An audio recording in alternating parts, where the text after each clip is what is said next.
redirection happening in a way I'm not real comfortable with. And Yep. so I think it's really time to put pedal to the metal and right start getting through as much of this as we can. Now, a lot of this, the challenging part is that some of this stuff carries very similar, very, like has very serious criminal elements related to it. I mean, the larger process of uh, weaponizing the Department of Justice and the judicial system against your political opponents, and broadly censoring people you disagree with politically. The combination of those two things together, believe it or not, have a lot of criminal elements attached. So you do have to tread carefully. And the people who can put that shit together are very dangerous, serious people. And so, you know, that there's a balance, but I think you're right, Trash. I think it's pedal to the metal time. And we've got to get as much of this shit out as we can as quickly as we can do it responsibly. No, and that's what I meant by scooping. I don't mean like getting the credit for it, because I can't take credit for a lot of the work that everyone else has done. The only thing I can even, like, I guess, take credit for is putting it together and making it, I don't know, like we've done, like bite-sized pieces, easy to ingest, understand, and kind of paint the broader picture. But when I'm saying scooped, I mean, that's actually what I meant. There seems to be an already mounting campaigns to take the information and kind of subversively move it into a different direction. And yes, there are a lot of criminal implications in a lot of this stuff. This is not just, oh, hey, like, here's a review of the last 7 years, and like, yeah, it was a coup, cool. No. This is very serious things, and so I am concerned about that. Caroline, you had your hand up. I'm not going to get. We're not going to get into this stuff yet, so we're going to let the room fill up a little bit. But Caroline, you had your hand up and you took it down. What is up with that? Good morning. I came up here because I didn't actually know what you meant by saying you're getting scooped, and then you explained it. So, but that was what I was wondering about.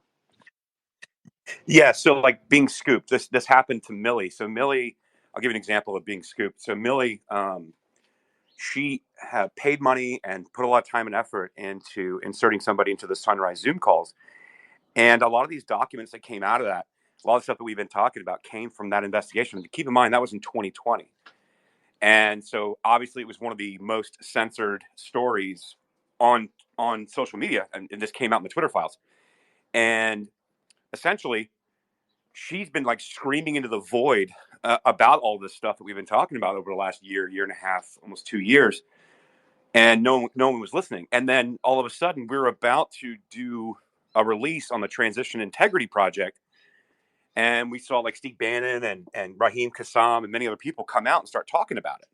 We're like, whoa, we're getting scooped here. Like, this came from Millie, and so that's what I meant. That's what I meant. Well, and the piece I'll add to that is And I'm not. we want people talking about it as long as they're not sugarcoating it or they're picking and choosing which pieces they're talking about in order to protect certain elements that like could be revealed. And I think that's why a second day of Norm Eisen is really warranted here, which is the real powers behind this thing operate in a way that they think protects them behind attorney-client privilege. It at a minimum gives them extra defense around protecting their communications from any kind of outside looking in. And so, why we chose Norm Eisen and the Color Revolutionaries, the people who literally wrote the books on Color Revolution, is it really ties the room together, man. Really love that rug. You know, like it's there's so much to it, but at the end of the day, just like that David Brock memo, like the 2017 David Brock memo, what's wild about it is, and you almost have to give, you know, credit, not like in a positive way, but like, I can't believe these guys actually were able to pull this off, and that it's so detailed, right? Like the memo is so detailed. Like, we're going to create a crew, and crew is going to go after people this way, and right is going to inject itself into prosecutors' offices, and that'll give us access to do all kinds of lawfare and target people with the legal system. And then we're going to do, you're right, we're going to create a fact checking apparatus that'll be able to get grants from the government and the Pentagon in order to facilitate tracking all of these peoples and their dang memes. These kids and their memes. Hillary would be president if it wasn't for these kids, their damn memes. But it's so detailed in the outline. And that's the thing when you look at Norm Eisen's book, The Playbook. And I always forget the subtitle, right? But The Playbook on Color Revolution. And you look at all of the different elements that he lays out as being necessary to achieve in order to foment a color revolution. Color revolution is basically a revolution that doesn't involve like kinetic warfare. And the process for it is essentially by bringing into question the electoral process, by fomenting minority and how do they use it? Like basically identity politics, but they have a very specific term they use to identify that um, minority struggle or something like that, right? Through large protest movements. I mean, for us, it's blatantly the summer of love, and the other elements inside. And so I think what's really important as we put this information out there is just, again, I don't want to get into calling people out, although I'm not opposed to that when it makes sense.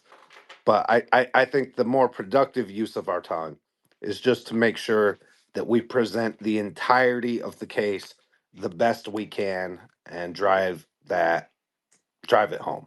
So I'm really excited to get into this today. I've got to get some Red Bull in me still. I feel like I'm like I got to stutter a little bit, but I'm don't worry, I'll Red Bull up here in a minute and we'll be good to go. Yeah, so I've Monster Energy drinked it up already. I'm ready to go, and I'm just fired up. Like I was reviewing, so I kind of clipped. If you guys hadn't noticed, I put out a little a post a little while ago. I kind of clipped some of our like summary moments in that space from yesterday. If you guys haven't, I highly recommend it. And a lot of the credit around us creating these spaces and going after Norm Eisen belongs with Jen. Jen has been yelling about this. We've been talking about it. I mean, all year we've been going over, we went through the Twitter files, obviously, the CTI League files, obviously, the disarm framework. And I think Walt did a great write up on the disarm framework, how all these different systems worked. And we were talking about David Brock in the 2017 meeting and the David Brock memo, where they incorporated, American Bridge, Crew, Share Blue at the time, which ended up becoming Act Blue, um, and what was it? American Bridge, Crew, Share Blue, and Media Matters. And what we're seeing now that we're at the end of 2023, we've got lawsuits flying off with Elon Musk against Media Matters. You've got Chris Pavlovsky and Rumble joining the fray and also going after Nandini Jammy, who is the self-proclaimed queen of ad spend cancellation, which she lied about consistently, and that's why Rumble's suing her, and they should sue her pants off. And I know Dan Bongino is just like so excited about that. I know he's got to be involved. We know that he is definitely an investor in Rumble, and he has built up one hell of an army over on Rumble this last year. It's very impressive what he's done. I like Dan Bongino a lot, and I reference his work a lot because he works very similarly to the way that I work and Jen and Dustin work, in where he was a former investigator, detective, and Secret Service guy, and he just approaches it from an investigative perspective. It doesn't really need to have feelings in it. It doesn't really need to have the frills and color in it. It just needs to be fact based with receipts. Obviously, as you guys know, all of us on stage here, we are receipts driven. I can give you conjecture, and sure, I can have I can do my conjecture and whatever and what I think, but I really just try to talk to do the receipts. And so when we create a space like Norm Eisen, Color Revolution, Year of Exposure and Review, Part 2, That's no different. We are not operating from a place of opinion. This is where there's smoke, there's fire. And Jen, Dustin, myself, and many other people, well, we have laid the argument. Norm Eisen and Michael McFaul, they wrote a book on color revolutions that Dustin's talking about. And Dustin, I clipped one of my favorite clips from yesterday that you were talking, where you were talking about the 12-point plan that I had outlined in this color revolution book that he had written years ago, and like review those points, right? Like review those points. I mean, the evidence is there. And so, like, listen, I'm not a prosecutor. I'm not an investigator. I'm literally a dude on the internet with a raccoon profile picture. Like, come on. But like, if we using public source documents and public source stories, and people like Darren Beatty, Raheem Kassam, Steve Bannon, all these people, Millie Weaver, all these people that have been banging on about this stuff for a long time, and it was being completely suppressed and censored. And we're going to get into all of this stuff. It just kind of, it's really hard for, number one, for me to be like, oh no, it's all a coincidence, because it's not. It's clearly not. They use the same language across all these documents, and they in Donald Trump won and beat Hillary and Obama and Norm Eisen and David Brock and the entire establishment machine weaponized, and they elicited the intelligence community to use foreign operations apparatus and tools against the American public.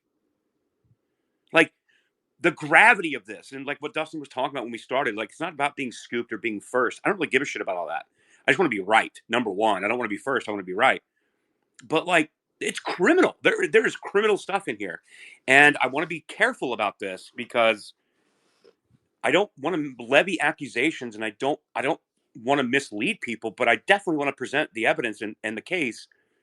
This was a color revolution on this country. And I think we're doing it justice. So I'll land my plane. Emergent, come on up. But so I don't know where to start. Oh yeah, real quick while everyone's filling in. So yesterday, Dustin was hosting a space, myself and Jen, and we were laying this case out, and we're going to lay it out again. Michael Schellenberger puts out a tweet yesterday that like literally, and he has access to the Twitter files. He has access to the CTI League whistleblower that brought a lot of these documents forward, and he laid out the case that we laid out in that space yesterday at the same time. And I think we should, to do it justice, to kind of set the temperature of the room. Once we get through these hands and kind of like get everybody piled in here, I think we should go through that thread, guys. Oh, I'm game for that. And by the way, Michael Schellenberger is an absolute G and has been really crucial at breaking information. I think hit the work and the professionalism of Michael Schellenberger and Matt Taibbi are have been unparalleled on this stuff. And so as we talk about, like, right, maybe some of our frustration about certain people trying to edge their way in, I just want to make it immensely clear that both Schellenberger and Taibbi do not fall into that category in any way. And we've been honored to have Taibbi join us 4 or 5 times right after a Twitter files release to talk it through us in depth, including most recently on the CTI League stuff. So I do want to point that out. To Yeah. me, when I saw it, it wasn't like a, oh no, we're being scooped, or like, oh no, No. what's going on with this? It was a high five, like, okay, we definitely just finished talking about the exact right things, because Michael Schellenberger is also right starting to put that exact path together. And what's reassuring about it is it shows that the we're on the right path and we're going the right way. That other people who are so heavily invested in putting out the information and the fullness of the story are also like laying out the same co- same color, the same background, right? About color revolutions, that I think is really important. No, Dustin and I, Graham, Walt, I'm coming to you, but I want to make this clear. A friend and a fan of Raheem Kassam. He's done incredible work over at National Pulse. Steve Bannon has been laying out some of the stuff for years. Millie Weaver, holy shit, she should be taking a victory lap. And I've been texting her, get in this space. I think she's busy. It's not like she has a family and a company to run or anything, but so Millie Weaver, Raheem Kassam, Steve Bannon, Michael Schellenberger, Matt Taibbi, Darren Beatty, and Revolver News. Like, these guys out here have been doing the work, right? These guys are actually talking about the stories that matter, right? We can have fun. We can have culture war conversations and have fun with Calendar Gate and all that. And a lot of my friends are on both sides of the aisle in that thing, so it's really funny. And that's all fun, and I think we should have fun.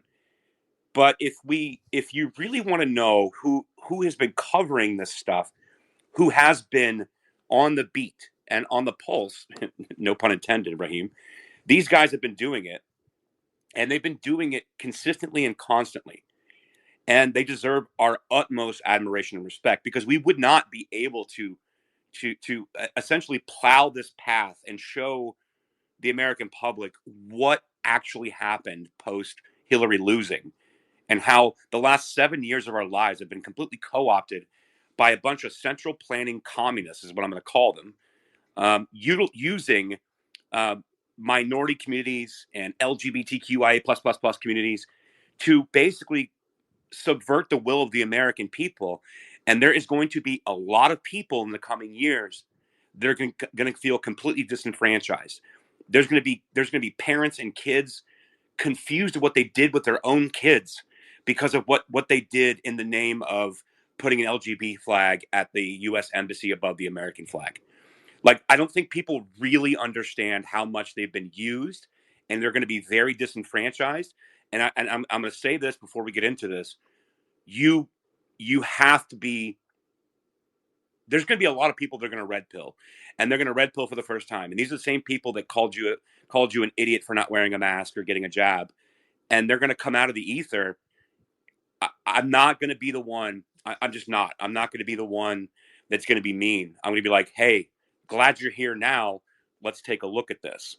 So, and again, sorry to kind of go esoteric, but I want to be clear on something. I think the people who have championed truth deserve to be acknowledged here. And I get to have Twitter spaces and do threads and content based on work of others sometimes. And so I want to thank them greatly. But we're going to talk about it. We're not letting off the gas, Dustin. We're not. Yeah, no, and I want to go one step further. Millie Weaver deserves a Pulitzer freaking prize for having the courage to embed somebody into the Sunrise Movement, right? That was, and we knew Millie at the time. That was a 6 month, like full blown undercover O'Keefe style operation in order to compile that database. And the really frustrating part for Millie is when we first got the Twitter files, I'll never forget. It was one of the first drops. It may have even been the first drop when they put out. We first got a list of things that were censored around the election, and there it was: Sunrise Zoom calls. And most people were like, they had no idea what the hell that was. What do you mean Sunrise Zoom calls? Like, was Epstein like doing some weird shit from the island at Sunrise? Like they were doing their like naked yoga or something? And what was crazy about it, we knew what it was because we were really close with Millie. But the fact that she did all of this work, that she tried to expose it, and that it was so heavily censored.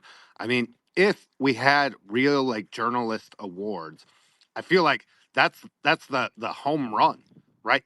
Not only do you have the like groundbreaking investigation, but the fact that it was so heavily censored would also lend to the idea that you should receive extra recognition as a result of getting that done. And so, right, shout out to Millie, and looking forward to doing so much more with Millie throughout the year. But again, you can't understate like how wild it is to put something on like that together, to put it out, and then to have it completely stomped out. To me, it's the all the recognition, right? Eh, we should recognize that for what it is, because we still have. By the way, she's still got the entirety of that database, and I feel like maybe in the coming year, as we start taking civil action against some of these individual people and some of the organizations, but I think we've got actionable stuff against individuals for the first time, and they need to be hauled into court. And it may require us to do a kind of crowdsource to go through the entirety of that information because there's so much information there, Trash. There is so much. And like, so Millie, Jen, myself, I mean, I remember, hell, Millie and I were on a call for like 3.5 hours going through that database. And like every time, like that's where we found the transition integrity project document. Like a lot of people talked about it because they knew about it because there was reporting on it, but no one had the document. Millie had the document. And I don't even think that she knew that she had it in that database because there's so much stuff in it. And as of today, I just checked, we still have access to that database. It's fascinating, but it's all there. Some of the stuff, guys, I'll just kind of tease this out a little bit. The Count Transition Integrity Project, that's just scratching the surface. We found, Jen, remember, we found an entire training module where essentially for federal workers can it's a way for you to set up these what they call sessions, and essentially it's how to influence your coworkers in federal offices. And they even break it up and saying, okay, well, lawyers and such, we want to keep them out because they're going to create fear in people not wanting to join this movement within the federal. I don't know why I'm getting a WhatsApp call right now on Saturday, but like seriously, don't do that. So anyway, long story boring. Basically, this entire module. Hold on, I'm getting WhatsApp calls like crazy. I need to block whatever this is.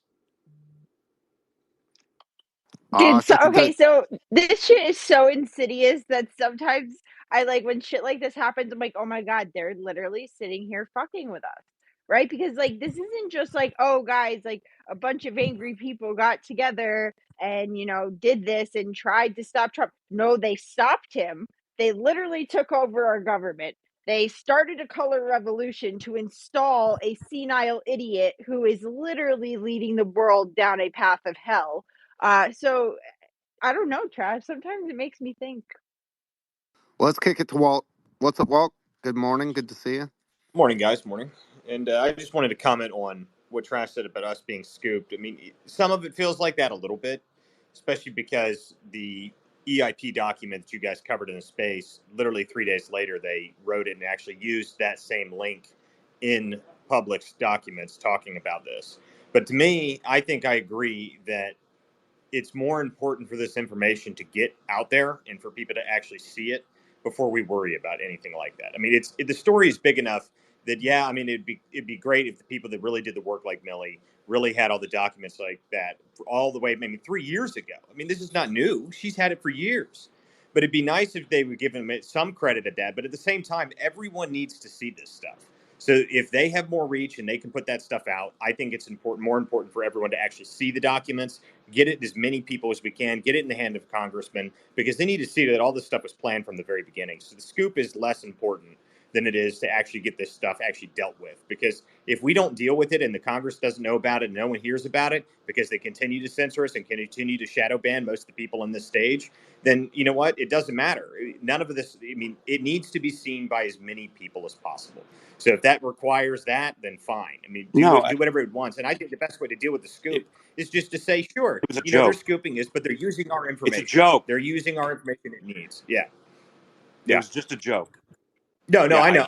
I'm not talking about that. I'm just talking about just in general. It's a good thing to have as many people seeing it. I think it's a great thing. Absolutely. Caroline, you want to get in here? No, y'all go ahead. All right.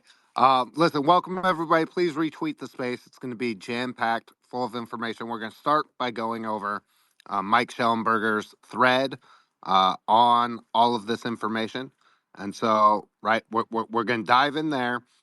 We're going to add pieces around everything that we're doing, right, and kind of color it in. Goes back to the space that we did yesterday, but really it goes back to the work that we've done all year trying to expose this stuff. And what's interesting, and the way I like to describe it is, and by the way, all of this wasn't planned. I believe that there was some uh, divine help on all of this. But the way that the information came out with the Twitter files, with the Sunrise Zoom calls, with the CTI League files, and all of the reporting that has been done kind of throughout the year, the Media Matters stuff, has led us kind of down this path where we had all of this information kind of in its separate compartments, where we just had right compartment here, compartment here, compartment here, and when you start to weave the tapestry of all of these different compartments together, what you find is that there is a very small group of people at the center of it. And one of the places that you find like a pull through is in the lawyers. And Norm Eisen and Michael Teeter and Project 65 and crew, the Citizens for Responsibility and Ethics in Washington, something like that. I know I butchered that. I think I got the R wrong. But right, crew, the fact that you have all these different lawyers who are involved, we believe it's to help provide a layer of defense to shield their illicit communications behind attorney-client privilege. And so that's a big part of it. The other big part that is a tie through together on this stuff is the funding, right? So you find over and over again that George Soros, through Open Society Foundation, ends up being the funders of a lot of these different programs, right? The seed money comes and is largely funded by the same operation. So that's what we want to. We'll keep rolling through. Sorry, we're dealing with somebody's effing with trash to try to disrupt the space. It's kind of annoying. Um, Yeah, it's Fuck crazy. you, Norm Eisen. Yeah, it's coming from Guyana. So whoever that is, I'm about to post it publicly. So like, keep it up. I fucking dare you. And so that tells me, number one, that we're way over target here, obviously, as we know. Number two, yeah, just to be clear, Walt, like I get it. Like I want the story to go out everywhere. It was really just a joke, but um, this is happening, and it's happening more and more. It's happening over the last week. I've probably gotten, I don't know, 115 random phone calls. So someone has leaked my WhatsApp. I don't know if it was somebody that was in my WhatsApp group when I used to host Mario Spaces. I don't really know where it's coming from, but that's the only explanation for it. So I really don't know where that is. I don't know why it's happening. I don't know if it came out of that group. I really don't know, but it's been ramping up all week. And I've been getting constant WhatsApp phone calls and messages from like spam. And this one person named Nikki Haley keeps texting me. I'm not really sure why, but I don't know who that is. But no, in all seriousness, no, it's been kind of ramping up all week, and it only happens like when I'm hosting spaces. So somebody out there does not like what we're talking about and have been talking about all year, and is trying to like disrupt the space, trying to get the space to crash by bombarding my WhatsApp with phone calls. So it's kind of nuts, and we're going to move into it. So now we've got about 238 people in here. I think we get into it. I think we start with Schellenberger's thread. His reporting. I think he kind of encapsulated a lot of what we were talking about yesterday, what we've been talking about all year. So, Caroline, I'm going to go to you, and then let me get my laptop set up and get going, and I'll start reading through Schellenberger's post because it's exactly what we just were talking about yesterday. It was almost, it was so weird because I saw like when we ended our space, Dustin, right, Jen, when we were doing our recaps and we were doing our reviews and kind of piecing the whole tapestry together. It's well put, by the way. He put out his post and I was like, dude, he's in our same vein. Let's go. Like, this is going to be the conversation moving in 2024. And so I want to get on record. I'd like to get on record again and talk about it. So, Caroline, go ahead. Let me set up my laptop. I just wanted to say about your WhatsApp calls. I think there are some shortcuts that I can help you set up that should mitigate some of that while you are in spaces. So let me take a look at that, and later I should have something to send you. Perfect. Awesome. Thanks, Caroline. Yeah. And Jen, I actually sent a message to that person that was calling me. And I said, just to be clear, that's whatever you're trying to do is not working. So, keep it up. Good luck to you. We'll see how that goes.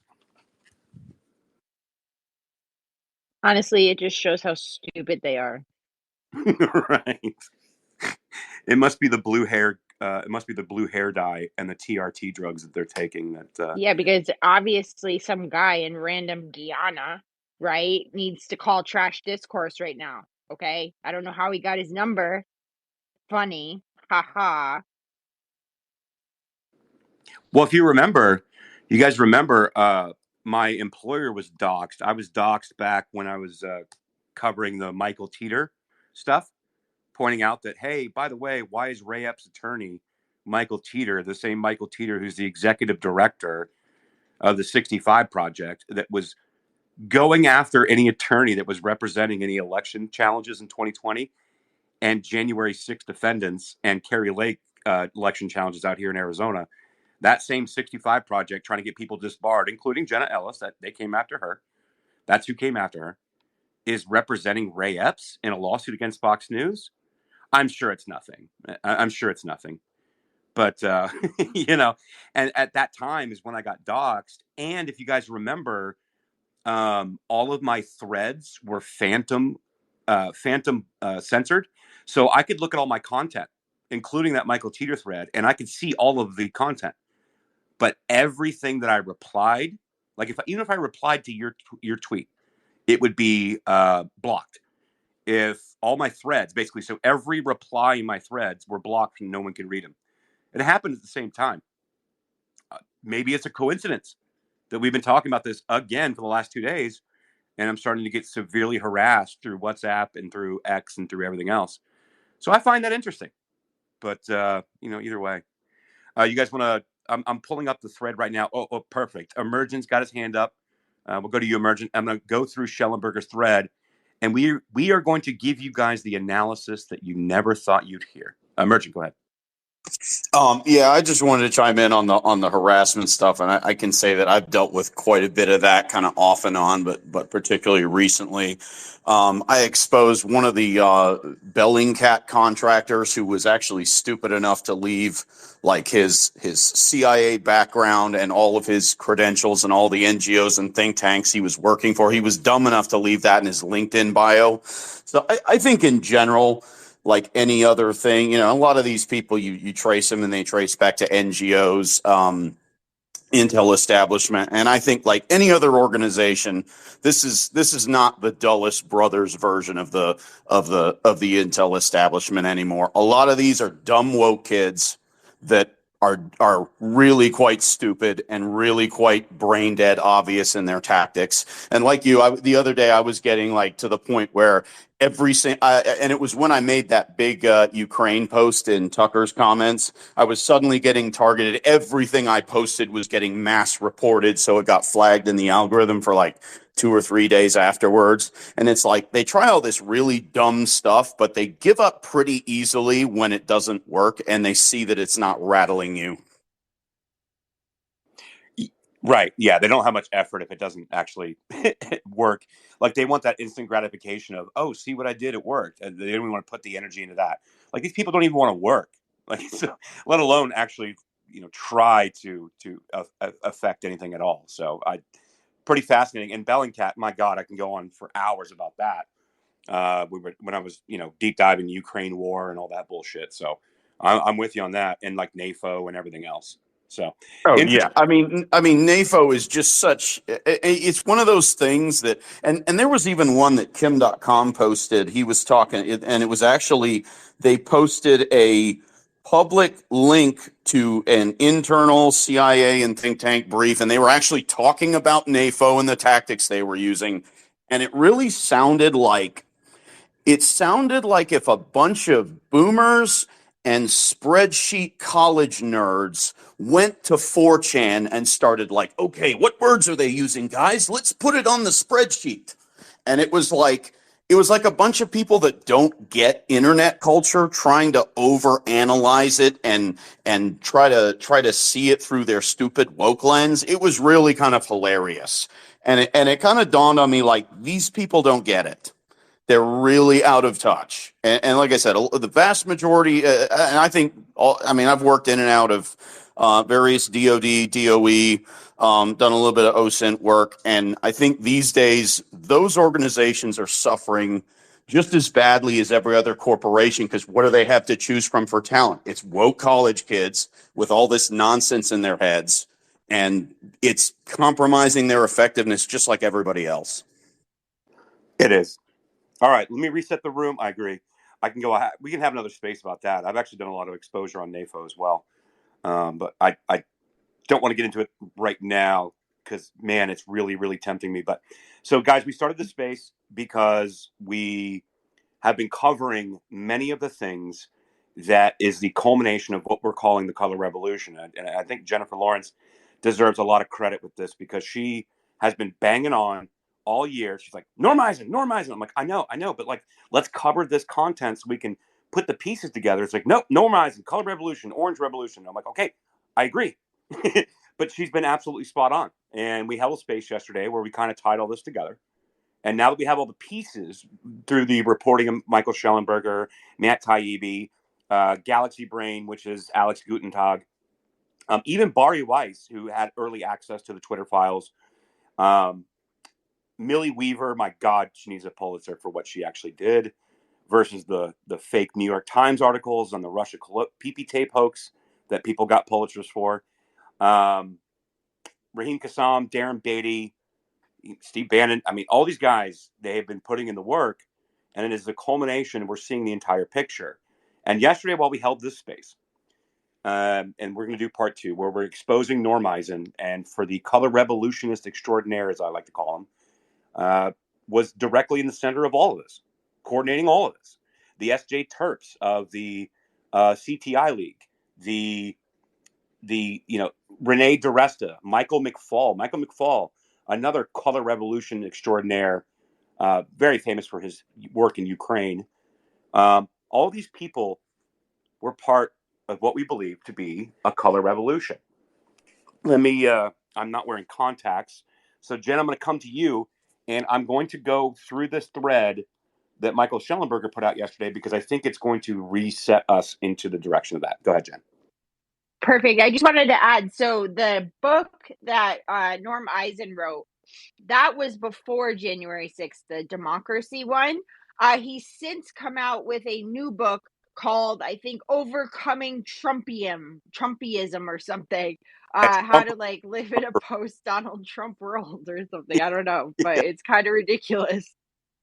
Yeah. And again, so if you guys go listen to the post I put out for the clip, the book that we're talking about there, because Dawson had just read through Darren Beatty's Revolver News article regarding Norm Eisen and color revolutions. We had read through that entire piece, and there was a book that Norm Eisen wrote about color revolutions. The other book that I'm referencing is the one that Jen's talking about. It came out in 2022, which means it was written post January 6th. And essentially, it was Overcoming an Era of Trumpery, I think is what it was called. And so essentially, it was setting the narrative post coup, right? That's essentially what it was. Like the same thing as like Molly Ball bragging in Time magazine, right? These people came out and bragged. They could not help themselves. And this massive forehead Maine Secretary of State, she was also one of the people not only connected with CISA during all of this, is the Maine Secretary of State that just like arbitrarily took Donald Trump off the ballot and then said, haha, just kidding. I can't really actually do this. As long as the Supreme Court looks at it, I'm going to stay my opinion. So these are the people, and we're going to expose them, Jen. But yeah, like literally, like dude literally wrote a book. All right, so let me read through this thread, and then I want to get Jen and Dustin's take, and we can kind of mold this back to what we need to be talking about. So yesterday, I put it down in the chat. Let me go ahead and put it up in the jumbotron, as you guys would prefer. So down in the chat, up in the jumbotron nest, whatever you want to call it, is Michael Schellenberger's piece that he wrote and released at the same time we were having a space yesterday. I just love that we're not the only ones in this little small corner of the internet talking about this, that people with platforms and access to information see it too. So I'm here for it. So this is the thread. I'm gonna ignore the first post in his I'll just read it. So his first post in this post was, "We must keep Trump off the ballot because he attempted an insurrection, say Democrats, but he didn't. The storming of the Capitol was a result of a security failure, not a coup attempt.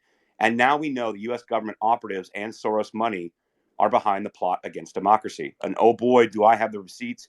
Does Dustin and Jen have the receipts to prove exactly what he just said?" So This is it. Federal government operatives and Soros money behind plot to keep Trump off ballot. The public-private model used for censorship is now being used to undermine democracy. And this was by Galaxy Brain, which is Alex Gutentag.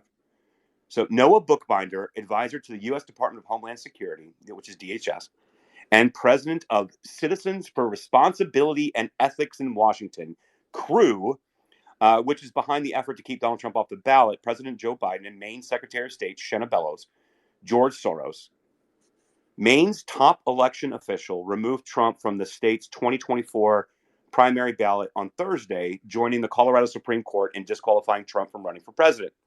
Maine Secretary of State Shenna Bellows determined that Trump was ineligible to run under the 14th Amendment due to his alleged role in January 6th Capitol riot.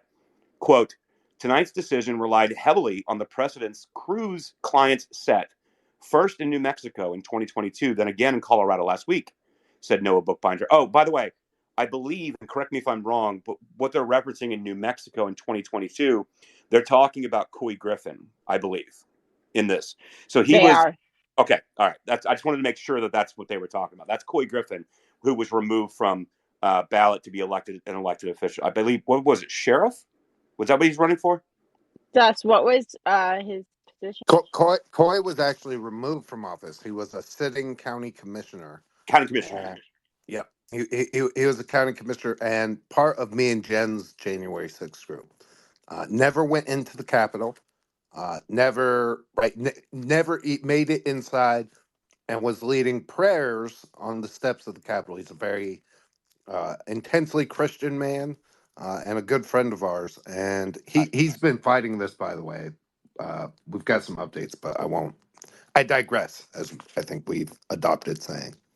Yeah, no, I think we should get to it by the end of the space because I would actually like to hear the updates because I was very familiar with this when I was reading this yesterday. I was like, oh, they're talking about Couy Griffin. I think. I just want to make sure, but I'm pretty sure that CREW had a hand in that. So excellent. I want to hear the updates by the end of the space. So if you don't mind. Essentially, Noah Bookbinder said tonight's decision relied heavily on the precedents that CREW's clients set first in New Mexico in 2022, then again in Colorado last week, end quote, said Noah Bookbinder, the president of CREW. Quote, these decisions make it clear that nobody, including the former president, is above the law. But the evidence overwhelmingly suggests that the storming of the Capitol was a security failure, not a coup attempt, and that undercover law enforcement informants or officers may have allowed or even encouraged it to happen. January 6 prosecutors have failed to prove a clear link between the rioters and Trumpers' associates, and the fact that the Department of Justice declined to indict Trump for inciting an insurrection is a tacit recognition that Trump's words leading up to the riot were legal speech. And I might add, Michael may not know about the existence of the document, the count that Milley got during her investigations in the Sunrise Zoom calls, because I believe that if Michael Schellenberger saw that document, he might reword that last paragraph much differently. Because in that document, I believe, in my opinion, outlines exactly what happened on January 6th, and in cooperation with Nancy Pelosi, the sergeant at arms and the Capitol Police were able to facilitate and elicit and create a riot that was not a riot to begin with. So maybe I'd like to get that document to Michael Schellenberger. I hope he sees it because he might actually realize, holy shit. Anyway, I digress, as we say. Well, Trash, just real quick on that. So I saw Schellenberger's breakdown of January 6th as being like the most neutral, because Schellenberger's no right winger, right? He's been involved in left wing causes for more than 2 decades, right? I think he's a self identified, quote unquote, progressive. And so I saw his explanation. The fact that that he's moved to a place where he'll cite security failures and the potential for FBI agents being in the crowd. It's not as strong as I would have talked about it, but I didn't want to take exception to it because I think it shows significant movement on his thinking about the entire thing. No, I mean, I think that's actually a really good point. I'm glad you put it out because, again, him and Taibbi are both like they're leftists. They say this all the time. I mean, Matt Taibbi was even on Kyle Serafin's podcast the other day. I can't remember if he was doing because Kyle has been filling in for Dinesh D'Souza all week, and then Kyle has his own podcast. and he had Matt Taibbi, and they were talking about like the overarching themes of censorship and everything else. And Matt was saying, like even Kyle said it, he's like, you guys are proclaimed leftists. Michael Schellenberger, I remember Mike Schellenberger coming up when he was reporting on the homelessness and the homeless problem in San Francisco. Like he was not coming from a place of right wing politics. He was coming from a place of, hey, I live in San Francisco. I really like this town. What the hell are we doing?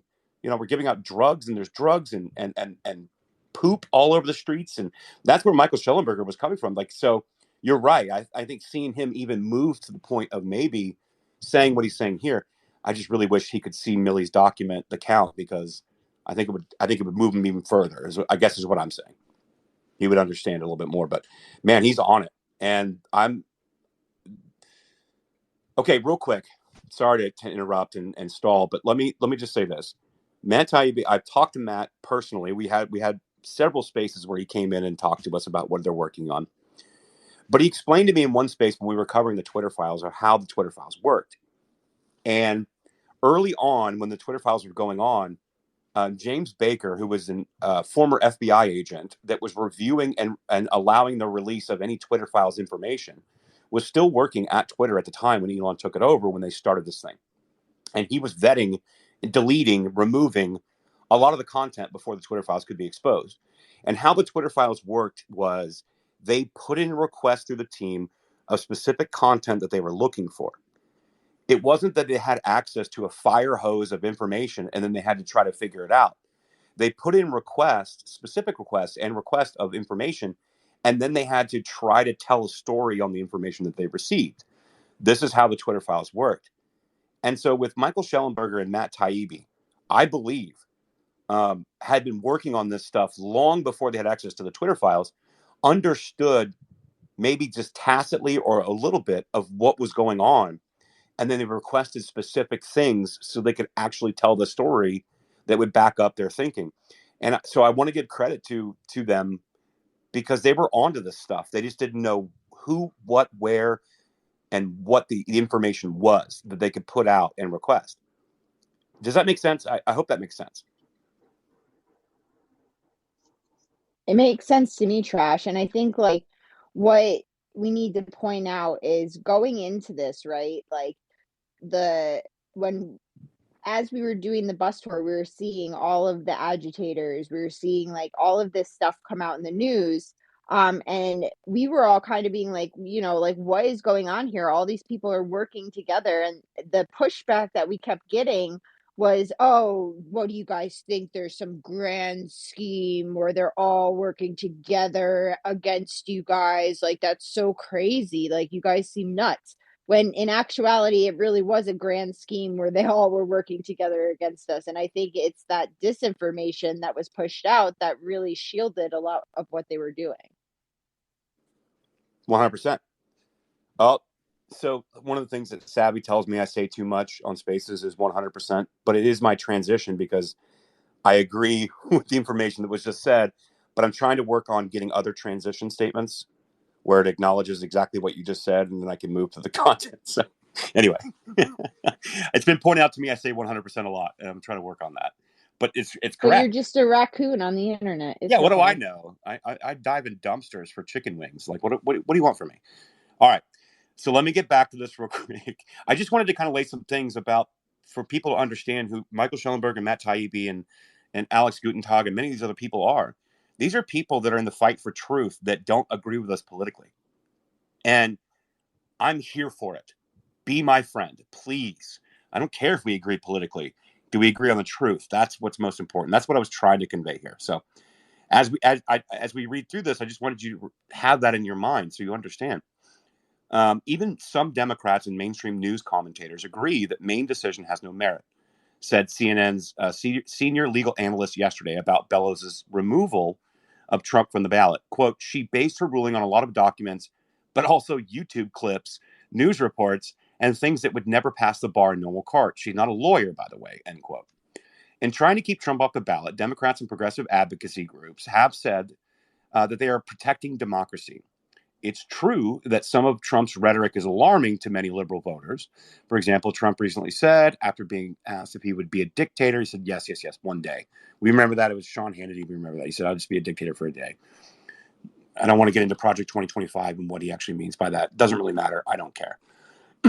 But America's system of checks and balances survived one term of Trump and would survive another. During Trump's presidency, the separation of powers backed by the Constitution and the American people remained in place. The real threat to democracy today comes from those trying to deny the American people their right to vote for the candidate of their choosing. Here we go. Buckle up, folks. This is what we've been talking about. Crew has nakedly partisan agenda and has received funding from George Soros's Open Society Foundation, David Brock, founder of Media Matters and Democrat-aligned super PACs, has served as a chairman of Crew's board of directors. Soros was one of the largest donors to the Bidens in 2020 and the largest donor to Democrats in the 2022 midterms. Anti-Trump organizations like Crew claim that they are independent Democrats, but Crew's president, Noah Bookbinder, is currently an active member of the Department of Homeland Security Advisory Council. There is additional overlap between OSF and anti-democratic state operatives. Rosa Brooks, a former Department of Defense official, was special counsel to OSF before organizing the Transition Integrity Project, which plotted ways to undermine the 2020 election results in the event of a Trump victory.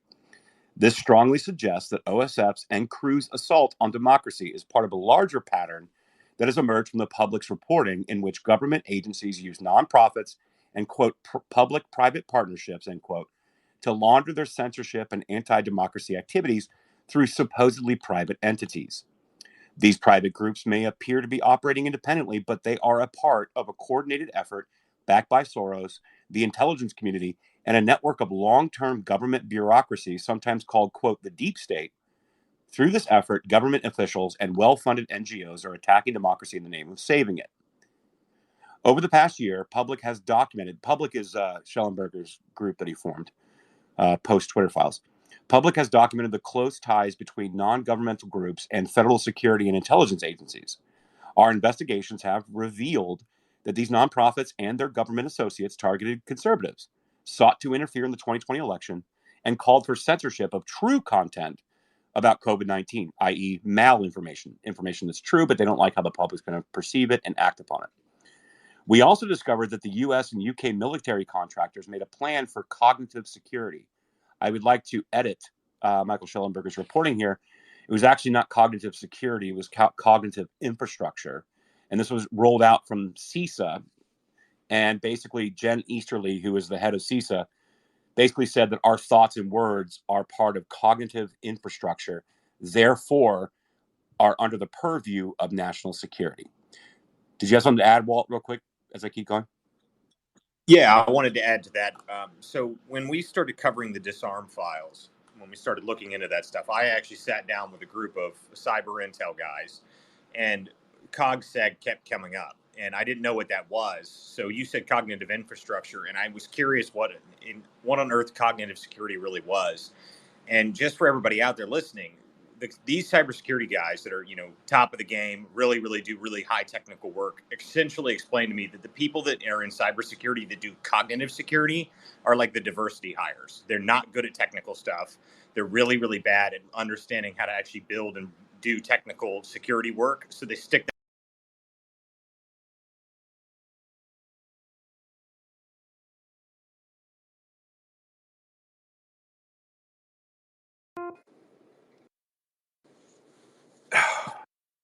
in DC cognitive infrastructure, and I was curious what on earth cognitive security really was.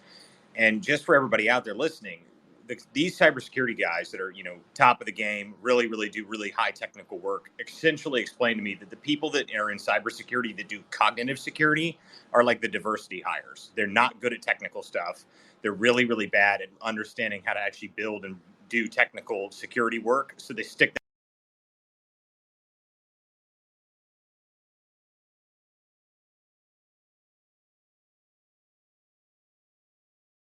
We read through the entire article Dustin did and kind of gave analysis.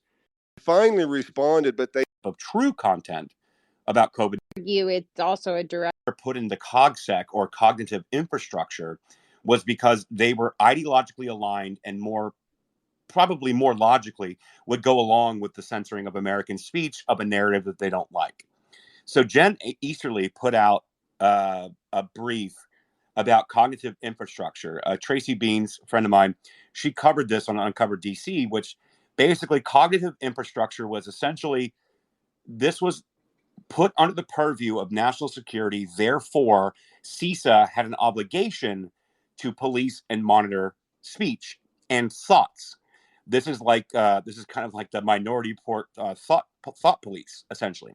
And so your words and everything you put on social media came under the purview of national security under cognitive infrastructure. Then this entire CogSec divisions or groups popped up. And that's where they put the DEI people, because they were more apt to censoring American speech and not say a word about it, because it didn't fall under their narratives that they had been completely shaped into, through college and what their beliefs are. So it wasn't just that they were, I don't know what to do with these people. We need the DEI people because that's part of our policy. We'll just put them in CogSec. I think it was specifically that they put them there because they were the one people that wouldn't say a word about censoring and shaping narratives. I think that's what it was. So if that helps Walt as well, I think that's the perspective there. So I'll read that again. We also discovered that U.S. and U.K. military contractors made a plan for cognitive security and planned offensive influence operations in direct response to Trump's election in 2016. DOD and DHS employees actively participated in the project, and some censorship operatives appear to have had close ties to the Russiagate hoax. Oh my God. That's a whole other space right there. Just in that sentence, that's a whole other space, Dustin, Jen. Oh my God. Anyway, we'll move on. Could I chime in with something real quick? Yeah. I was just going to say, and this is the type of thing I've seen too, and there's a real weakness to that approach, even though it sounds kind of terrifying, Orwell 1984. Oh, there's this CogSec. There's kind of a weakness in that you're creating this little, really dumb, incompetent echo chamber, and everything that little CogSec ideological, narrative control group wants to do, at the end of the day, they have to say, here's this crazy thing we want to do. And then they have to hand it over to a competent person who actually can code a solution or do something or implement something. And then it's left the ideological echo chamber. And that's where you end up with, they want to do this crazy stuff, and then it gets handed into, the possession of somebody who goes, this is freaking crazy, and then takes it to a Michael Schellenberger or a Matt Taibbi. So that's how you're getting a lot of these leaks is because you have these stupid ideologically driven people, and then they're handing it to people who are not within that echo chamber. No, that's where the CTI leak files, I believe. That's actually a fantastic point to point out where the CTI leak files that were leaked and all the information that were leaked to Schellenberger and Taibbi come from, right? We are seeing, guys, I don't think people really understand the gravity of what the CTI leak files and the disarm framework actually represents. It's the implementation of this, but we're still talking about the overarching view, but that's a fantastic point. That's where all this is coming from as well. On the CTI leak files, they were leaked. Not leaked. It was a whistleblower inside these groups. And just to touch on that before I move on to the next paragraph, the CTI leak files showed that members of NSA, CIA, and many other people were involved in these group chats, in the CTI League that S.J. Turp had set up in meetings, post meetings in the Obama White House in 2017 prior to Donald Trump taking over before the transition. And it shows that all of them were involved and engaged in this project. I mean, so much so that they were worried about it actually getting leaked out, that they removed the icons that represented what agency person was talking about from where. They removed it from those Slack and group chats. So, that's what happened. And so here we go. What's more, there is a significant evidence that the State Department and other agencies collaborated with NGOs, non-governmental organizations, to deploy regime change tactics against Trump in 2020. Guys, I'm going to read that one more time because what we're talking about with Norm Eisen and the color revolution is right here.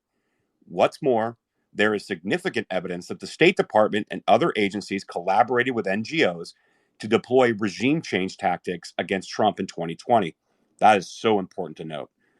Key figures and organizations in the campaign to delegitimize Trump's presidency were also connected to the, quote, color revolution playbook used by the U.S. in foreign countries. The FBI's treatment of Trump supporters as an enemy population is part of the same pattern of counter-populist and anti-democratic activity. Let's go. Guys, this is where we're at. All right. So, since 2016, security and intelligence agencies have improperly meddled in domestic elections and speech, turning tools designed to combat foreign threats against U.S. citizens. After Trump's elections, for instance, foreign policy groups like the National Endowment for Democracy, hat tip Dustin, a known CIA front, and the NED-funded National Democratic Institute, the NDI, increasingly focused on the alleged threat of, quote, disinformation and collaborated with domestic censorship groups. In 2021, for instance, the NDI produced a report with the Stanford Internet Observatory, a partner in the Election Integrity Partnership. I'm laughing because we've been talking about this for years now at this point. The threat of disinformation and collaborated with domestic censorship groups. In 2021, for instance, NDI produced a report with Standard Internet Observatory, a partner in the Election Integrity Partnership. The report, quote, combating information manipulation, a playbook for elections and beyond, end quote, suggested that foreign elections and domestic elections should be subjected to the same counter disinformation, counter messaging strategies. So again, this is them saying, we built these playbooks for regime change in foreign countries. We are now going to focus them on the American people. That's what this is. And just to be clear, on the Stanford Internet Observatory, Renee DiResta, CIA Renee DiResta, and Alex Stamos of the Atlantic Council, they created this election integrity partnership under the purview of Michael McFaul. Michael McFaul will be very important as we move forward in remembering that name. So just keep that in your brains. NED has developed many connections to the censorship industrial complex. The Global Disinformation Index, which blacklists conservative voices, has received funding from the State Department through the NED, the National Endowment for Democracy. Anne Applebaum, who has supported censorship and hyped the, quote, Russian disinformation narrative, sits on NED's board of directors, along with Scott Carpenter, the managing director of Google Jigsaw, which aims to steer online discourse. This is a lot of things that Robert Epstein is talking about. That's another space all into itself. But Robert Epstein, if you guys don't know who I'm talking about, go search him. He's talking about how Google can actually manipulate a percentage of votes in an election for anywhere from 2 to 7%, or they can turn it up to 17%. It just depends on what they need. The convert, yeah. Real quick, just I want to point out, I have had dozens of incidents with Ann Applebaum over the years, and she's another tie to this shit to Ukraine and the Ukraine color revolutions, by the way. So I believe she's Polish, right? But all kinds of ties, direct to Normism. And she does a lot of writing for I think she freelances for the New York Times, several other places where she actively aided the color revolutions that we're using as our stock examples as comparisons to what happened when they implemented this playbook against Trump. That's all I wanted to say, Trash. That's a great point. I'm glad you brought it up. That's actually a great point. Yeah, Anne Applebaum, she's been on my radar. But to that point, I think that's a great call out. Yeah, Jen, go ahead. Hey, Trash, I just wanted to welcome Coy to the stage. I did invite him, so I just wanted to say, hey, thanks for being here. Yeah, 100%. And I'm going to go to Coy. I saw him come up. I want to go to him as soon as we're done with this article, because you're actually referenced, Coy, in this Schellenberger reporting that we've been talking about, of the same style tactics of what Crew used in New Mexico against you is the same thing that's happening in Colorado and in Maine. And so I'm going to come to you when I finish this, because I just wanted to kind of set the stage, set the theme of the space. But now that you're here, I'm going to want to get your direct feedback. So I'm about a paragraph and a half away from landing the plane. I'm going to go to you, and I'm going to get some feedback from the panel, because we have very, very smart, informed people on this panel about this. So again, the final sentence was, who had supported censorship and hyped the, quote, Russian disinformation narrative, Ann Applebaum sits on the NED's, the National Endowment for Democracy, board of directors, along with Scott Carpenter, who is a manager of Google Jigsaw, which aims to steer online discourse, which is what Robert Epstein is actually exposing. The conversion of deep state securities against their non-government allies into weapons of domestic censorship and control appears to have occurred in the UK as well. Big Brother Watch, a UK civil liberties group, recently obtained records which show that multiple arms of the British military monitored UK citizens' social media accounts to counter alleged mis- and disinformation about COVID-19. This information warfare operation involved in the UK's 77th Brigade. I've been talking about them too, and that seems to go unnoticed, but I've talked about the 77th Brigade quite a bit. And the Royal Air Force. Internal documents reveal that the military considered the, quote, presentational risk of these activities, which they knew could be considered spying or conducting psyops in the UK. Quote, the military has been turned inwards, absurdly dangerous. Silky Carlo, director of the Big Brother Watch, had written. The ongoing campaign to prevent Trump from running for office, either by removing him from the ballot or imprisoning him, is a continuation of this multinational counter-populist campaign. Why is that? Why have government officials and NGOs weaponized foreign policy tools against the domestic population? So, in summation of that, this is why I think S.J. Terp is very important to note. S.J. Terp was actually a British intelligence asset. She's not American. And so when Obama had this meeting in the White House in 2017 after Trump was elected, and they developed this entire censorship of this malinformation apparatus, which is the CTI League, and ultimately the disarm framework through the DoD and Graphica, which is a obviously contractor to DoD. When they built this was actually this goes back to Jen, and correct me if I'm wrong, but this goes back to Brexit and the populist uprisings not only in Europe but around the world. And this is why they attacked and went after Cambridge Analytica so much, because Cambridge Analytica was actually used to continue expertly, by the way, by people like Steve Bannon and many other people, but that Cambridge Analytica was used actually in elections for populist people to counter this false narrative that the establishment wanted to convey on populations, not just in the US, but in the UK and many other countries around the world. And yeah, then I mean, trash. I would argue it's also a direct attack on Bannon, right? Because Bannon was the exactly, one going to Brazil and Hungary and yes, all these places with the populist uprising. 100%. That's what I'm saying. So what they did was this system that they built, these old guard establishment Europeans that they wanted to build to counter populist uprisings, was then adopted and changed and used by people like Norm Eisen and many other people in the United States against the American people. This was supposed to be foreign influence operations outwardly into other countries. It was then retargeted against the American public post 2017. And we had what we had in 2020 with COVID and the elections and everything else. This was the playbook, and the playbook was written by Norm Eisen. So I don't think people. I'm trying to convey how big this is, but I don't think Jen, Dustin, I don't think we're doing it right. I think we're trying, but I don't think people realize how massive this is. And Coy, you were actually included in this reporting by Michael Schellenberger because they were referencing what Crew did. And let me give you a background on Crew. So Crew was I think at one time non-political, I would say benevolent at best. It was supposed to be some kind of oversight in the legal system. And David Brock and Norm Eisen and many other people weaponized Crew in 2017 at that meeting that David Brock had in the David Brock document that we've talked about all year.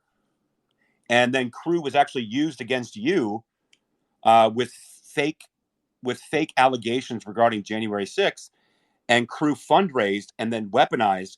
And what happened to you in New Mexico in 2022, and then what's happened recently with Colorado and Maine is actually your story, Coy. So if you want to go ahead and get into it before we get into the rest of the stuff. Man, I tell you, I appreciate you giving me the opportunity, Jen. Thank you for the invite. And I sit in these spaces and I just feel dumb listening to all people talk. I mean, I appreciate how studied you are and up to date on all the everything that's going on. I mean, it's education for me. But as you mentioned, I was removed from office on the grounds of insurrection here in New Mexico. To a little background on my story. I founded the group Cowboys for Trump, but I did so after I was elected to a commission seat here in New Mexico. And I advocated strongly for Trump and his America First agenda, especially a secure border, which I'm only 75 miles away from as I sit right now. So I'm right on the front line as far as the border issues go, which was really, kind of why I supported Trump so much. One of the many reasons, I should say. But whenever the elections came in, I questioned the tabulators, I questioned everything. And through my questions, I had conviction that I felt like the elections were rigged. So I voted not to certify the 2020 election, and my vote held on not certifying.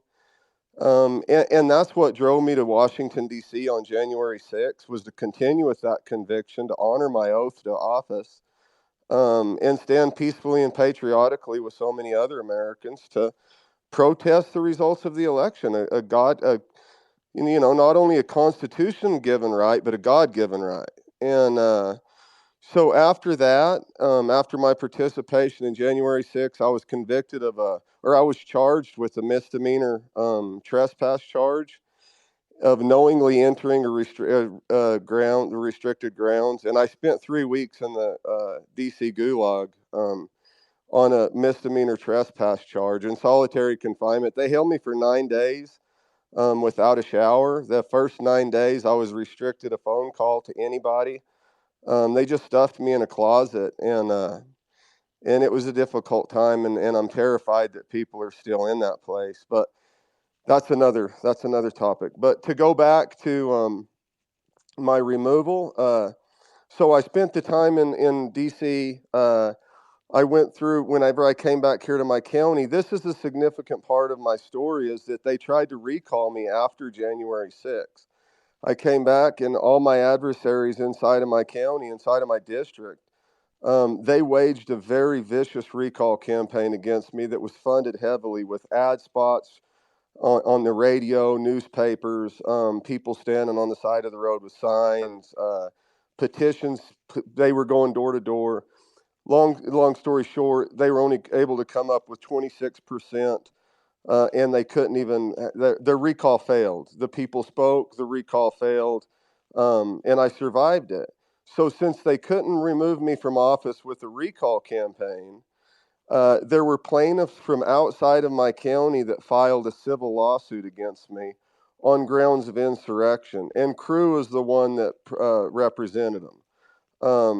So they had this trial. It was a bench trial before a liberal Democrat judge in Santa Fe County. They didn't even give me the grace of having the trial in my own county. They took me outside of my county, and through a bench trial in which Erwin Shermansky, Dan Abrams, um, um, all of the big hitters on the left, the ACLU, they all entered in either through amicus briefs or testimony. But at the end of that trial, they found me guilty of insurrection.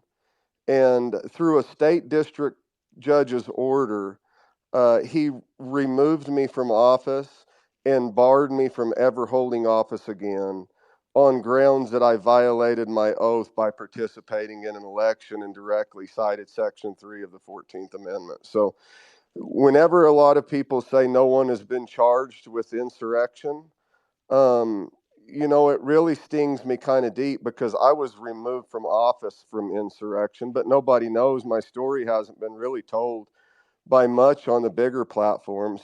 Why, I don't know, but yeah, that's where I rest. I'm sorry, I just talk and talk and talk and talk, but sometimes I don't get the opportunity, and I just like to spill it all out. No, first of all, that was very, very specific to what we're talking about. And I would have you talk for another 10 minutes, because I think people need to understand what this actually is, what it Yes. was, and what they're using today. So, like, listen, you have the floor. Okay. Go Well, ahead, Dustin. yeah, no, Well, and Coy, great to see you, brother. I hope you had hey, a you as Merry well. Christmas. We miss Amen. you. Miss you too, And Dustin. by the way, Coy's been one of these guys. So Coy was part of the March for Trump tour. That's right. We traveled the country together, doing a bunch of stuff. But Yep. you and Derek Evans were the two elected officials that they were able to identify early and start laying the groundwork for what I believe is what we're seeing in Maine and Colorado and these other states. And Yep. right, That's right. when you bring up the general lawfare, first, I just want to point out, tell people that you didn't go into the Capitol. You were That's only correct. charged with a misdemeanor. Can you just tell people about your day on January That 6th? Because I that's remember you correct. praying.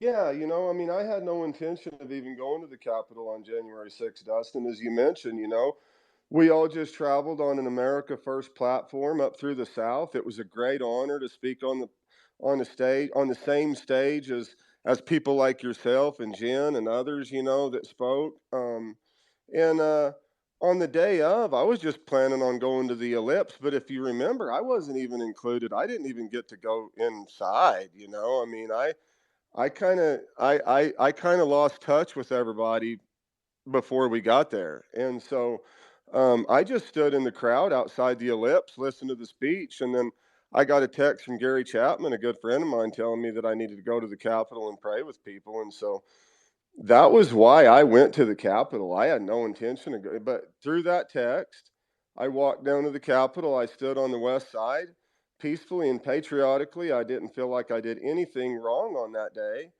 But as you mentioned, Dustin, they said I crossed into a restricted zone, and that was the grounds, knowingly crossing into the restricted zone. And that's a very key part of this story as well, and where I'm at right now legally, because on my January 6th conviction, I have appealed that conviction. I had a bench trial before Trevor McFadden, and he found me guilty of knowingly crossing into a restricted zone without there being any evidence at all to point to anywhere that I knew that area was restricted, because as God is my witness, I did not know that was a restricted zone.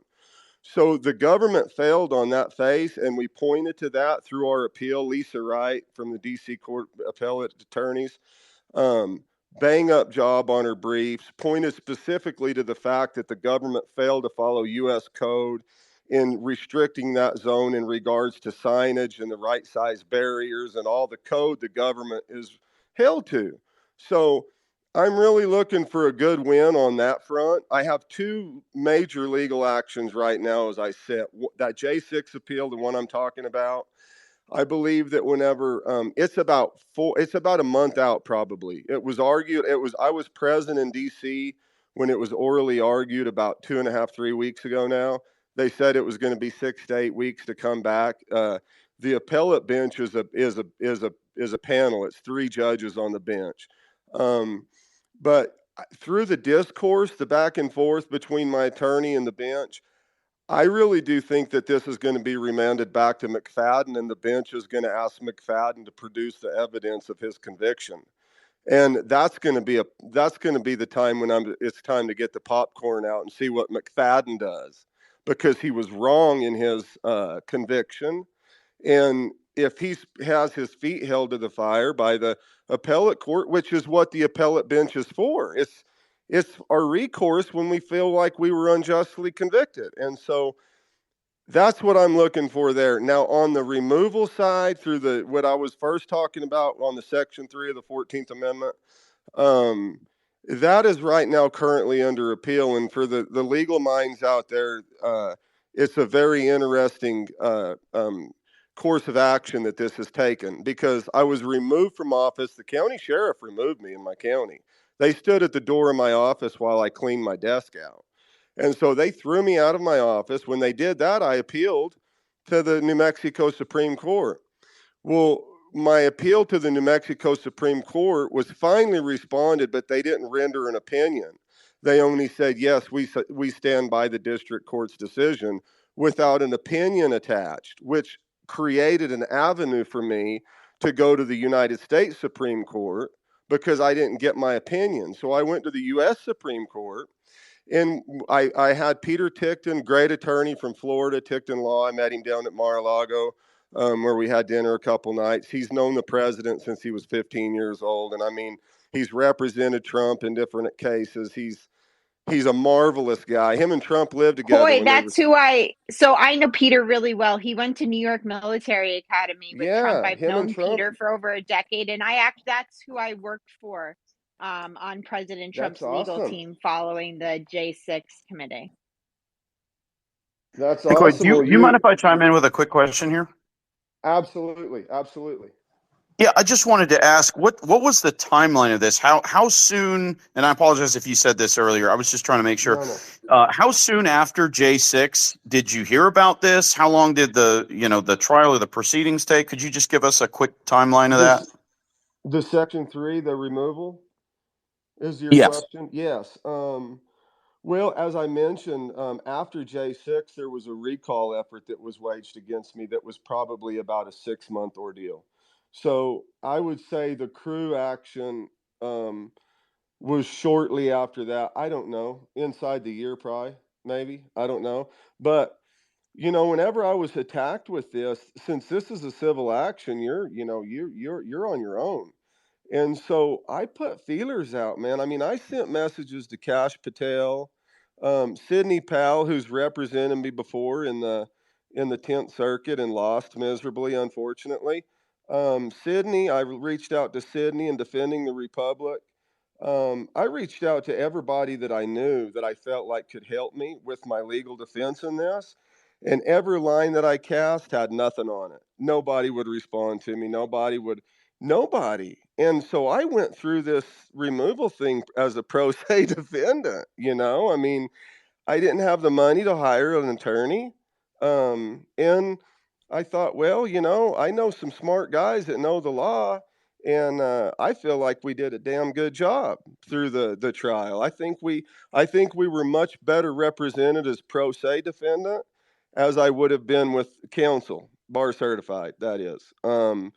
So we went forward I went through this as a pro se defendant, which is really amazing because what very well could happen at the end of this is I could get a U.S. Supreme Court decision of Griffin versus the state of New Mexico, and it could be a pro se decision. So it could really have great reward for standing in faith and just trusting God through it. Because as I said, that I reached out to guys like Cash Patel and Mike Lindell and so many others trying to get help. Um, at the same time, I knew that if God wanted me to have an attorney through it, He was going to send me an attorney, and so I just trusted God through it. And I feel like I couldn't be standing on better legal ground now because I feel like winning on an appeal might be a better win than winning at the very beginning. I mean, and I think we're going to win on appeal. Well, Coy, I want to emphasize something with the timeline because it gets Yes, to what I said about you and Derek Evans in particular. And sure, Derek was a state legislator in West Virginia, and they were the two electeds that I think were identified early. But that's right. most of the people who were among the first people charged and sent to the gulag were people who were active inside the Capitol, right? Yeah, Right, they went after kind of the most notorious people or the people who were most fired up that day first, with the exceptions of you and Derek. Derek did go inside. You didn't even go inside, that's right. and yet you were amongst the first That's to be right. rounded up and sent to the gulag and charged, so That's that right. they could start the process that they were doing. I think that timeline is pretty important. It is, and another curious thing about the timeline as well is I think it was the day or two after I got out of jail was whenever the Senate impeachment hearings were going on against President Trump, and they directly referenced my name in a Twitter post that President Trump had retweeted on his Twitter platform during the Senate impeachment hearing. So, I mean, it was all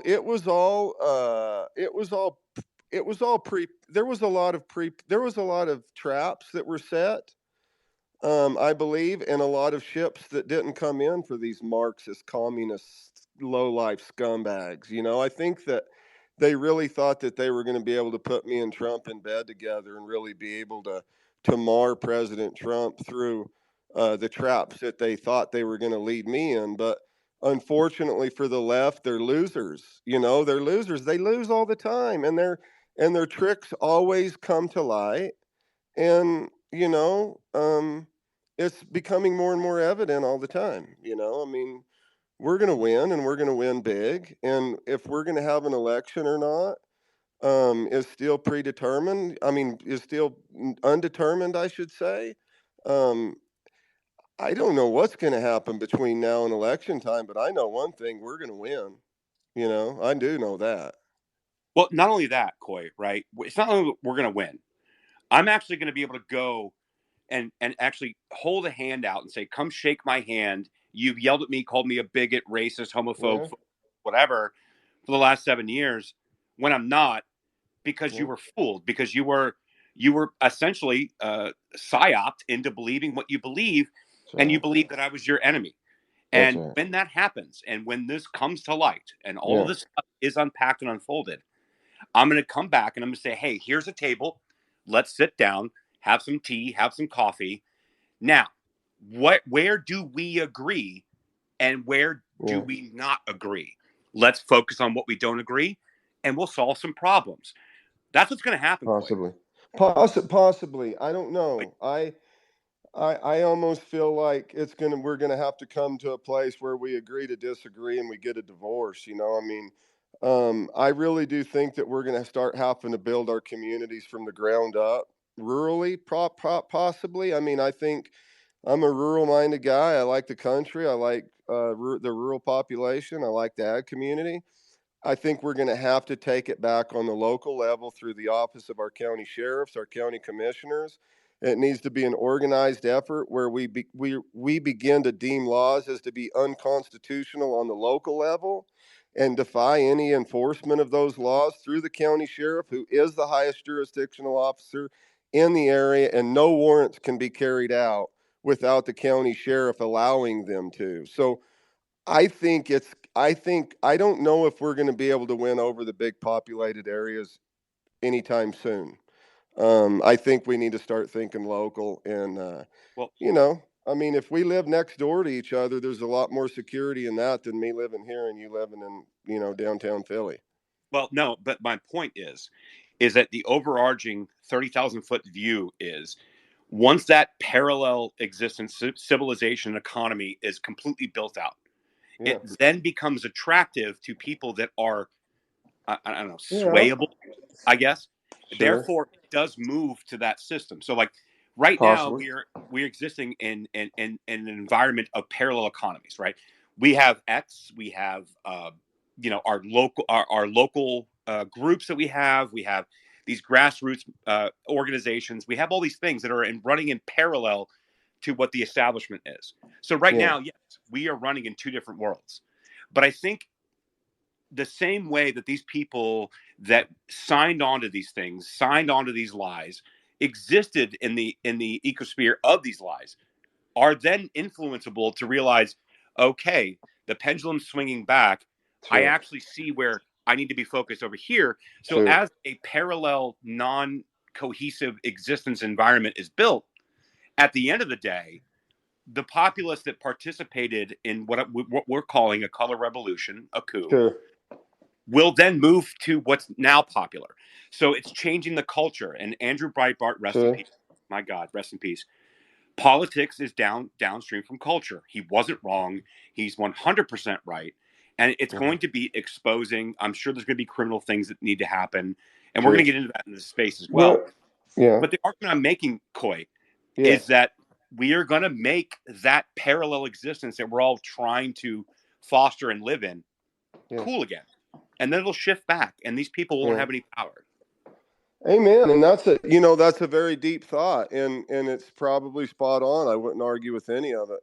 But where I'm at is just more on the surface of what's going on. And I think that really a lot of the people, the same people that you're talking about, bringing them back over target and understanding what's really going on, possibly could wake up just through the simple hypocrisy that they're a part of. I mean, we have a group of people right now that scream that our democracy is under attack, and on the flip side of that same coin, they support removing an elected official official. And no, I mean, the precedence that was set with what they did to me for, I think, a very short time. I think it's going to be very short lived, but what they did through me is something that can never happen again. You should never be able to use a civil courtroom on a bench trial to remove an elected official. You take away the will of the people.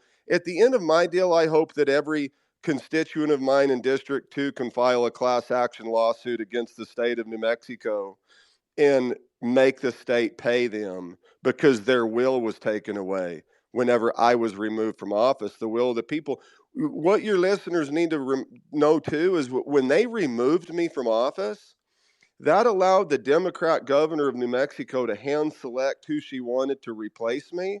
And who she replaced me with was a Democrat who had run for office 8 times and lost every time she ran for office here in this county. That's who the governor put in my seat. So it was very malicious. It was very politically driven. And I think that whenever our petition is responded to take you back to what I was talking to earlier on the legal route, where I stand right now, Peter Tickton in Florida, he's the one that is representing me to the United States Supreme Court. Okay, so we filed a petition with the U.S. Supreme Court on the constitutionality of this. And our petition was picked over and picked over and picked over, and it wasn't responded to. And so we filed a motion to demand a response from the U.S. Supreme Court. And as soon as we filed that motion to demand a response, the United States Supreme Court remanded back to the New Mexico Supreme Court and told them to give the opinion, which is beautiful because it brings it all right back home to New Mexico where it needs to be settled at. So the New Mexico Supreme Court was supposed to respond by December 14th. They asked for more time. They got an extension. So right now, I believe we're looking at January 17th for the New Mexico Supreme Court to respond with an opinion on if that was a constitutional action or not. And it's really funny, it's kind of comical in this because the New Mexico Supreme Court is way out there in left field, crazy leftists. And they would love to stand by this decision, but we have more of a conservative bench that's above them, that's upstairs, that will keep them in line if they decide to turn full on communists. So, as we look at the accomplishments of President Trump, in my opinion, that was the greatest one to get the U.S. Supreme Court in place because thank God we have it today. Well, and again, I'm going to come to Jen here, and I'll just say on that note, Harry Reid, you dumb ass. Even C. Turtle McConnell told you you're going to regret your decision, and here we are today. And so I agree with you 100%. Harry Reid, who has now, I believe, the airport's been named after him in Nevada, is probably absolutely regretting the day that he thought that he could circumvent the filibuster, and we have I wouldn't say proper Supreme Court, but I would say we have at least a somewhat functional Supreme Court. So we'll see how that turns out. Jen, go ahead. Yeah, trash. I just wanted to point out to you, I sent you a clip that, or it's 28 minutes, of Norm Eisen discussing his book, Stopping Trumpery or whatever the hell it is. So if, as we're talking here, if you wanted to just, I know you have the ability to like watch it in the background and pull clips as we're sitting here. I think that might be interesting because it might be very telling because it seems like a very good, like, he's in an interview in a safe place and like he would be talking. So that's all I Well, wanted to say. so then if that's the case, I actually do have the ability. I'll send it to myself so I can play it on my computer. I will go through that and see if there's any juicy clips in it. If you guys can drive the space, if you and Dustin can drive the space, and then I can do that in the background. Yeah, so I want to jump in with Coy on a couple more things because what happened to Coy and what he's describing to you guys was the test run for what they were planning to do to President Trump and what they tried to do to Derek Evans, right? And it's the same group of people: Norm Eisen, Crew, the Citizens for Responsibility and Ethics in Washington, supposedly, right? Which is a hyper partisan George Soros funded organization, but the same tactics, right? The same lawyers, the same legal arguments were all brought against Coy in exactly the same way we're seeing it play out against President Trump. And Coy, because we were on the tour together and we did the national bus tours and did all the events everywhere, we were often also mentioned, not just in the impeachment trial, but in all of the articles that came out in the immediate aftermath, which would take things out of context, would take clips from certain events that we did, and try to drive this narrative that somehow we were all these bad insurrectionists who were trying to take over the government. And I don't know. I guess the idea was we were going to install Jacob Chansley as the head of the Q shaman, as the head of the government or something. I still don't quite understand how they make that leap. I I don't understand it either. But as far as the gaslighting, the certain clips and stuff and little statements, whenever I went through my trial in D.C., I think that Matt Struck. I think that there was 2,400 videos. I think turned over to the government that they combed through, and I only, they just cherry picked like 30 seconds of a couple videos, and it's just such hypocrisy once again to me. And I hope any of your listeners out there that are more on the left side and maybe think the J6 scam committee had any legitimacy to it at all. But it's just the hypocrisy of how they can delete all of their digital evidence on the left through the committee and all the depositions and everything, and they wipe all of their slate clean. But meanwhile, on our side, if we delete one video from January 6th, we're charged with obstructing justice and have felonies charged against us because we deleted a video or a text, but yet they do it right in our face, right down our throat, and we just let them just delete all the depositions and move away because we have Mike Johnson that, I don't know. It's just disappointing. Yeah, no, Mike Johnson and disappointment, I think, go hand in hand. We've been incredibly disappointed, but so Coy, I'm thrilled to hear and to know that Peter Tickton and you were able to join up. Peter Tickton was Jen's lawyer when she had to go before the J6 committee, and this gets to some of the other tactics that I think are really important to talk about here, which is there aren't enough right leaning lawyers who are willing to stand up to this machine.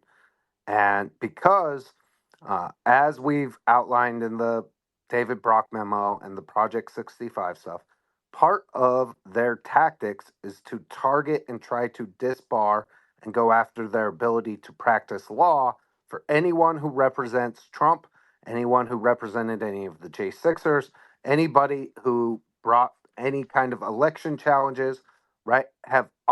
They don't have to just represent whatever case they're representing. They also then have to deal with the fallout of all of these ethics complaints and these bar complaints, right? And the dragging through of the mud. And so, right, people like Peter Tickton, who provided counsel for Jen when she had to go before the J6 committee, is helping Coy get these appeals filed, is really necessary because this gets to some of the organization, which is we're talking about the tactics used to foment a color revolution. And by the way, there is an entire chapter in Norm Eisen's book on color revolution about using the impeachment process in order to undermine the incumbent that you're trying to overthrow. There's literally a whole chapter.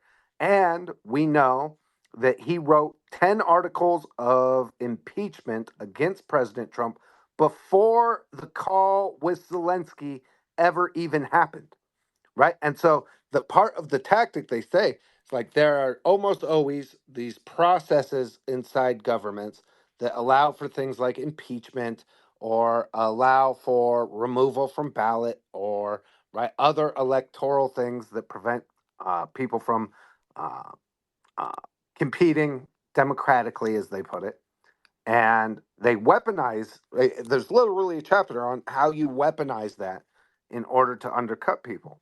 And so I just really want to make sure I go forward and point out that like people like Peter Tickton, who me and Jen not because not only did he represent Jen, but then he also gave Jen a job when no one else would hire anybody like us, right? And there was this period where the J6ers had been so overwhelmingly censored, right? It wasn't just that we had all this shit happening us and the media was dragging us and we were being subpoenaed by the courts and for Coy and so many others that they were also facing criminal charges for, walking on the lawn at the Capitol.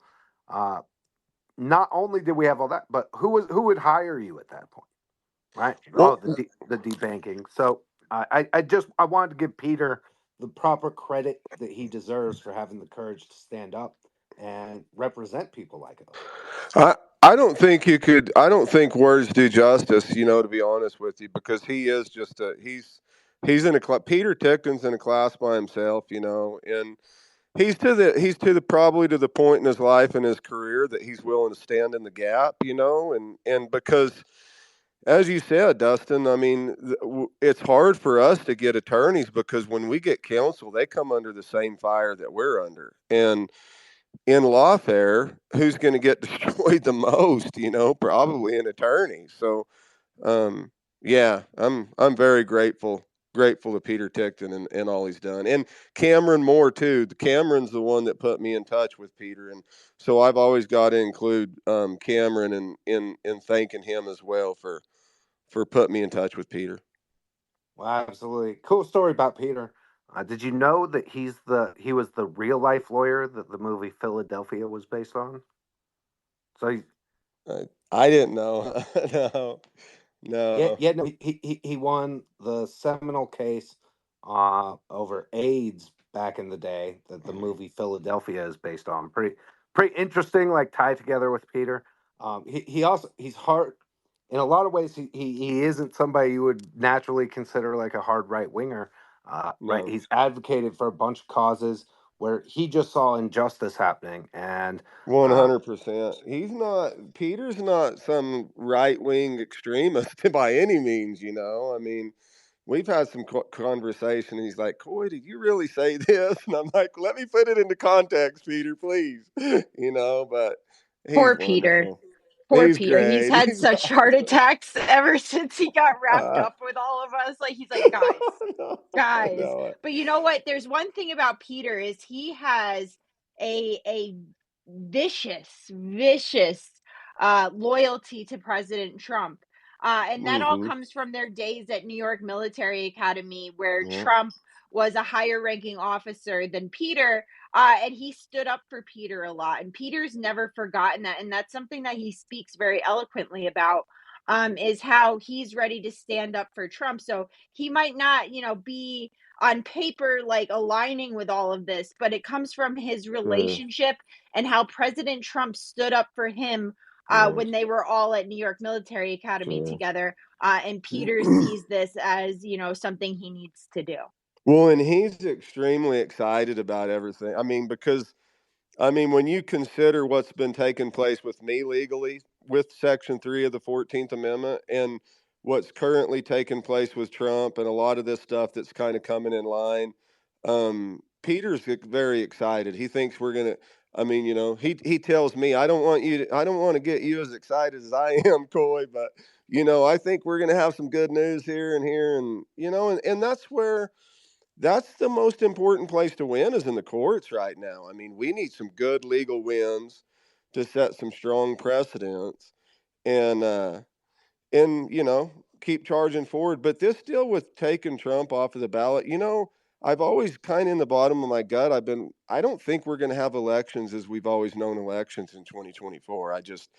It's going to be different. And I felt like everything is going to fall apart before the elections happen. And now with them removing candidates from the ballot, this is exactly what's going to do it, because this is going to cause the kind of disruption through our electorate and inside of our counties that what are Well, we going to have by the time the elections roll around? Nobody's well, going to have any confidence in a election electorate where the courts are picking the candidates for well, you.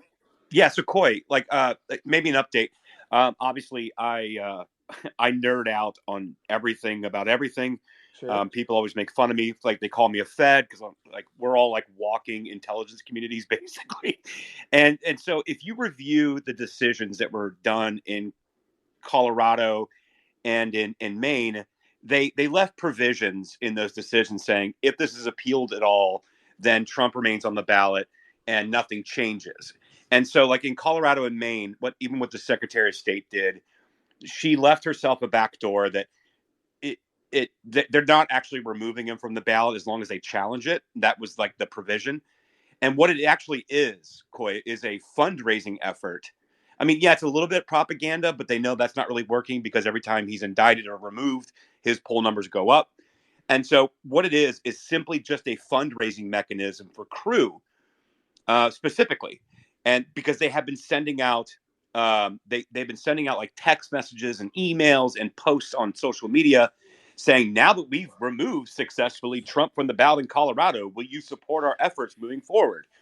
But if you read the decisions specifically about the Supreme Court in Colorado and the Secretary of State in Maine, it's at the very end, and they essentially say if this is challenged at all, then this ruling is null and void, and I'm staying my own decision in this document Sure. until we are received with different information from various from the Supreme Court.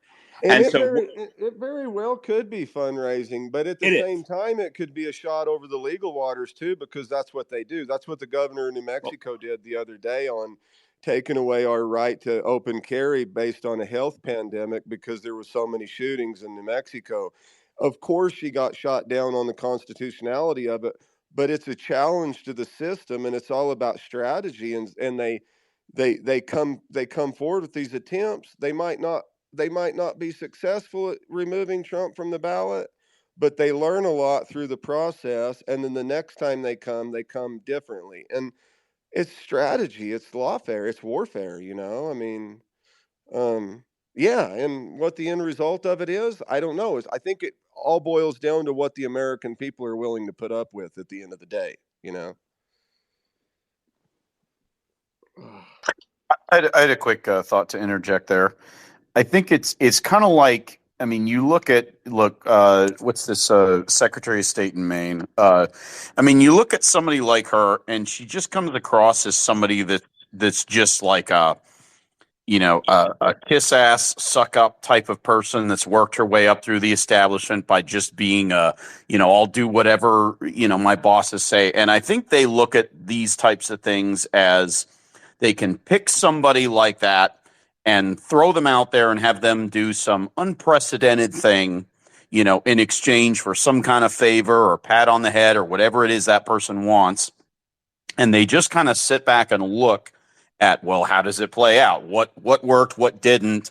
And they don't care if the whole thing blows up in her face and ends her career because they look at that person as a sacrificial lamb. And then they just sit back and they strategize, okay, well, our next attempt is going to be, and if you get 4, 5, 6 people in different states doing these things, then it's almost like treating the whole thing like a laboratory experiment, if that makes sense. No, I Very like well that. said. I think that there's a part of this which is literally just as simple as putting Trump's name next to insurrection ahead of the Jack Smith bullshit, right? Because the number of different lawfare happenings, right? We have all these coordinated charges that just happen to come up. Alvin Bragg, Fannie Willis, Jack Smith, right? All bringing charges. And then as those trials start to come close, all of a sudden you have these ballot challenges that are all about what? Injecting into the narrative that Trump is somehow an insurrectionist. And I don't think it can be ignored that part of it is the strategy is just to continuously, and when we go back through the documents that we've been going through, the count, through the Color Revolution book that Norm Eisen wrote, the Color Revolution book that Michael McFall wrote, what they talk about over and over and over again, what they identify as being absolutely critical is the public perception around the target of the color revolution. And so I think a big part of this is literally just trying to through repetition and through different avenues, consistently and continuously bringing up and positing in as a sacrificial lamb. And then they just sit back and they strategize, okay, well, our next attempt is going to be, and if you get 4, 5, 6 people in different states doing these things, then it's almost like treating the whole thing like a laboratory experiment, if that makes sense. No, I Very like well that. said. I also I think that there's a part of this which is literally just as simple as putting Trump's name next to insurrection ahead of the Jack Smith bullshit, right? Because the number of different lawfare happenings, right? We have all these coordinated charges that just happen to come up. Alvin Bragg, Fannie Willis, Jack Smith, right? All bringing charges. And then as those trials start to come close, all of a sudden you have these ballot challenges that are all about what? Injecting into the narrative that Trump is somehow an insurrectionist. And I don't think it can be ignored that part of it is the strategy is just to continuously, and when we go back through the documents that we've been going through, the count, through the Color Revolution book that Norm Eisen wrote, the Color Revolution book that Michael McFall wrote, what they talk about over and over and over again, what they identify as being absolutely critical is the public perception around the target of the color revolution. And so I think a big part of this is literally just trying to, through repetition and through different avenues, consistently and continuously bringing up and positing in people's heads the idea that somehow Trump is an insurrectionist.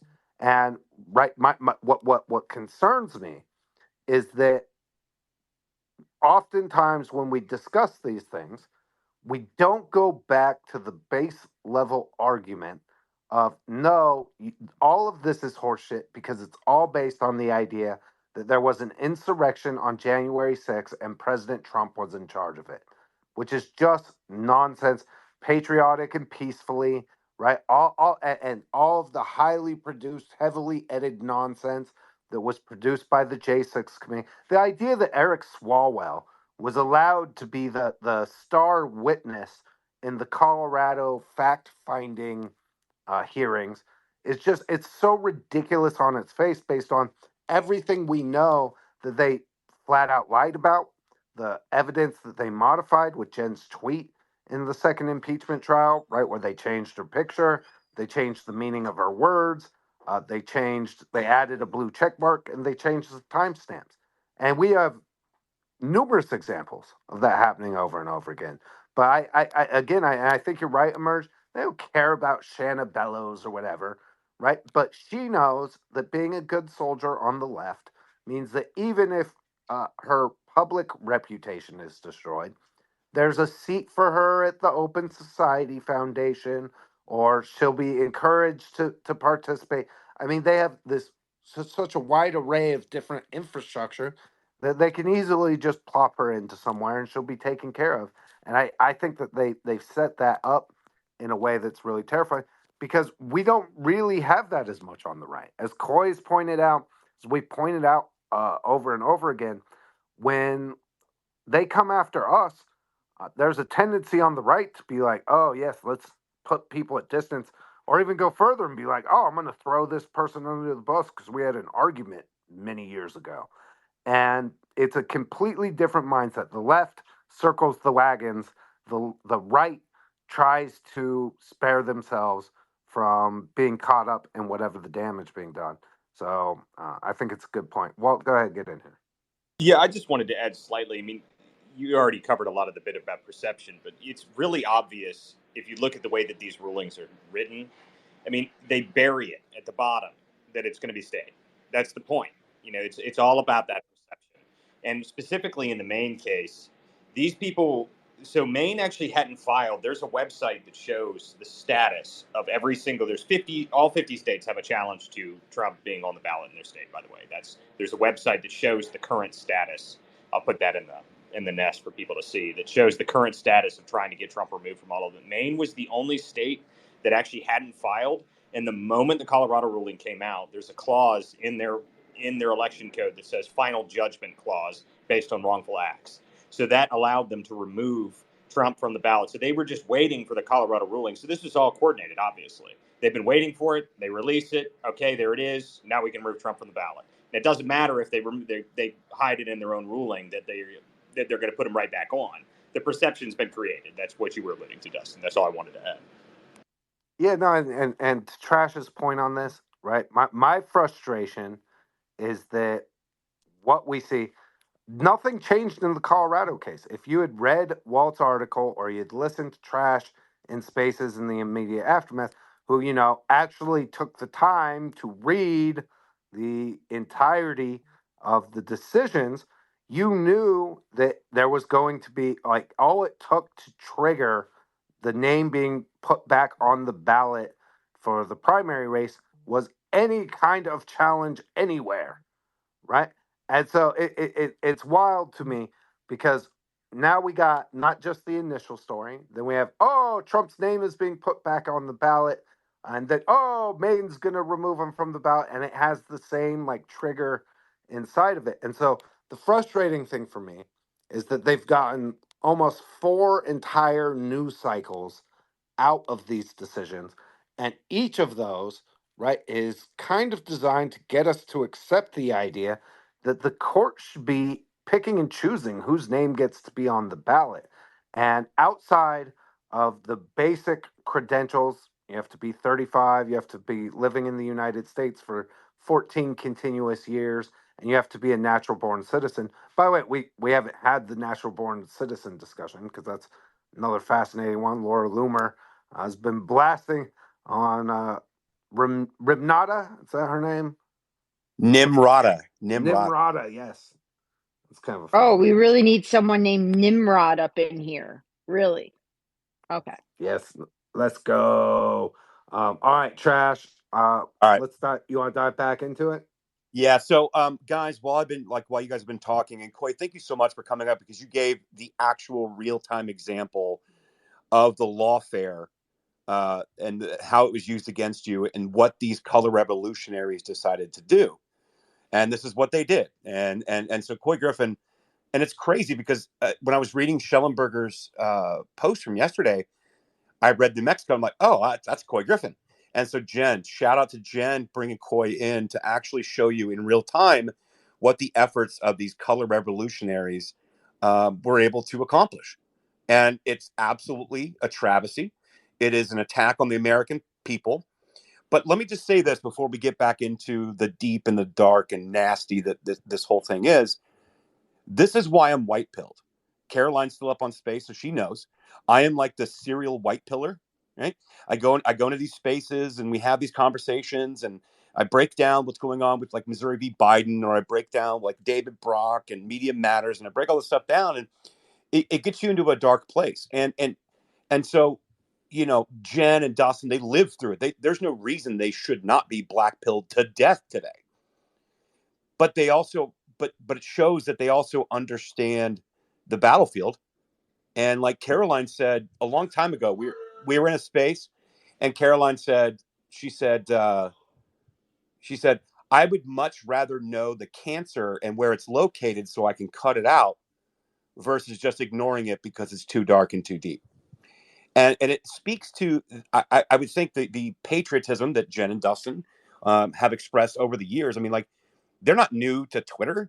They're not new to this infosphere. These MFers lived it, right? I mean, you're talking about like the Tea Party movement. You're talking about working for Breitbart, like, and working with Steve Bannon and We Build the Wall and January 6th and having, content manipulated on this quote unquote January 6th commission, and Prison Mike, Jamie Raskin going up there and lying to the American people behind parliamentary immunity. If anybody should be blackpilled, it should be them.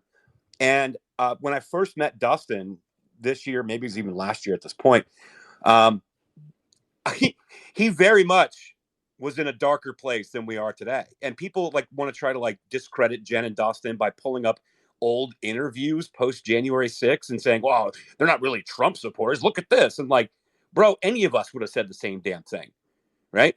Until we've been able to unpack over the last 3 years what actually is going on, what happened, and being able to like bring to light, like, holy shit, like, here's the playbook. Here it is. Jen in here screaming since 1927, it's Norm effing Eisen. Can we just talk about Norm Eisen? Can we just do that, please? And so a lot of these people, like Millie Weaver, getting banned, suppressed, having not only banned and suppressed, but having people on the conservative side, to Dustin's point, come after her and discredit her name because she was covering things that were true. And you had Intel community assets and contractors, these absolute clowns grifting off the Q movement, setting up campaigns to go after her, to silence her, not just through suppression and censoring on social media, but personally, personally. And so all these people are not coming to you with black pills. These people are coming to you with white pills. And so the white pill, if you guys don't understand, I still get comments. They don't understand the white pill, blue pill, red pill, black pill scenario. The white pill is a message of hope. It's that we're exposing this, that we understand this battlefield, and now we know who to talk about. Now we know what actually needs to be defeated. And it's not these retail politics like, well, Nikki Haley said this and Ron DeSantis said that and all that nonsense. It's a distraction. And these cases that are coming out of Colorado and Maine, it's not done. There's going to be more. And they're trying to set a precedent and trying to, like Dustin pointed out, put insurrectionists next to the name of Donald Trump. And so the real fight is what we're talking about here. This has nothing like, listen, I'm not monetized. Well, I mean, I'm monetized on Twitter. I get like $50 every 2 weeks. I'm not monetized by anybody. I'm not paid by anybody. I'm legit like a dude with a normal job that receives $0. But I understand the assignment, and it's getting this information to people with platforms, with authority, with power, with access that can actually act on it and make change. It's no coincidence that Elon Musk and Chris Pavlovski are going after the people they're going after. No, these are the people with resources, platform, and power that understand what's happening, and they're going after these people. So we're going to keep talking about it. Hopefully, it makes it to somebody that's earned the right to have a big platform. Eventually, it makes it to legacy media because it can't ignore it anymore. And then politicians have to move because politics is downstream from culture. I know it's a little bit of a hodgepodge kind of statement, but I really wanted to make the point. Like, none of us up here are doing this because we're getting paid to do it. I would love to be paid to do this. Trust me, I would love it. I'm trying to figure out a way to do that. But like, this is real information. This is true information. It's real information, and it needs to get into the people in the hands. And I don't really care what your political party is, because I'm telling you right now, just because this entire machine was levied against conservatives does not mean it won't be levied against the left. And it will be, and we know it will be, and it needs to be crushed. And we can get back to the will of the American people. Wow, I was a lot of tangents there. Sorry about that. Go ahead, Jen. Yeah, no, trash. Like, honestly, like, I'm so tired of people talking shit. And, like, you see it, they talk shit against Tucker because he sent a text that he hated Donald Trump following January 6th. Like, do you guys realize what we went through as a country? Now, imagine being in DC that day, being all up in the lead up to that, and then it ending like that. Yes, I was pissed. But you know what the difference is? Is that we realize what happened, and now we are on a constant fight. Like, I am up here every day defending Donald Trump. Following my testimony with the January 6th committee, I literally went and joined his legal team in order to expose this information. So you know what? You can sit there and talk shit about me, but you're not going to stop me. Right? You're not, there's no amount of shit you could talk about me that's going to stop me from exposing this truth, because it needs to get out. And you know what? The more shit you talk about me, the more powerful I become. And you know what? I have defended Donald Trump since before he even ran for president. I was sitting with him in 2011 at Trump Tower when you had all of the Republican groups from around New York begging him to run for New York governor at the time.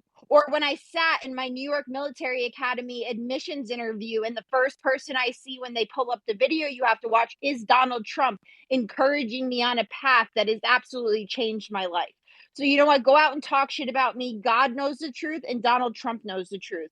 And you know what? People make mistakes, people get angry. And after what we went through and I physically experienced, like I had every right to be angry because what they did to our nation is unbelievable. What they did to Donald Trump is unbelievable. And if you weren't angry about it, I don't know what to tell you. But you know what? Now we have to do the right thing. And that right thing is to get Donald Trump back in office and to stop these communists taking over our country. So thanks. I went on a rant. There you go. No, it's a great rant, and it's well justified. And let me be even more clear.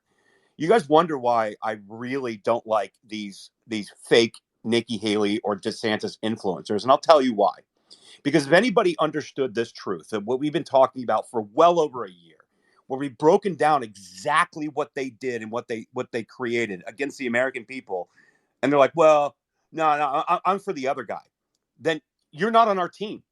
You're un-American. You're not on our team, and has nothing to do with a cult of Trump. Insert somebody else into his shoes. I don't care. What we're showing you was a soft coup in this country that was created by Norm Eisen, David Brock, people out of the Hillary camp, people out of the Obama camp, and they subverted the will of the American people thinking that they knew better. I mean, for God's sake, the entire censorship apparatus that was built, they literally said that there was articles and reporting and meetings at Harvard and many of these other universities, and they said, well, this altruistic band of people got together and they were going to fight mis and disinformation, and they censored anything that went against the narrative.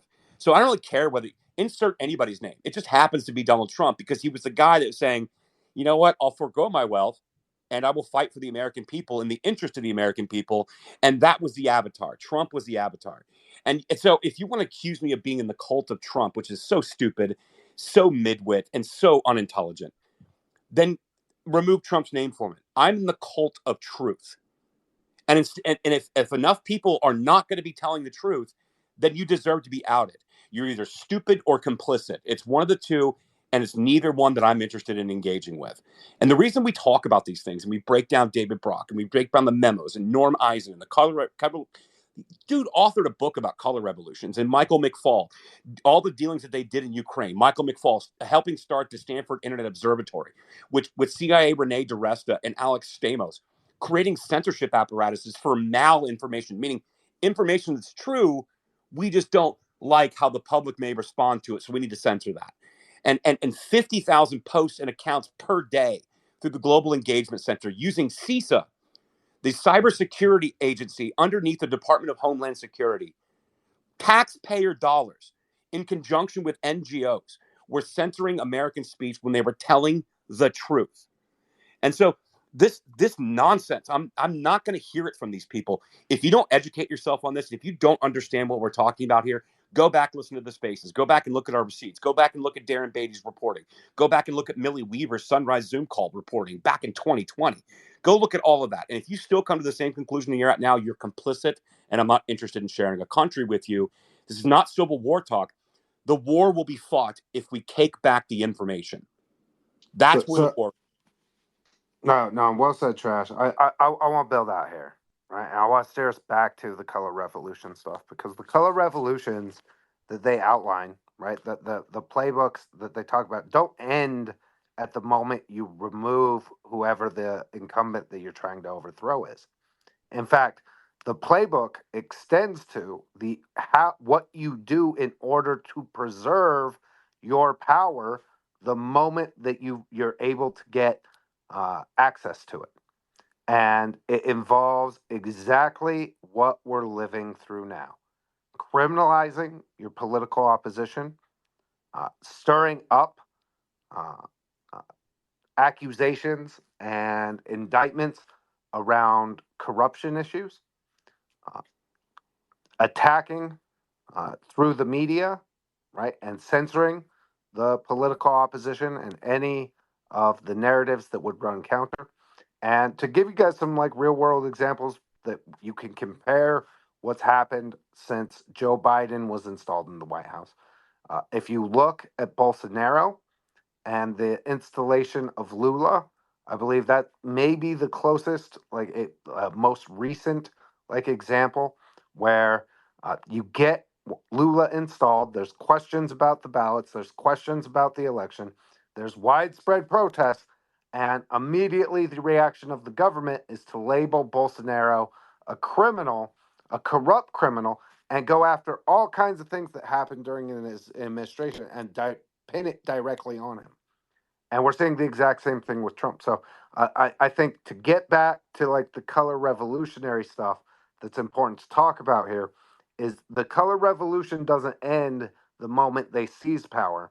And the playbook extends out that once you get hold of the intelligence, security, law enforcement, and other mechanisms of government, how you apply those things to cement the power that you've now taken. And it's another fascinating part of this that we're seeing play out. And the reason I think it was important to bring Coy up, I love Coy like a brother. I've known Coy since my Tea Party days. Coy is often like a lot more intense than I am, I guess I would say. But he's also been put through the effing ringer. I mean, right? The arrest, the removal from office, all of the other nonsense that he's been put through. Um, I get why he feels the way he does, I guess. And so I'm looking forward to diving back in.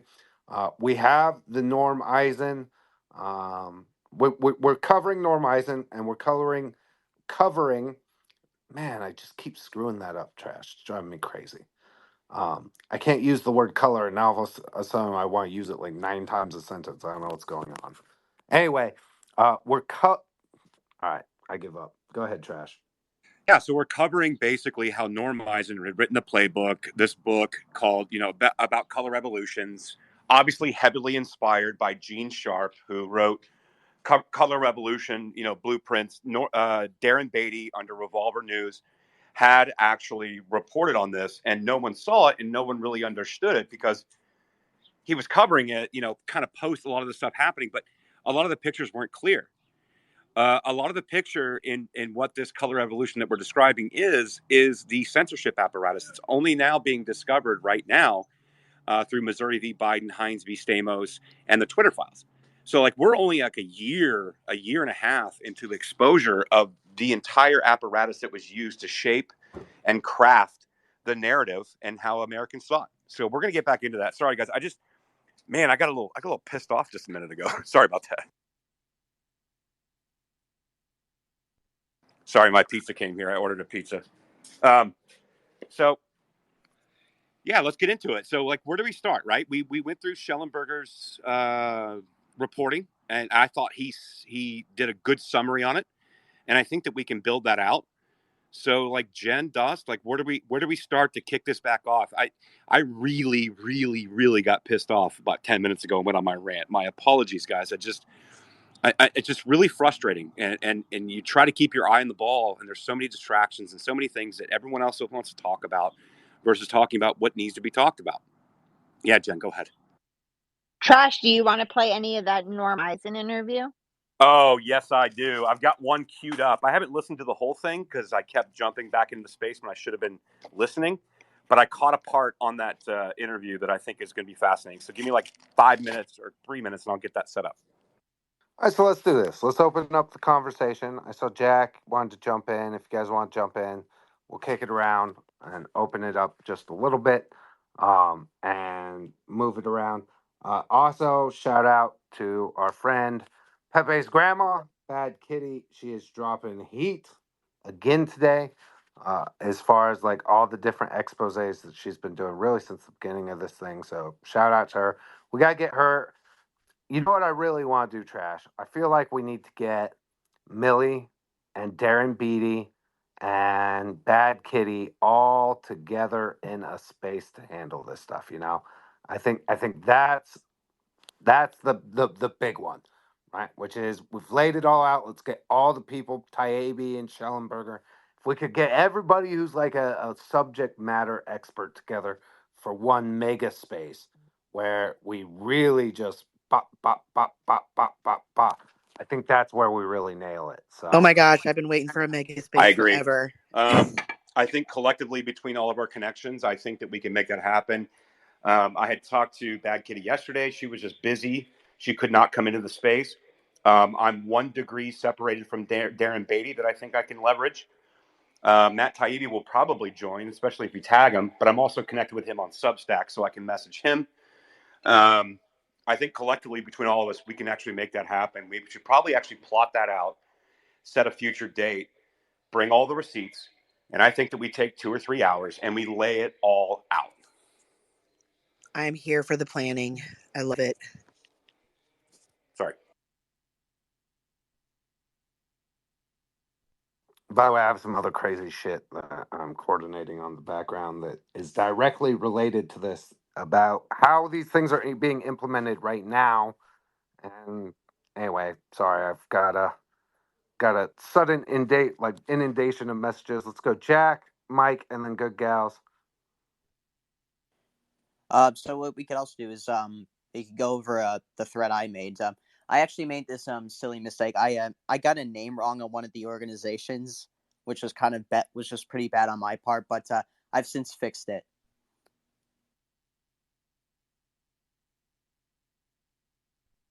Sorry, guys, the dog's going crazy. Mike, go ahead. Yeah, I think Trash is going to want to go back and look at what he said earlier and listen to it word for word. It is absolutely spot on. Like it is exactly, Dustin, what you were saying the other day to that moon guy. It's not. It's a bigger picture. It does not have anything to do with Trump. Kind of does have a little bit to do with Trump, but it's really it has. It's just if this happens, it's over. Like there's no coming back from this. It's much bigger than Trump. And I think I would love to Trash. You need to clip that. You need to freaking repost it, send it to people, whatever it was, because I think everything that you said in there was spot on. Like kissing by his ass. I'm telling you, like everything. I'm literally on the treadmill, nodding my head like an idiot all alone. Like nobody even knows what I'm doing. And I'm just thinking that's spot freaking on. I love that clip. I'm here for it. Let's go. Sorry, guys. I'm getting Mike, my pizza when ready. I'm was getting that? situated so we can do this. Guys, I've got a clip pulled up. I haven't listened to the whole clip. It's just how Norm Eisen started. So I'm sure it's going to be chock full of goodies. But, Mike, I appreciate it. No, I appreciate that. I did go a little tangential, though. Sorry about that. Aaron, I do have one question for you. That's where you ask. That pizza, does it have pineapple on it? Listen, I'm an American. How dare you bring non-American ideas to my pizza? Listen, I haven't ordered pizza in a long time. I got a local spot that I really like, a good Italian joint. But I went old school today. I went Pizza Hut stuffed crust, pepperoni. Like, let's go. Like, sometimes you just got to do it and take the calories. Real quick before we go, can you guys hear me? Yeah, we can hear you, Hi, Kim. Happy New Year. Hey, Kim. Mike, I need to know when that clip was because I was in and out of the space yesterday. So if you can let me know when that is, I would like to capture that, please. Will do, Kim. Mike, I hope you heard her. Good gals, could jump in here. I Or Kim. couldn't hear Kim at all. Actually, sorry. Oh, Mike, Kim was asking when that clip was, so if you could get with her on the back end and figure out so we can get that clip cut that you were asking for. So she was just trying to make sure that gets done. But good gals, jump in. Yeah. Hey, Kim. Can you guys hear me? Okay. I'm on the road. Yeah, we can hear you. Okay, great. So I'm not on the treadmill, and I'm not going to kiss anyone's butt. Nudge, nudge, wink, wink, Mike. But seriously, so I've got my family kind of looking at me like, who is he even talking to? Trash. Thanks for having me up. First of all, guys. Yeah. Good gals, you're rugging. We can't hear you.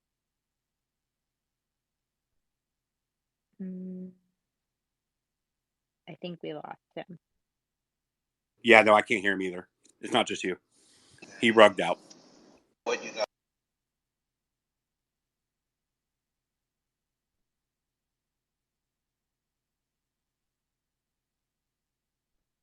Good gals, I remove you from the stage so you probably can't even hear us telling you we can't hear you. If you want to request and come back up, that way we can kind of do a shock to the system so you can hear us. You can go ahead and request it come back up. All right, Trash, we cleared the hands. Do you want us to keep going? Are you ready to play that clip, or what do you want to do? Nah, I got it here. I'll play the clip.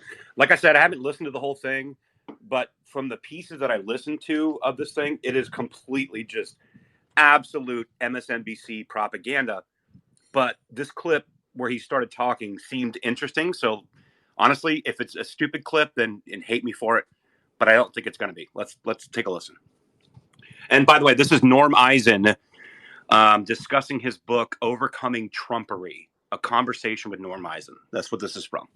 The godfather of lawfare.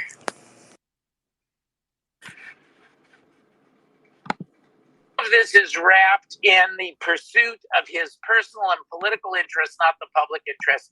You probably see that most clearly in the Ukraine impeachment, where he used Ukraine to try to extort. He really set a model for Vladimir Putin. He used Ukraine for his own selfish purposes, denying them military aid, $300 million about, to get dirt on his opponent.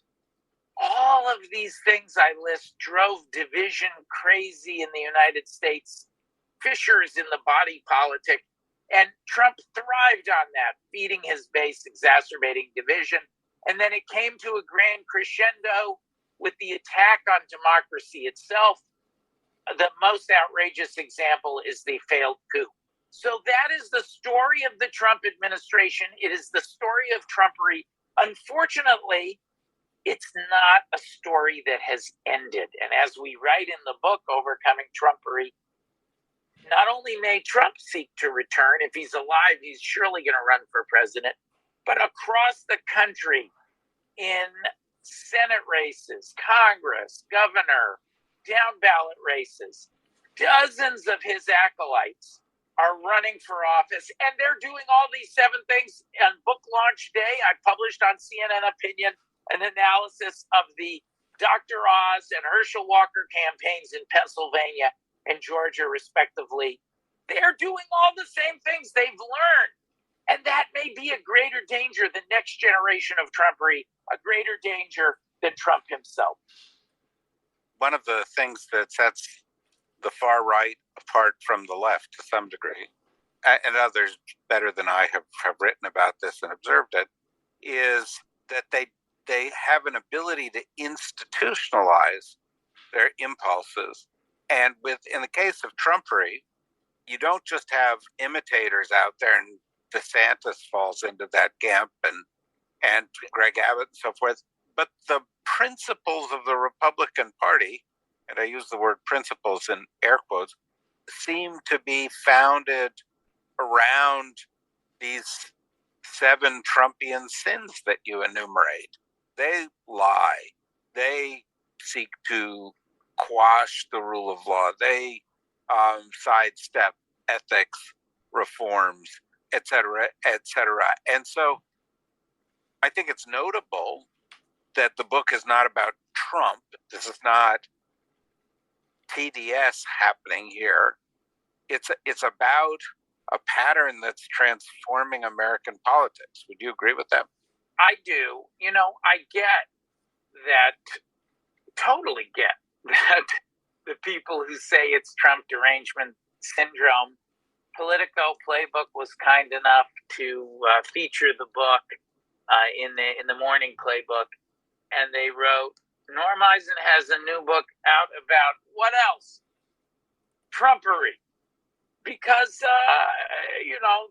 holding Trump accountable is the great white whale of those in both parties, by the way. I find that this is by no means a uniquely liberal phenomenon. Some of the most vehement opponents of Trumpery can be found among conservatives who are appalled at his bastardization of the conservative movement.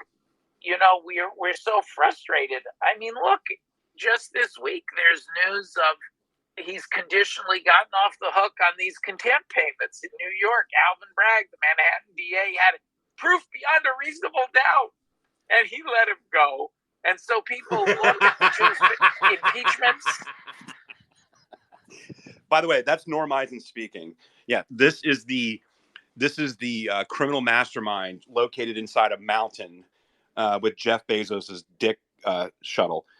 Like that's the guy, right? That's the guy that we're talking about. Like you listen to him and you're just like, wow, it's fascinating how crazy it is. But the one true thing he said, and I would love to get your guys' feedback on this, was that it's not TDS. You are 100% right. It is not TDS. TDS is the symptom or the aftermath of what you did on social media, legacy media, and in public against right wing populism, as they call Trumpery.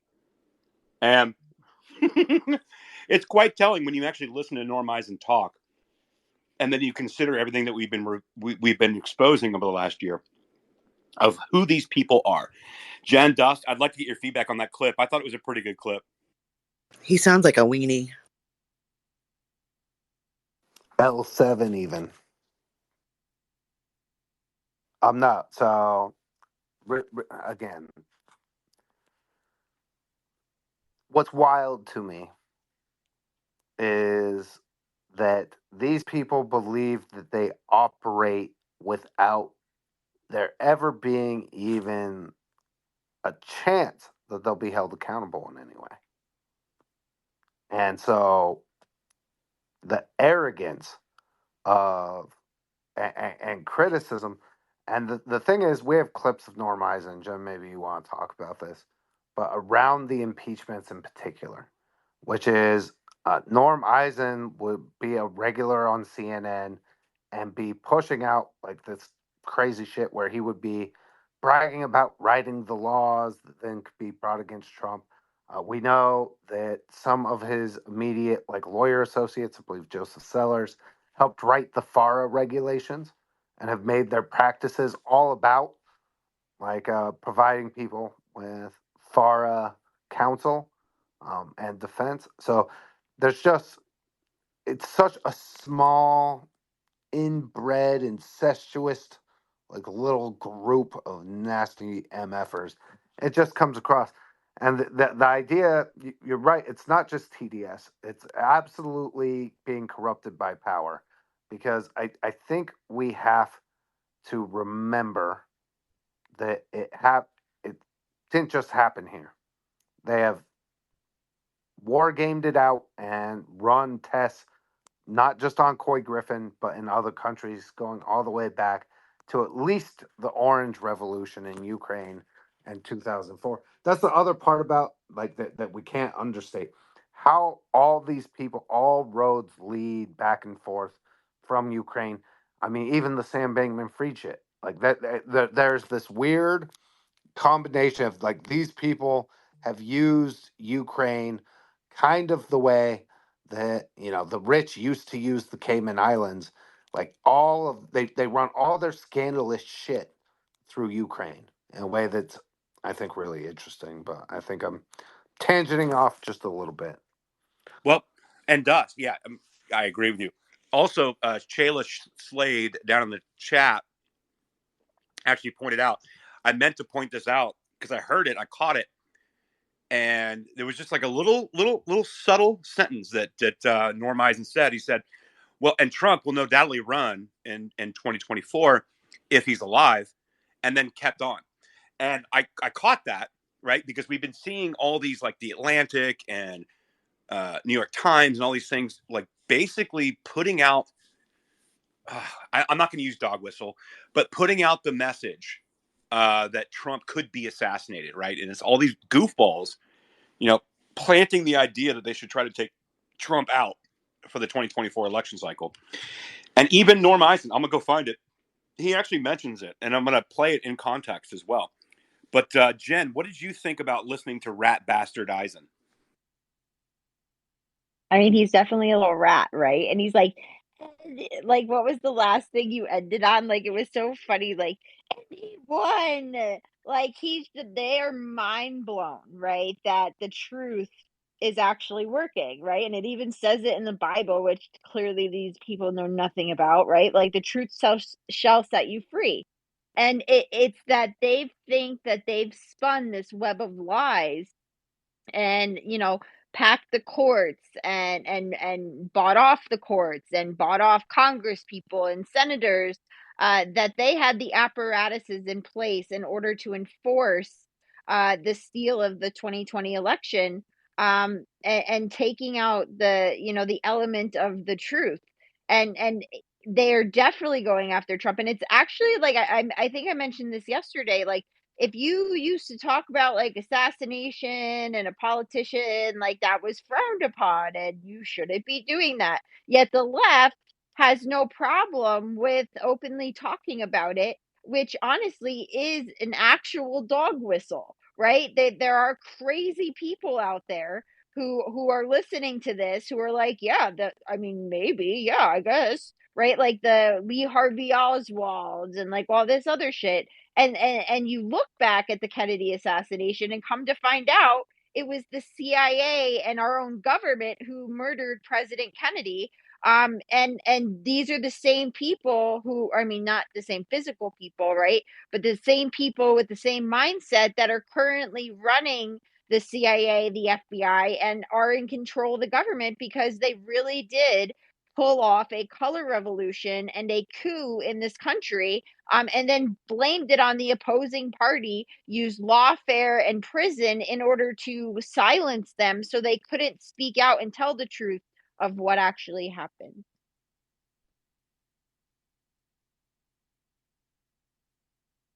Great stuff. Rose, good to see you. Rose, thank you for sending us that clip. The clip we're listening to with Norm Eisen, Rose sent over. Hey guys. I just wanted to add the nauseating projection, just everything that they are actually doing, they project onto Trump. Everything he said is in fact what he does and the group does. Everything. It's they're very, very, very good at that. And it's just unbelievable to me how they all speak. They lie and they lie and they lie. It's like, really? Okay. But I just wanted to add that 2 cents. It actually makes me laugh. It's very dangerous, but it's very simplistic in a way. Well, it's just the propaganda, right? So like and people talk about the hypocrisy. It's not hypocrisy; it's hierarchy. Like there is no truth but power on the left or this establishment scenario. It has nothing to do, like James Lindsay. A couple weeks ago, he had a podcast. He has a podcast called New Discourses. I listened to it, and one of the things that he was talking about was the current thing, the things that's being talked about, the things that are weaponized in our public discourse. And he said the issue is not the issue. The issue is revolution. So, the trans ideology, the gay ideology, racial politics, which we highlighted that Norm Eisen laid out in detail as part of one of the pillars, how to create a color revolution in a country is othering people and creating racial divide, right? I think Obama understands this very well. Obama set us back 20 years in race relations in this country, and he's not stopping. But the issue is not the issue, and it's not hypocrisy, it's hierarchy. So the only thing that matters is power. So they can say whatever they want. I mean, there's an account on Twitter called Defiant L's, and essentially what they do is they find like an original tweet, and then fast forward months or years later, they put out a completely contradictory tweet to what they put out a few years before, because it's not hypocrisy. Hypocrisy means nothing to them. It's hierarchy, and it has everything to do with power. So it's only talking about whatever the current thing is. The current thing is not actually the issue. The current thing is the revolution. Anything that furthers the revolution is all that matters.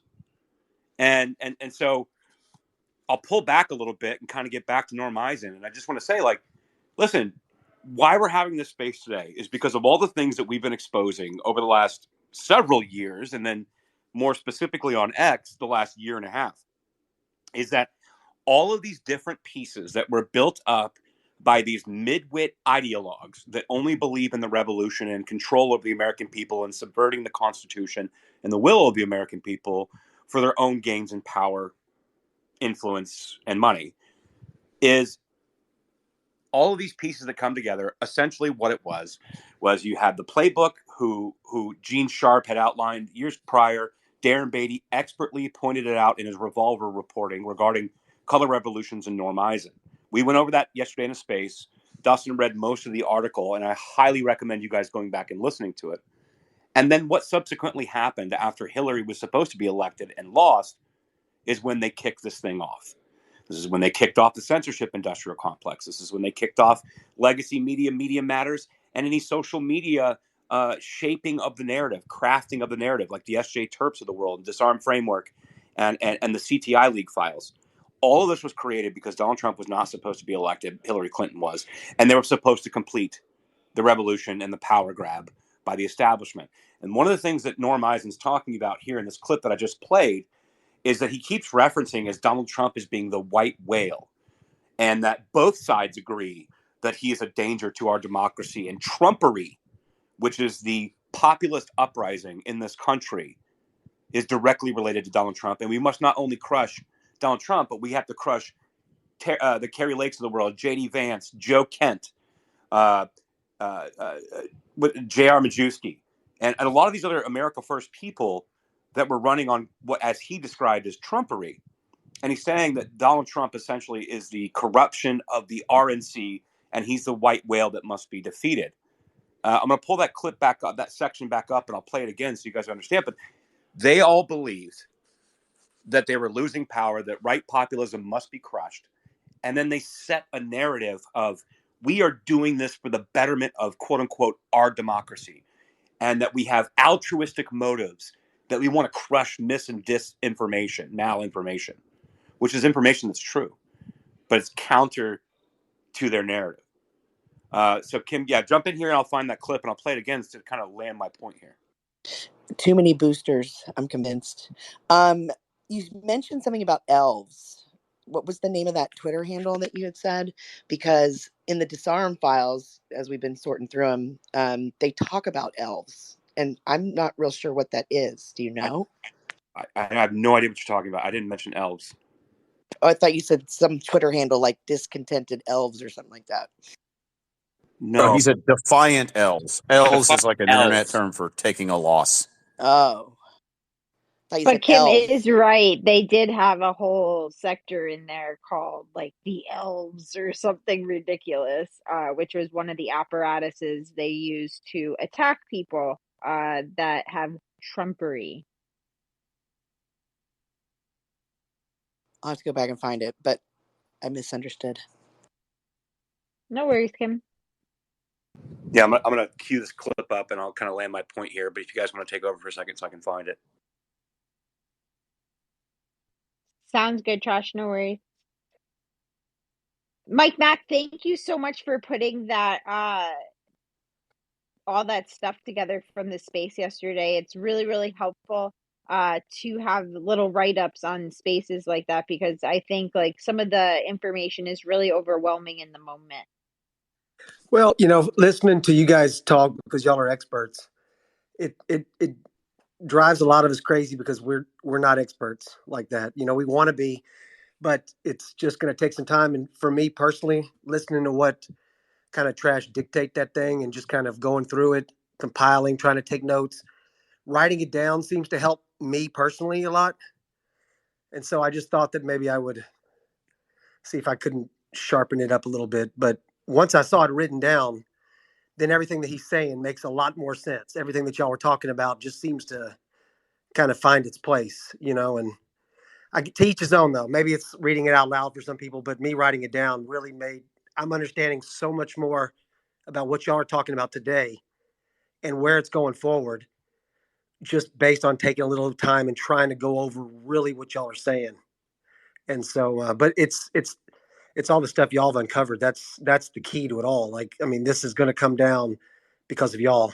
Well, and I think that Jack's mind map, with that visualizing of how all of these people are connected, I'm really super excited to see that.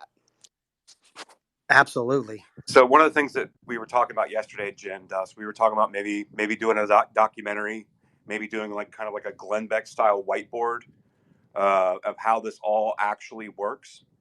And so people, and here's the thing, like, this is not just about being a Trump supporter or a conservative.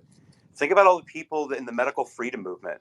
Think about all the people that were included in the Global Engagement Center censorship, right? We're talking about what they deemed as Hindu nationalists or Russian disinformation agents. They were American people that were neither of the two at all, but they were lumped into these tranches of this industrialized censorship.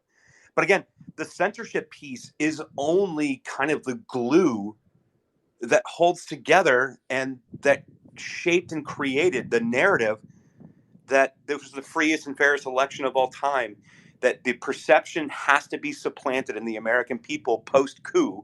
I'm just going to call it that from now on. Like I try not to be inflammatory. I try to be specific, but I don't know what else to call it. When you have people like Norm Eisen and Michael McFaul, right? Michael McFaul, ambassador, right? United States ambassador, did a lot of work in Ukraine. They were heavily involved in color revolutions in Ukraine.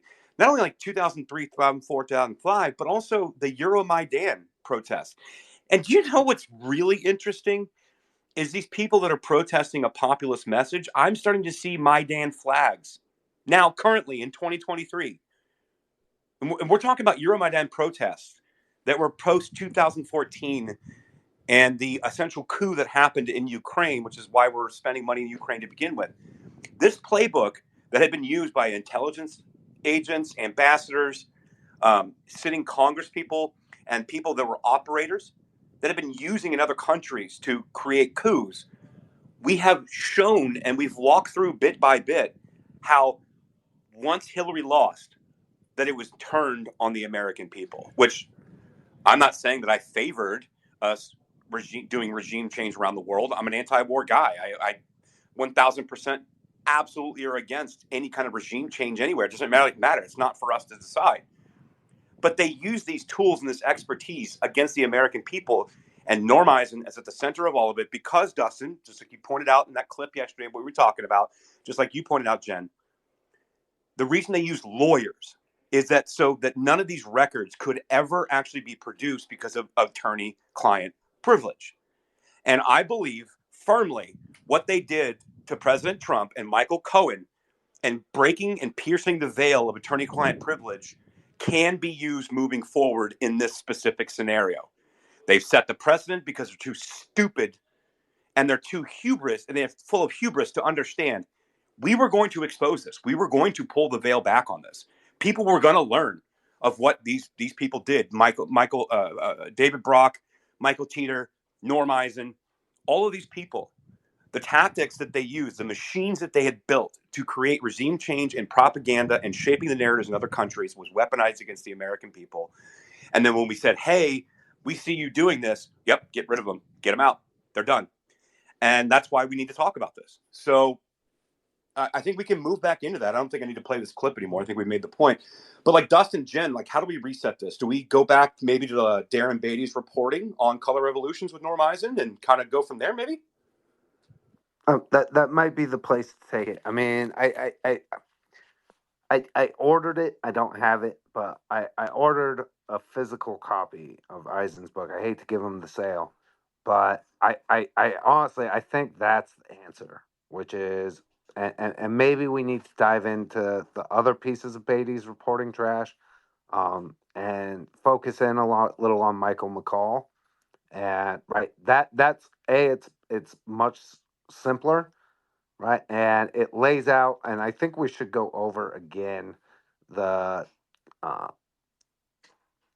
the other things that are necessary in order for for them to launch a successful color revolution, right? Well, they even mentioned in the count about after they pulled off this whole stunt, how they were going to have to, have major reform to placate the people that were going to be pissed. I mean, just so diabolical. When that's the other part I want to get to at some point, but I don't know that I'm ready for it yet. But one of the places I plan like that we need to expand at is what happens after they seize power, right? And I really want to build out the very specific examples. I gave Bolsonaro and Lula as one, but we have dozens of examples of where they install somebody based on the color revolution playbook, and then what happens after, because that's the period we're like living through right now. And so I think it's important that to do that, but I need a little bit more time. I want to get Norm Eisen's book and like uh, bookmark it so that I can kind of go through, because I think that's going to be the big one. Like the biggest thing that we've got to do, I believe, is to take their words and their playbook and then actually apply it. Like the Summer of Love thing is going to blow people's minds because the playbook directly calls to stir up the resentment of racial minorities and other groups. And so, when you go back and you look at the everything that happened around the George Floyd Summer of Love protests, what you realize is that also was a planned, coordinated part of this that was funded by the exact same people. I mean that's the other element that I think we really dive in. So, And um, also the David Brock, the later memo, I think it was October of 2020 or something, talking about the 2022 elections and how it wasn't going to be as big of a red wave. I mean, they laid it out and predicted it all the way down to how the House Republicans were going to act and what they were going to say and what they were going to vote. I mean, it's just crazy. it is, and it's thorough, right? That's the other thing, is it's incredibly thorough. But I want to do that piece by piece, like where we tie this piece to this piece. For now, I think we should go through Trash or Jen, if you guys want to dig up the Darren Beatty article on McFaul. Yeah. Beatty's coverage. There's really, it's a 3-part series, and to his credit, it was written before this. Like, it was a warning to us that this was happening in real time. Right. So what's really interesting is the Darren Beatty coverage at Revolver News was happening before the shit went down, and he like Millie Weaver was trying to scream from the rooftops that this was about to happen, and that he'd seen all of this stuff playing out, and people needed to be aware that there's a playbook and they should pay attention to it. And like the Sunrise Zoom calls, it didn't, it was censored into oblivion. So like part of the insidiousness of this is like even preventing the people who uncovered it and saw it and were trying to warn people in advance, uh, having the ability to censor it and overrun it in the media and attack and marginalize people, which is a lot of what we're seeing in the Disarm Files and the CTI League. All of this shit is tied together, and so it's complex, including, by the way, the SBF cover-up bullshit drop charges, which I'm gonna hold the space tonight on with a bunch of really smart people. But again, Ukraine's all tied into it. The money laundering aspect is all tied into it, and the NGO money laundering operation is all tied into like what we're seeing with the SBF stuff. So I threw the link up if you guys want RSVP for that. We're gonna do it at 7 Eastern, like 4 hours from I now. want to map out all the grants to the Okay. NGOs, figure that out. Okay. Yeah. So everybody, I'll be there as well, Dustin. I have a lot to say about SBF. As you know, I'm kind of uniquely in this populist / crypto decentralization conversation. It's kind of been my ethos over the last few years, so I'm down for that. And I've got the article. So this is from Darren Beatty at Revolver back in, what was the exact, September 9th of 2020, right? Think about that date. So this was before he's even talking about the Transition Integrity Project, but because the document from the TIP, and I'm going to talk about it, was released in August of 2020. So he got it basically the next month and did this write-up talking about Meet Norm Eisen, the legal hatchet man and central operative in the color revolution against President Trump. And this was a very banned and suppressed story. But he was on it before even the Sunrise Zoom calls, the count, and then subsequently what a lot happened prior in the lead up to January 6th and the elections. And so he was on it. And I'll kind of set the stage here. I'll read the opening paragraph and then I'll skip down to Michael McFaul because I think it's relevant as well. I agree with you. Trash. You remember we did go over this exact article in the space yesterday. Yeah, Just to point that out for everybody. So yes, I didn't want them to confuse the two articles. That's all I'm saying. right. Or did I just make it worse? Sorry. No, I think Dustin was saying, going back to the Michael McFaul coverage with Darren Beatty and Revolver. I thought that's what we were referencing. No, it is. Okay. Yeah, we went over the space yesterday. Matter of fact, if you guys go to my profile, if you go to Dustin's and Jen's, you go to my highlights, that space that we covered yesterday where we read through the entire article Dustin did and kind of gave analysis. But we're revisiting it now to kind of get us on the back on the path of discussing what we were discussing yesterday and talking about it again today. And in this reporting in September 9th of 2020, he says, in our report of Never Trump State Department official George Kent, which I have a lot to talk about with George Kent. If you guys go back and look at the Hunter Biden Burisma and corruption report put out by Senator Johnson, covers a lot of stuff about George Kent, Vicki Newland, and their activities in the color revolution in 2014 in Ukraine. So George Kent is one of those characters that's referenced during that time. He says, in a report on Never Trump State Department official George Kent, Revolver News first drew attention to the ominous similarities between the strategies and tactics the United States government employs in so-called, quote, color revolutions, and the coordinated efforts of government bureaucrats, NGOs, and the media to oust President Trump. Our recent follow-up to this initial report focused specifically on a shadowy George Soros-linked group called the Transition Integrity Project, which convened war game exercises suggesting a likelihood of a, quote, contested election scenario and of ensuing chaos should President Trump refuse to leave office. We further showed how these, quote, contested election scenarios we are hearing so much about play perfectly into the color revolution framework sketched out in Revolver News' first installment of the Color Revolution series. This third installment of Revolver News' series, exposing the color revolution against Trump, will focus on one quiet and indeed most overlooked participant in the Transition Integrity Project's biased election war games exercise, a man by the name of Norm Eisen. And so I'll read this next paragraph because it's a lot about what we've been talking about, and then I'll kind of skip ahead to Michael McFaul, which I think is very important. As the man who implemented David Block blueprint for suing president into paralysis and his allies into bankruptcy, who helped mainstream and amplify the Russia hoax, who drafted 10 articles of impeachment for the Democrats a full month before Donald Trump ever called Ukraine president in 2018, who personally served as special counsel litigating the Ukraine impeachment, who created a template for internet censorship of world leaders and a handbook for mass mobilizing racial justice protesters to overturn democratic election results. This is perhaps no man alive with a more decorated resume for plots against President Trump. Man, like just in those two paragraphs, guys, there's so much to unpack because we've been covering it, right?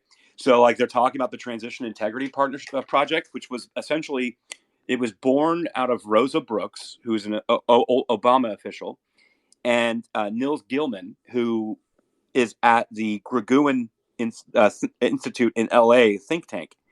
And they basically, with Norm Eisen and many other people, war game scenarios of how the election would play out and what they need to do leading up to the election to mitigate it. And furthermore, what to do afterwards once they cemented a loss for Donald Trump and how to handle public outcry challenges and what Trump may or may not do. And they completely war gamed it out. And Norm Eisen was at the center of it. But then what he's also talking about here is talking about creating a template for internet censorship of world leaders. Well, that's where Michael McFaul enters the fray. So before I go any further, let me go find the place with Michael McFaul. Dustin, Jen, do you want to add anything before we get to the hands, and then I'll get back to Michael McFaul? So Michael McFaul is a great pull through beyond just what we're talking about here, but to the Russia collusion hoax. So Michael McFaul was awesome, right? Not just on the stuff that we're talking about, but this color revolution playbook, his specifically and his ties to the Steele dossier and Renee DeRessa and Alex Stamos, the Stanford Internet Observatory, like that again.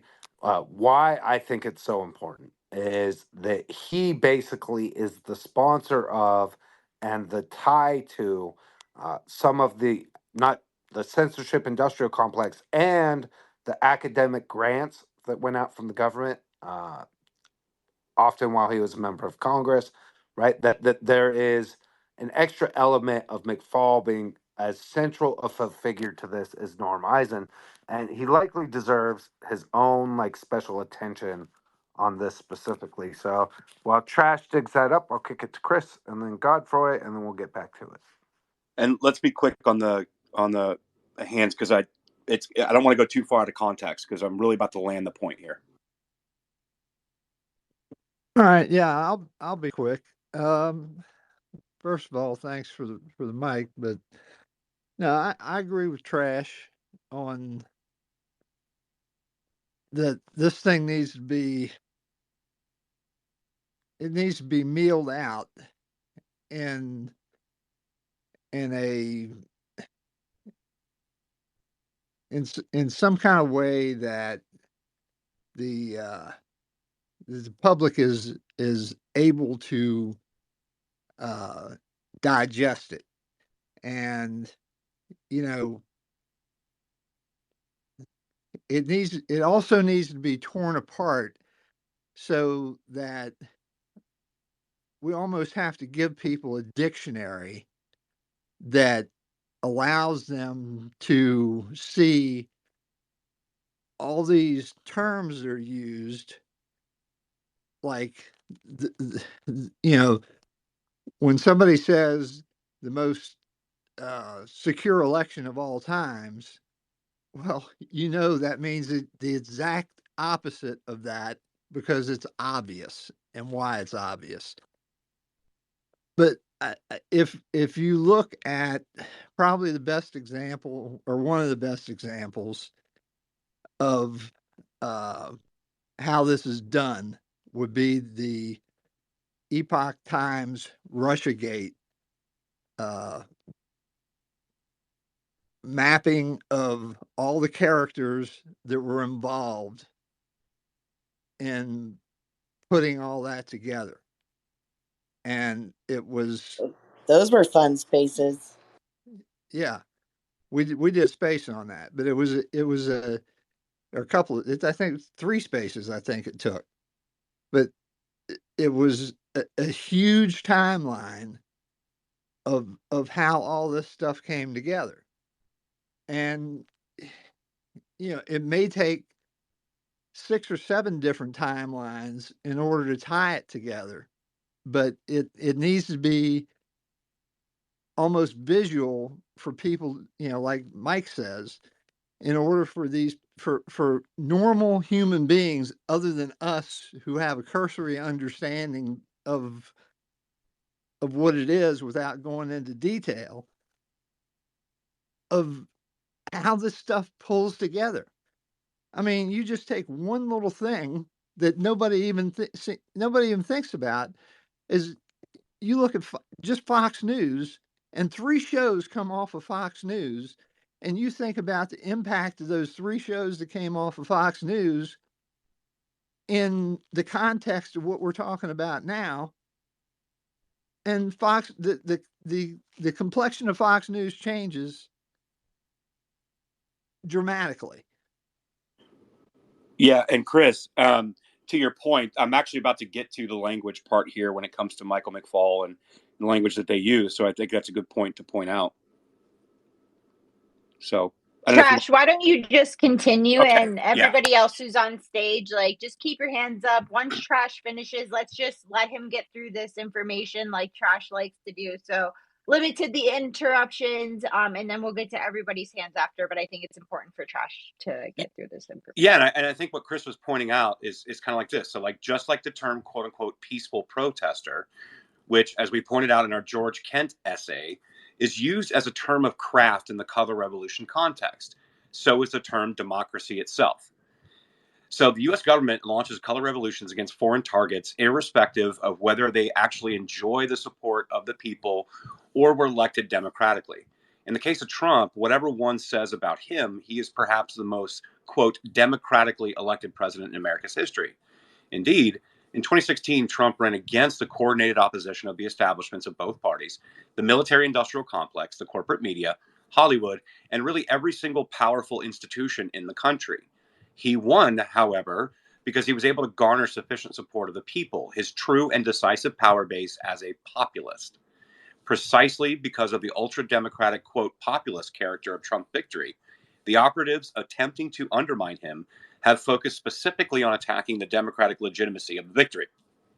In this vein, we ought to note that the term democratic backsliding, as seen in the subtitle of Norm Eisen's book, and its opposite democratic breakthrough, are also terms of art in the color revolution lexicon.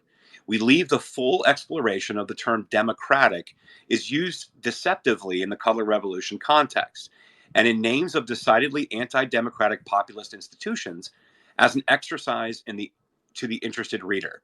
Michael McFaul, another color revolution expert and key anti-Trump operative, somewhat gives the game away in the following tweet, in which the term, quote, democratic breakthrough makes an appearance as a better sounding alternative to color revolution. So again, democratic breakthrough is the new term and name, instead of replacing what it is and calling it what it is, which is a color revolution. Most likely as a response to Revolver News' first color revolution article on State Department official George Kent, former Ambassador McFaul issued the following tweet as a matter of damage control. Now, this is a tweet from Michael McFaul in August 23 of 2020.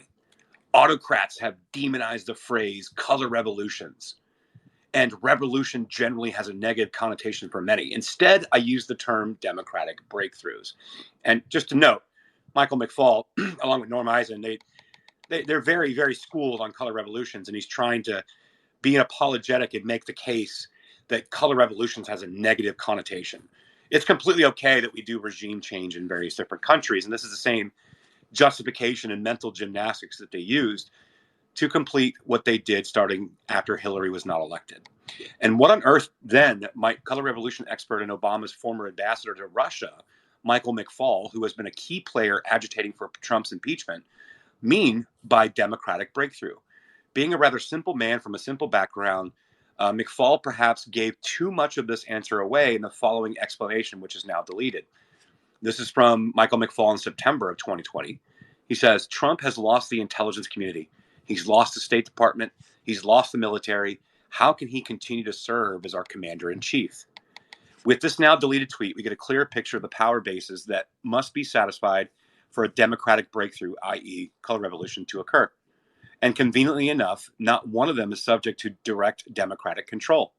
McFaul, like Eisen, George Kent, and so many others, perfectly embodies Revolver's thesis regarding the color revolution being the same people running the same playbook. Indeed, like most of the star Never Trump impeachment witnesses, McFaul, much like, sorry, I lost my place. McFaul has been an ambassador to the Eastern European country. He has supported operations against Trump, including impeachment, and like Norm Eisen, he has written a book on color revolutions. So, Dustin, did you want to jump in here before I move to that next part? And just keep in mind while Dustin's getting to his mic, Michael McFaul is a fellow at the Hoover Institute at Stanford, which CIA Rene DiResta had worked underneath, and they developed the Stanford Internet Observatory and the entire censorship machine. And censorship is key to what they call democratic breakthroughs, aka color revolutions. And so that's who Michael McFaul is. Dustin, did you want to add?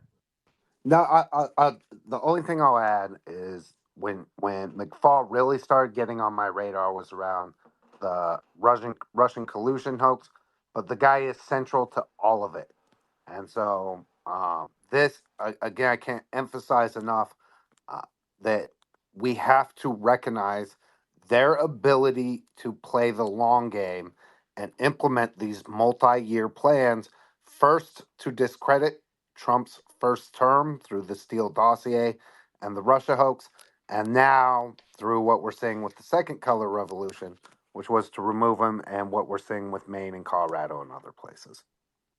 Yeah, no, but absolutely. And it's funny, too, because I remember I messaged Name Redacted when we were working on he was working on identifying all the various different intelligence people that worked in social media. And I messaged him, and I remember, and he's listening now, so that's why I'm pointing to it.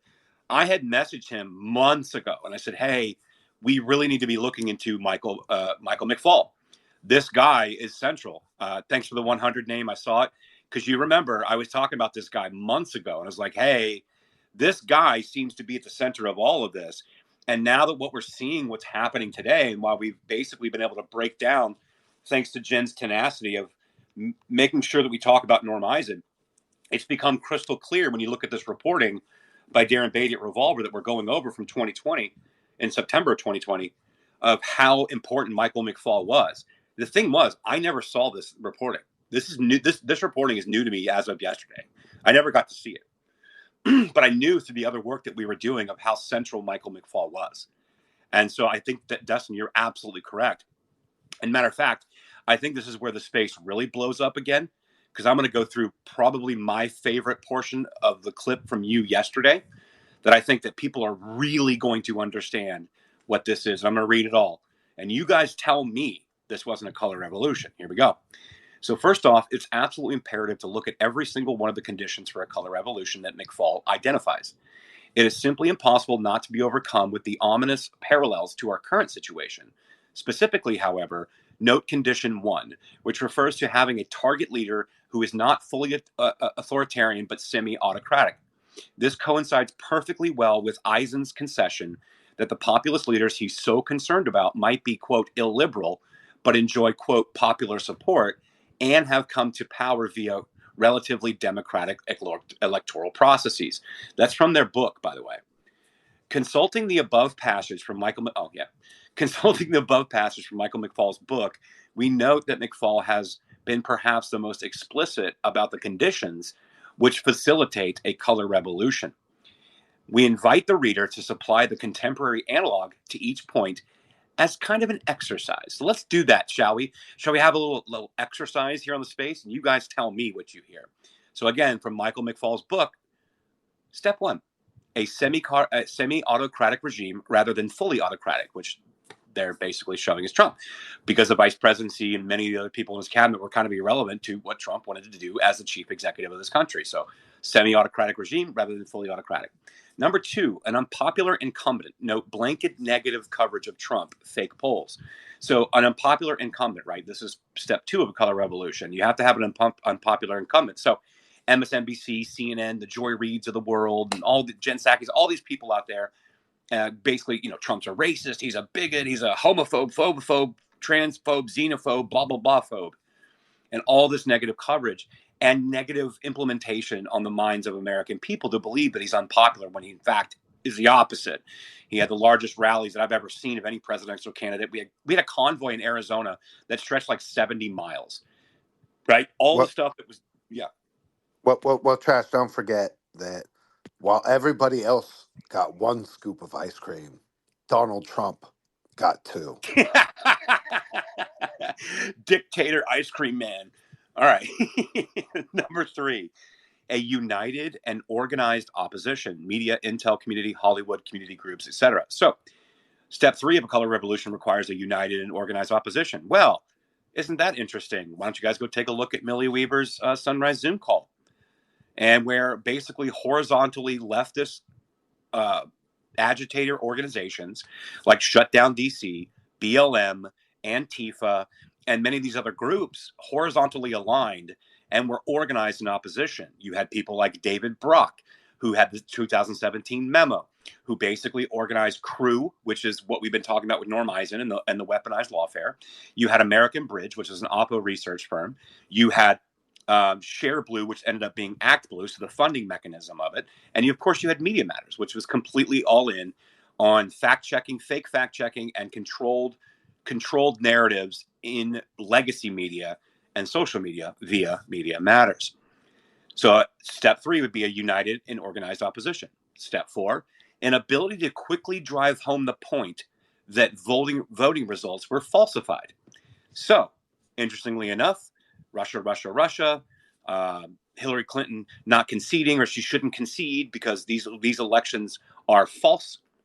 And then you flip it on its head, in 2020 when you have the Transition Integrity Project, which we've covered, where in detail it showed specifically that they had to drive home the point that it was the freest and fairest elections of all time in 2020. The perception had to be in the public that Donald Trump was democratically unelected and Joe Biden was democratically elected, even though we know everything that we know about the steal was the opposite. So the same part of number 4 in this McFall's book he's talking about was also used in 2016 and then inversely used in 2020. Number 5, enough independent media to inform citizens of falsified votes. See full court press media pushing contested election narrative, social media censorship. That's correct. Number 6, this is before, now keep in mind, this book was written before the 2020 election. This piece was written before the 2020 election. Just keep that in mind. Number 6, part of McFall's book, a political opposition capable of mobilizing tens of thousands or more demonstrators to protest electoral fraud. See Black Lives Matter and Antifa. And again, this is the Sunrise Zoom calls that Milley had uncovered.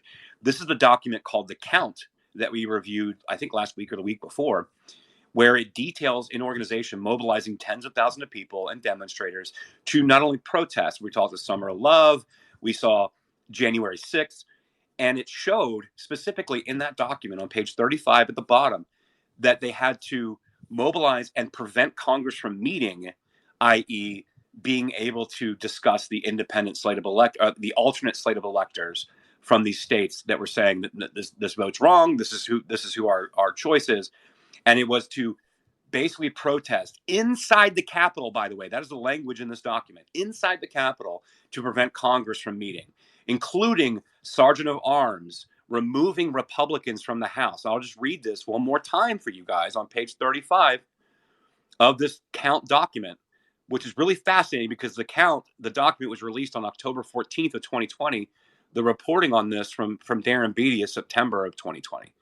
So it's really fascinating when you consider the timeline of events. But again, from page 35 of the document, The Count, that came out of Millie Weaver's intrepid journalistic abilities to insert somebody into the Sunrise Zoom calls. She has all of the recordings where members of Department of Homeland Security, former and current government officials met on Zoom calls with people at Antifa, BLM, and many at Shutdown DC and many of these other leftist groups. And on page 35, the document that came out of these, Democrats in Congress must use every constitutional, procedural, and political means necessary to delegitimize Trump's attempt to usurp the presidency, up to and including voting in unison against any Republican effort to count Trump's electoral college votes, ordering the Sergeant at Arms to remove Republicans from the House chamber, boycotting the electoral college count, and staging protests inside of the Capitol to make it physically impossible for Congress to meet.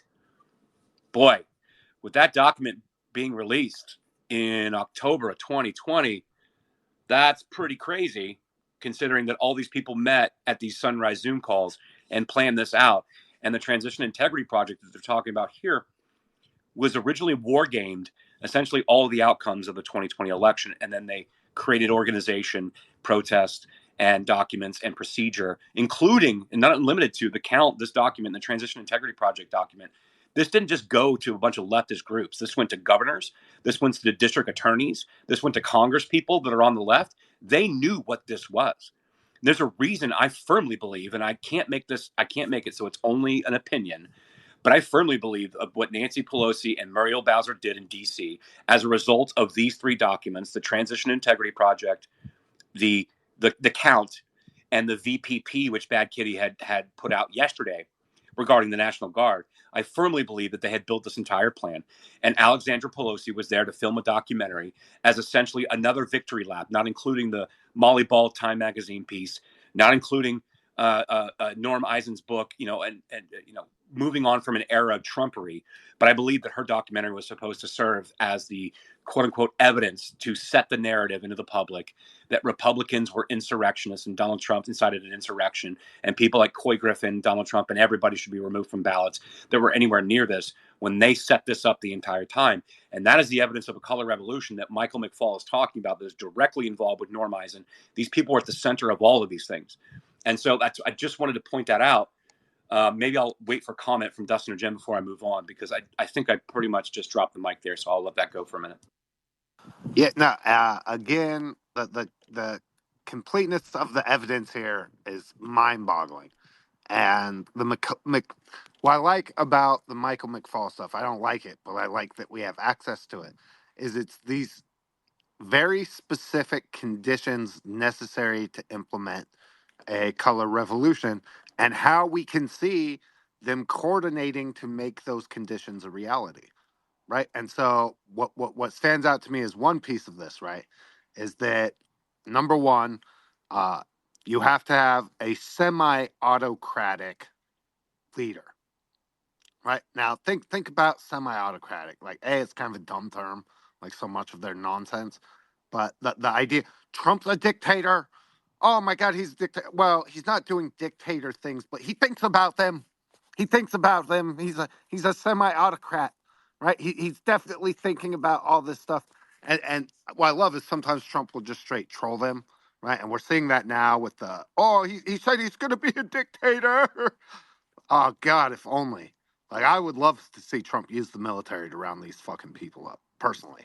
Like that, I don't mind being the overtone window on this one in particular, but when you start to tie this back to I guess we could define the cabal a little better, right? So Norm Eisen, right, the central lawyer who's at all of these different groups, right? He's almost always listed as some kind of founder, right? He seems to enjoy being listed as a founder. I get that. I've been known to do that myself with a lot of projects I'm involved in. I like the record. Sometimes I like to make sure my name's on it, right? So, but he's listed as the founder, and then the general counsel, Michael McFall, right, who is uh, leadership in the intelligence community. I think would be a fair way to like frame him, and specifically like psychological operations in both the intelligence community and the diplomatic corps. So, right, you have those two, and then the David Brock, who really runs the media and public perception wing for this small group, and then the Soros Open Society Foundation, which is the money. And so I think it's important for us to list out like those three in particular as central figures to this whole thing, Trash, because what you see with the conditions is really starting the time that Donald Trump became, even before like he became a serious candidate, what you see is them working to implement and to make a reality those particular conditions through David Brock's use of the media, through the lawfare waged by Norm Eisen, and uh, through the undermining of the intelligence community, the diplomatic corps, and the bureaucracy of Michael McFall and turds like Alexander Vindman and that wretched hoe from the first impeachment trial. So, right, these conditions, it's important to just to note, right, that it's more than them just saying, well, if all these conditions are met, then we can implement this playbook. The first part of the playbook is to start, right, forcing those particular conditions into place. And that's what we see, right, with the media coverage, right, with the New York Times article about, we inside the government and the bureaucracy are actively spurring and not listening to Trump at every turn. Uh, there's whole chapters in Norm Eisen's Color Revolution book about using impeachment specifically as one of the tools to create the conditions necessary to launch a color revolution. So, as we read through these parts in particular, I just wanted to make sure that we know it's not like, okay, I'm sitting here with a checklist and I'm hoping that all of these things will work. It's okay, have we filled these conditions as a requirement to then move on to phase two of the color revolution strategy outlined in these different books? And Dustin, I'm going to go to Zag in a minute. I'm going to wrap up where I was reading here so we can kind of put a finer point on what we're saying in regards to what happened in the past. But Zag and I have been talking, and it's actually happening right now in Serbia. So we are actually witnessing this play out again in Serbia. And I'm going to go to Zag because I know he's well steeped in this. But before I get there, I'm going to kind of finish off the article. I'm going to go to Jonathan, finish off kind of where I wanted to end on the article, maybe get some post analysis, Zach, and then I want to come to you. And I think that you'll be able to illustrate kind of like in real time what's happening in Serbia now. And to your point, we need to get in front of it. I agree. And I think that people can not only look in the past to see how this worked, but they can watch it in real time right now. Not only that's happening to our country, but it's happening in another country right now. It's the same playbook, the same tactics that we're talking about playing out in real time in Serbia. So, Jonathan, go ahead. I'll get back to the article. And then, Zach, I want to come to you on Serbia. Yeah, since you guys briefly mentioned the first impeachment, Dustin, and Trash hit the nail on the head. Something that I wanted to make mention of involving Norm Eisen, and we had talked about this in the space yesterday. They had hosted a fantastic space, really hashing all of this out. But basically, we know now, as of yesterday, through the work of Trash and their team and Bad Kitty. If you don't follow her, you absolutely need to. They had the articles of impeachment ready to go for the first impeachment before the phone call ever happened with Ukraine. So think about that. And then you realize that you got a guy like Dan Goldman who's in the Senate Judiciary Committee, and he is losing his shit. His family runs the elections. Basically, if you're not familiar, the Haas family, he's part of both the Goldman Sachs lineage and the Haas family. The Haas family controls our ERIC registration, voter registration databases. The Goldman Sachs family is so far up China's ass, they can basically taste soy sauce.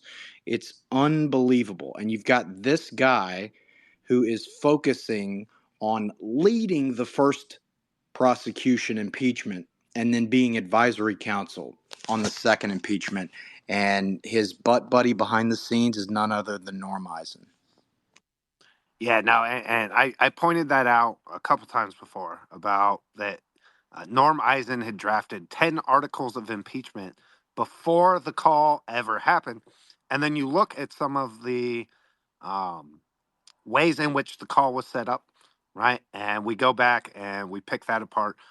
It seems pretty clear that that was also a trap that was laid.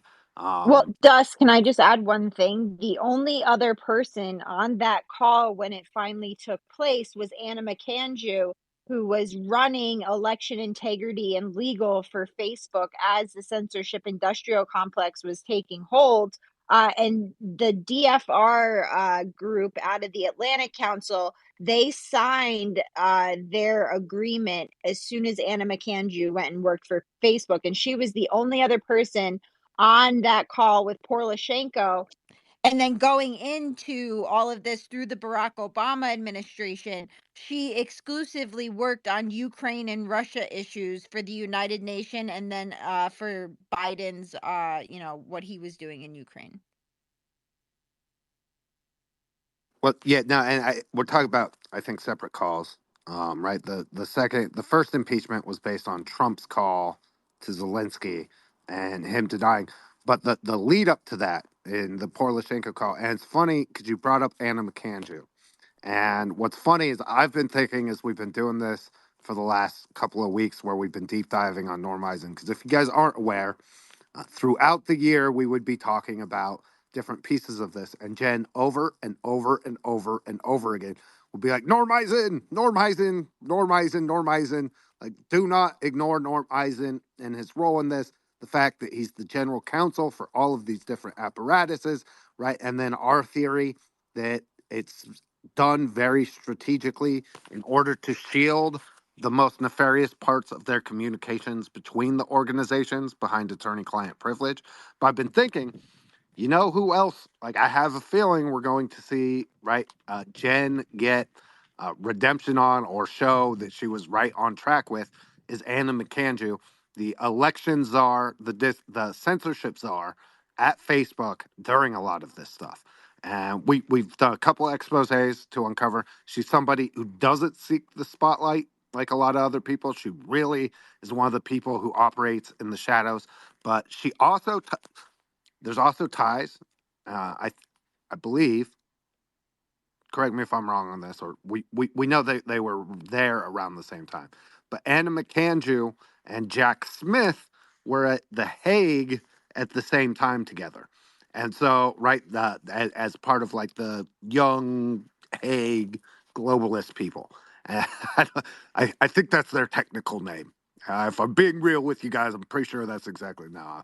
I don't remember exactly what the program is, but if you look at their respective bios, there's overlaps in several places, and it's like when Name Redacted goes through the threads, um, right, showing the revolving door between the intelligence community and Booz Allen and Halliburton and big tech. What we realize is, and one of the things we've known to start looking for is right where there is crossover, because you see that some of these groups of people end up like being at the same place at the same time over and over and over again, almost like they work in a team. And so, Jen, I'm glad you brought it up, because I think Anna McAndrew and right the links to Ukraine surrounding all of this stuff, like I said, I believe they cut their chops on developing and mastering this playbook, this color revolution playbook in Ukraine. And then, because of the power that they held in Ukraine, it became a central place for them to launder their money, to move money around, right? Over and over and over again, because of the orange color revolution in 2004 in Ukraine. And that the fact that all of the players in that have now written the books about and been central figures in all of the stuff that we're exposing here. And Anna McAndrew's another central piece. And by the way, so is Sam Bankman Fried and FTX, right? So there's, and we'll dive into that a little bit more tonight, but there's another element. All of these roads, these color revolution roads, and the money laundering and the cycle of money going to Ukraine and then getting funneled back to people over here through NGOs and through political action committees and through 501Cs. What you come to understand is like this infrastructure that they've created is designed to do this all over the world. So I'm pretty excited to keep digging into this and like going all the way. Trash. I've been DMing with Godfroy. I know he's a little off topic yesterday, but I want to give him a quick hand, and then we'll kick it to Zag. Thanks, Dustin. Yeah, sorry about being off topic the other day. Appreciate you letting me back up here. My question is from a thermodynamics perspective, I think this color revolution is done. They no longer have the matrix media on their side.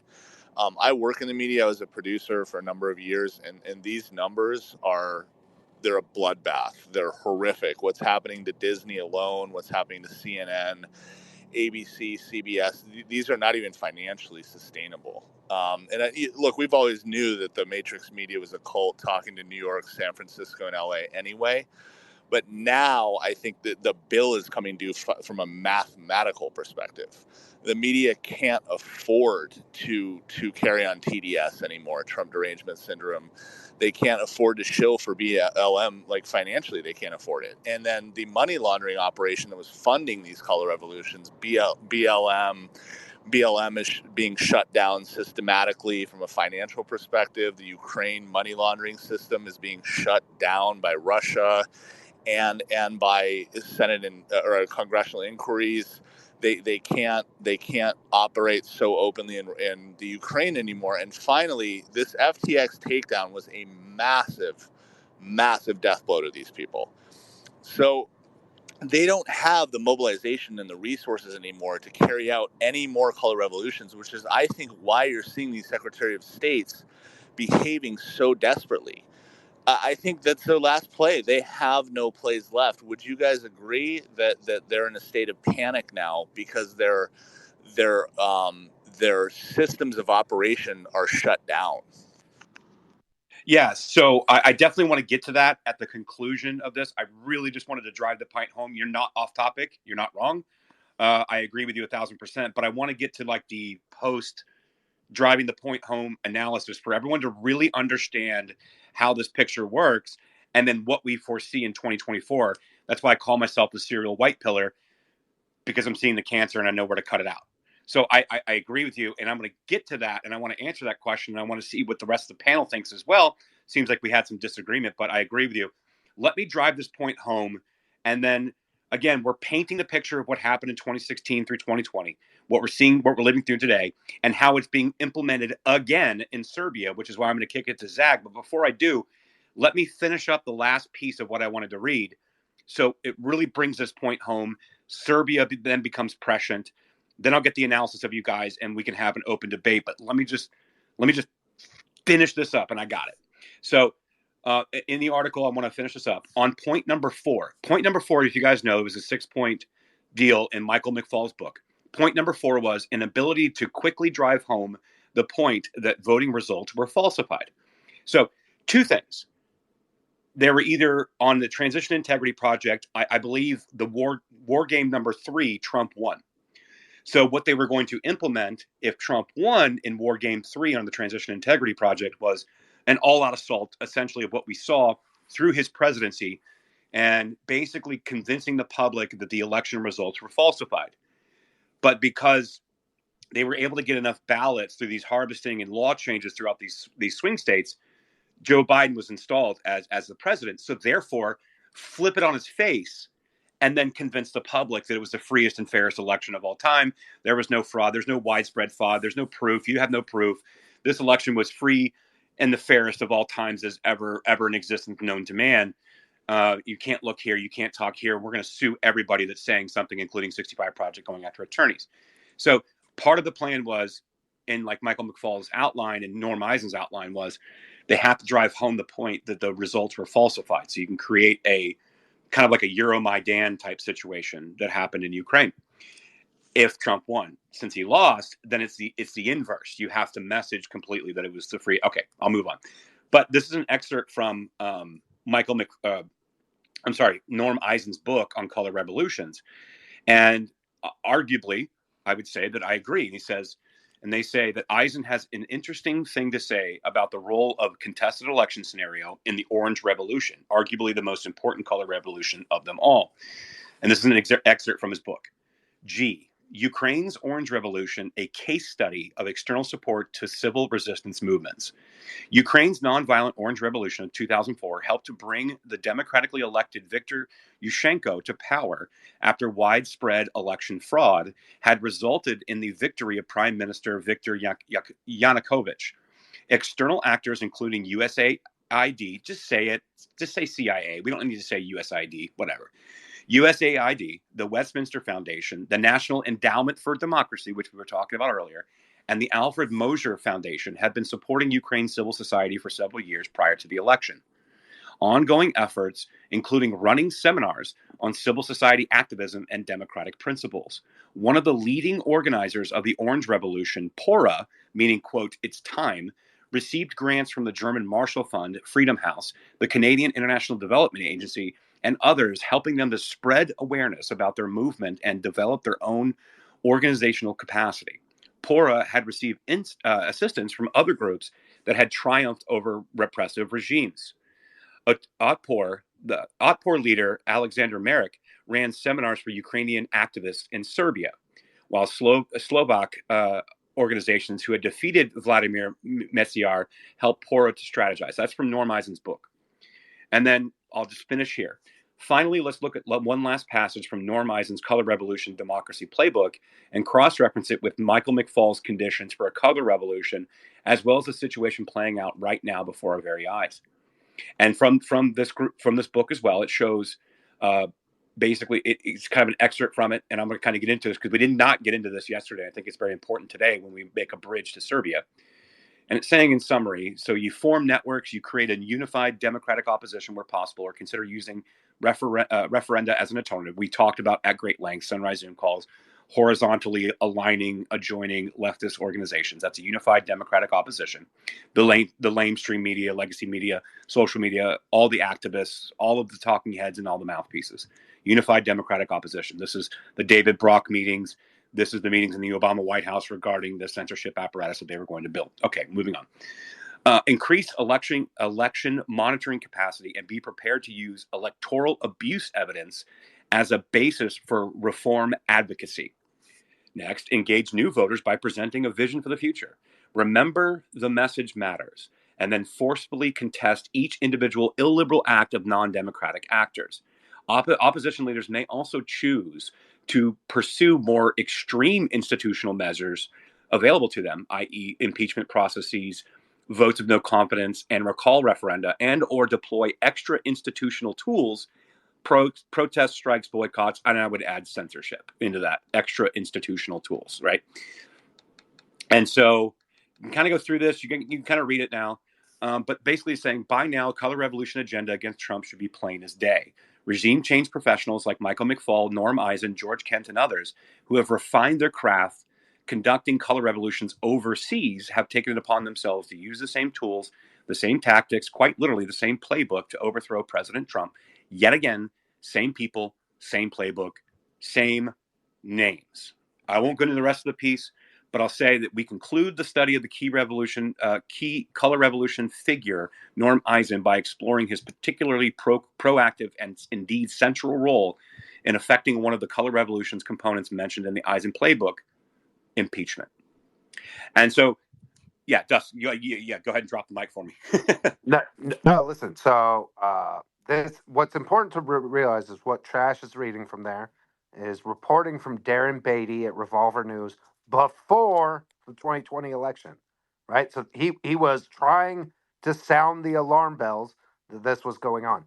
Now, since then, right, my thoughts on the matter have changed a little bit based on like more recent information that we've received, which is I don't think that they even care, right? When you talk about War Game One, Biden wins, War Game Three, Trump wins, and they're playing it out. The thing is, they don't care who ends up winning or not. Right now, they have different tactics that they take based on whatever the declared winner is, but the key is to undermine the results regardless of what happens, because in one situation, right, where let if Trump had won, then they use it as reasoning and justification to claim that they're illegitimate and try to remove them from office for election shenanigans. And if they win, then they use it because the opponent will question it. We saw this with Bolsonaro against Lula and Trump against Biden, right? Then they use it to say that even looking into what happened in the elections, right, is them launching their own coup and or insurrection.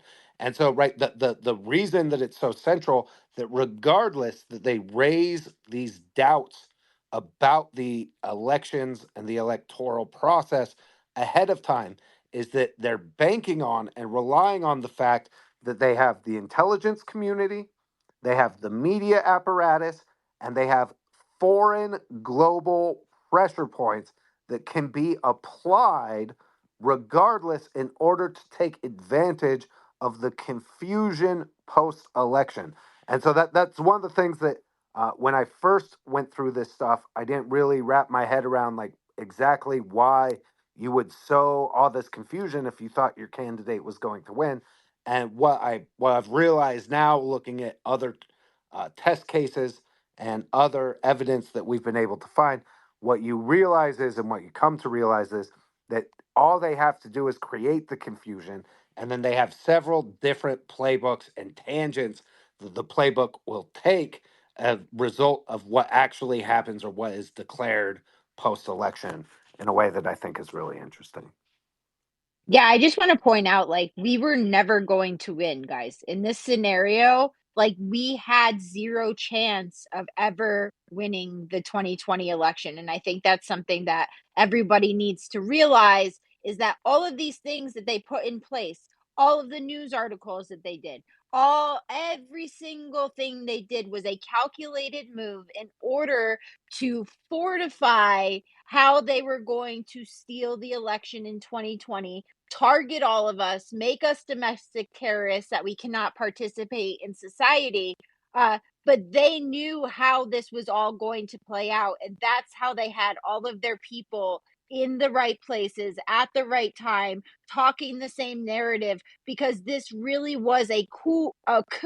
It was a steal of the United States government. And that is what we need to start talking about And like, don't let them just be like, oh, well, look at the insurrectionists talking about a coup. No, bitches, y'all, you did the coup, and no amount of, oh, you're a bad person. You said this, you said that, you shouldn't be listened to. Like, we have to just ignore it. Let them say like what they're going to say about you. Only God can judge you, right? So like, we just need to sit out there and make people understand that a coup that usually happens in other countries and America goes in, tries to save those countries, that happened in America. No one's coming to our aid. And either we as Americans stand up within our God given rights, or we're just going to live under this tyrannical communist regime that is currently in control of the United States government. Peacefully, constitutionally, and democratically, Jen, 100%. I know that's what you meant. That's why I wanted to add that. I, for once in my entire time of we've been doing spaces and content for over a year, I get to throw the peacefully and patriotically back at you. So that is also a win. That is a coup and a take back of peacefully, patriotically, and constitutionally. Folks, you happen to witness it in real time. I'm ready to so no, but you're 100% right. I mean, like, listen, and I don't want to get too far off, but just to add a finer point to it, forget the censorship for a minute. Let's consider the whistleblowers. What was happening of Health and Human Services? And Tara Rodas had to whistleblow there with immigration and 86,000 missing children. What about what Aaron Stevenson had to reveal that was going on within the Department of Homeland Security? What about what Kyle had to reveal what's going on in the FBI? What about Sonia Labasco, the air marshal whistleblower, who came out talking about the Quiet Skies program, where Americans were put on a list just for being in the vicinity of DC on January 6th, including a baby that wasn't even born yet, that is listed on the terrorist Quiet Skies Silent Partner program. We saw Taylor Hansen come out yesterday. Someone leaked him the internal documents out of the Quiet Skies program that he's listed on as a journalist covering January 6th, where he's been targeted. He's been harassed by air marshals and TSA anytime he's flown over the last 3 years. You're 100% correct. This is what we're living under. And so before I get to the hands, because I've been queuing up Zag, we just gave you evidence of how it happened in the past. Zag, why don't you kind of help us understand what's going on currently that's taking place in Serbia right now? Yeah, absolutely, Trash. I mean, should we go to Name first, though? I see his hand up. He may want to touch on something we've already Just discussed. I don't want to pass one them thing I by. want to mention before Zag talks is the most important thing. When you listen to Trash talk, Dustin, Jen, or Jonathan, people that really do a lot of research into specific areas of either the censorship industry or the latest thing with Sunrise and the count and those type of things. The most important thing of all this that ties all of it together, and the most difficult thing to figure out, is the money trail. Because if you can follow the money or expose or find, where this money's coming from, then you can piece everything comes together. So it was about 3-4 months ago. Rose and I, we had come across. I'll give you a couple examples, and then I'll be done. But the National Science Foundation, for example, this is taxpayer funds that are appropriated through Congress to the National Science Foundation, and all that money is given out to various research projects. But that is the money that funds the academia research for places like Stanford, Rene DiResta, or University of Washington, Kate Starboard. And then they do the projects sort of outlined in those grants, but then they start projects like the Election Integrity Partnership, right? Which I think everyone's aware of at this point, where they have labeled 20 million tweets and super spreaders of misinformation on Twitter and whatnot. So Rose and I tried to start doing this, and I'm going to admit I got really overwhelmed because it's just so much out there. And I'll give you another example. The fact-checking industry for censorship. It is largely funded by Google and Meta, and they're open about this.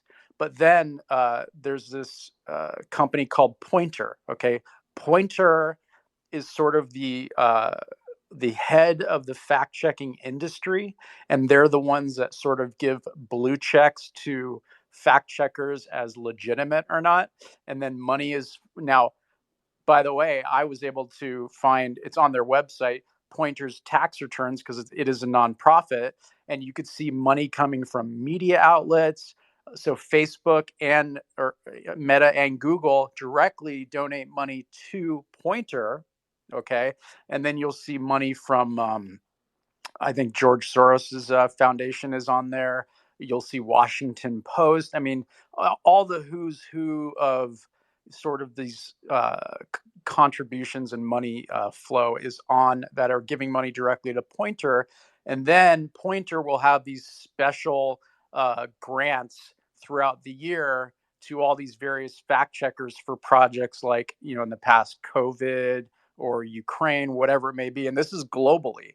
And then Facebook and Google and even YouTube, they have YouTube set up as a subsidiary that also gives money along. They call it, I think, the Google News Initiative or whatever. It's all these little subsidiaries inside these tech companies. And then that money's given to hundreds of different little fact checkers around the world. So the point is the money and following the money, if you're able to, because it's very difficult.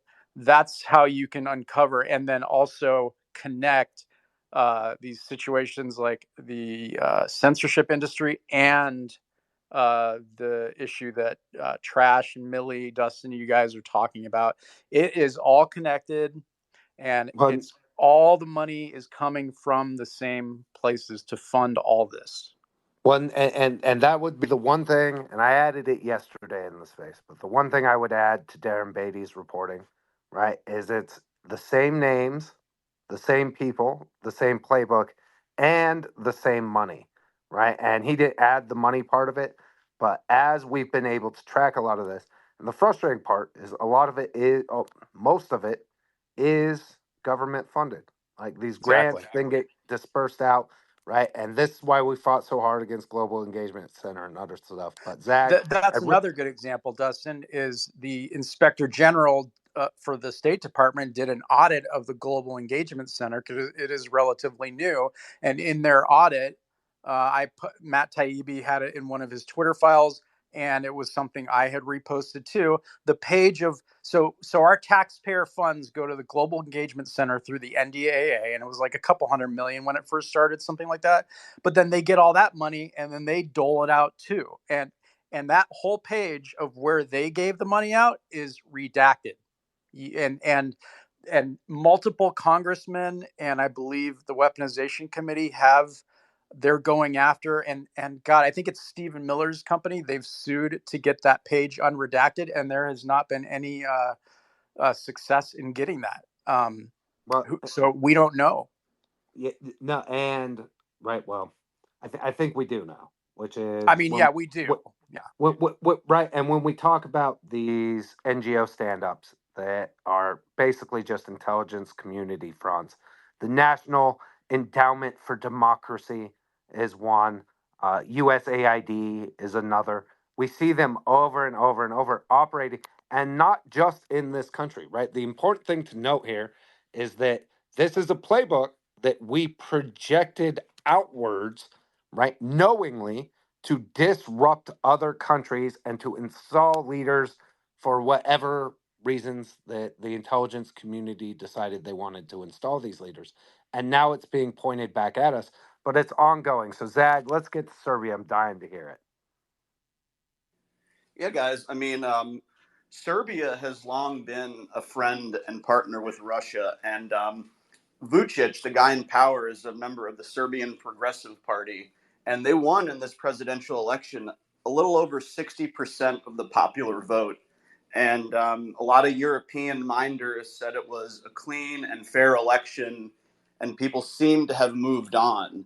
But this what's happening now is kind of alarming because you're seeing a lot of similarities to the way things broke down in Ukraine in 2014. It started peacefully. You had people camping out. We've now seen tents in Belgrade. They appear to be going nowhere. Obviously, they need to eat. They need to sleep. They need to use restrooms and wash. So somebody's funding this. And eventually, what's going to happen is it's going to become larger and larger and larger, so that the point that security forces are brought in, and that's when I believe you'll start seeing, like, the foreign snipers coming and shooting people and creating chaos, and then they blame the government for it. Biden makes a comment: "We can't have this. We can't have this. This is a populist government. We need to help out these poor people," and that's how these things sort of start.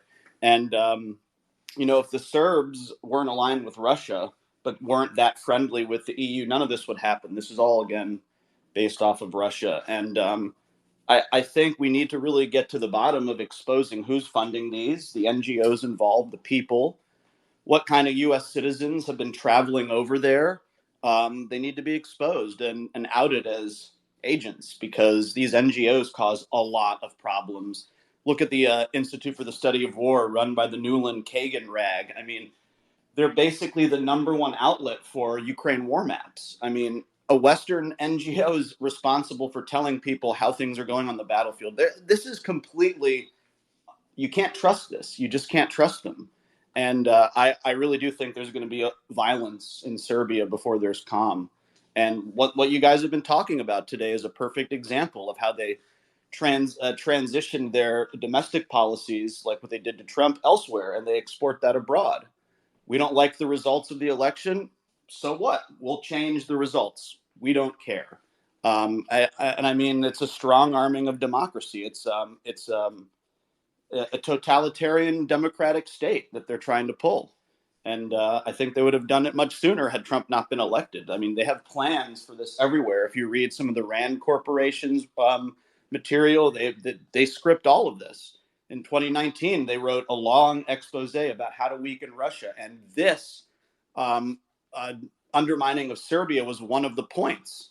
Completely remove Russian relations with anyone in Europe and isolate them. I mean, it's a textbook example of it. And I think Americans, if they were to come out and say, "Don't pull a Maidan in Belgrade, don't do this," the politicians would be so floored that Americans even knew what Belgrade was or where it was, that they'd say, people at home don't like this. They're now aware of what's going on abroad. We can't pull this shit anymore. I don't really see any other way to pressure the establishment other than to make it known that you're aware of this and don't like it, because they take advantage of Americans being sort of ignorant to these things. So it's important to talk about it. So, Zach, I have a question for you. Was there a recent election in Serbia? Did they? Can you talk about, like, why did the violence recently start there? Did they elect a president that's more pro-Russia friendly? What has kicked this off recently? Well, I mean, Vucic has been an incumbent. He won in 2017, and he's always sort of been somewhat pro-Russia, but they're considered like a progressive populist party, so they want a lot of the things that Westerners want in their government: transparency and all of that, austerity, things like that. But they don't feel that aligning with one group all the time is best suited for Serbia's interests. So they would like to maintain relations with Russia. Well, the EU doesn't care for that. So it's basically, if you want accession to the European Union, which Vucic's party does, you're going to have to sort of pay for it. And you can't have it both ways. We won't give you EU accession despite you winning 60% of the popular vote. We're going to say that you're not a legit candidate, and if you want to make it into the EU, you need to follow this new script. So this is basically blackmail too. And I think if it's exposed enough, people will sort of see this. And you're all right about Michael McFaul. I mean, he's a real idiot. He is not the type of person who should be responsible for diplomacy with large powers. He should be dealing with, like, Caribbean states at the most. He's really one of America's worst. And I have no idea why he's propped up to the extent he is. I mean, his Russian is very bad. He is not an intelligent guy. So it's kind of an indictment on Stanford to have anything to do with him. And yeah, I mean, name it's more just, I don't want to be crude, but it is very butthurt 60% of the popular vote, and you find cause to pull this. Come on. I mean, Well, this is a typical, old school CIA type Well, operation. It's what they did in yeah. all the Central and South America. But I believe NATO has So extended an invitation to Serbia, but they're not going to get it probably with this Vucic guy, right? well, and the broader point of bringing up Serbia and Zag, thank you for your analysis. It's spot on. The point of bringing that up was because we have been laying out the evidence that there was indeed a color revolution, and Norm Eisen, Michael McFaul, and a lot of these other people, David Brock, they were all engaged in this when Hillary lost. And the whole point was to draw attention to what's going on there now as the evidence of how they use the foreign regime change playbook and then weaponize it against the American people and to do what they've done the last 7 years. And so, yeah, I mean, I think we should definitely have a space about Serbia. I think we should talk about it more. I think it's going to be evidence, and I think it lends credence to the basis and the argument and the case. Um, at this point, I wouldn't even say it's an argument. I mean, because we have so many documents, so many receipts, so many facts that specifically point to this is the playbook that they used, and that's kind of what we've been doing on this space. But yeah, no, like we should definitely get Well, to that. it trash. It's the same thing with Trump, right? Um, they're re-auditing something because they don't like the guy in office because he's problematic for their policies and their expressed goals. Same thing with Vucic. There must have been some indication that he was going to accept EU accession but wouldn't accept NATO and would say, "Fine, who cares?" And somebody said, "You can't have it both ways." So I mean, when somebody when an anti-Trump person asks you, "Why do you support an insurrectionist or someone who engages in this?" You can just point out, well, what are we doing here, here, here, and here? And probably if they're familiar with some of this, they'll just say, but those are bad people. Those people have to go. Those people don't align with U.S. interests. Bye bye. So, I mean, yes, you can take that line of thinking, but you have to then admit that you're a hypocrite. And unless you sort of toe the line with empire, you can't really say anything. And I think there's a huge contradiction here with people, especially on the right, who are going to say, very angry about Trump, very happy about Serbia. I don't understand that logic. Well, and yes, right again.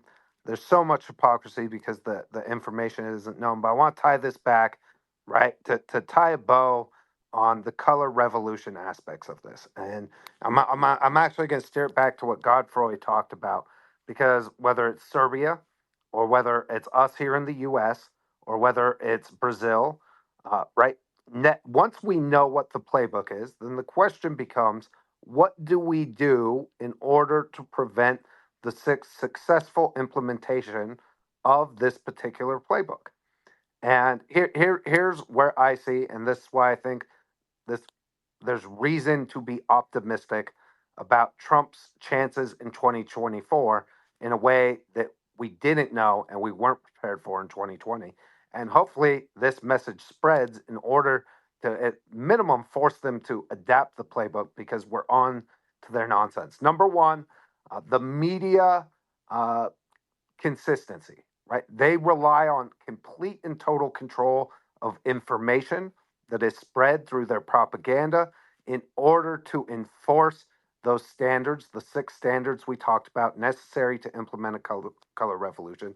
They rely on a consistent and controlled media.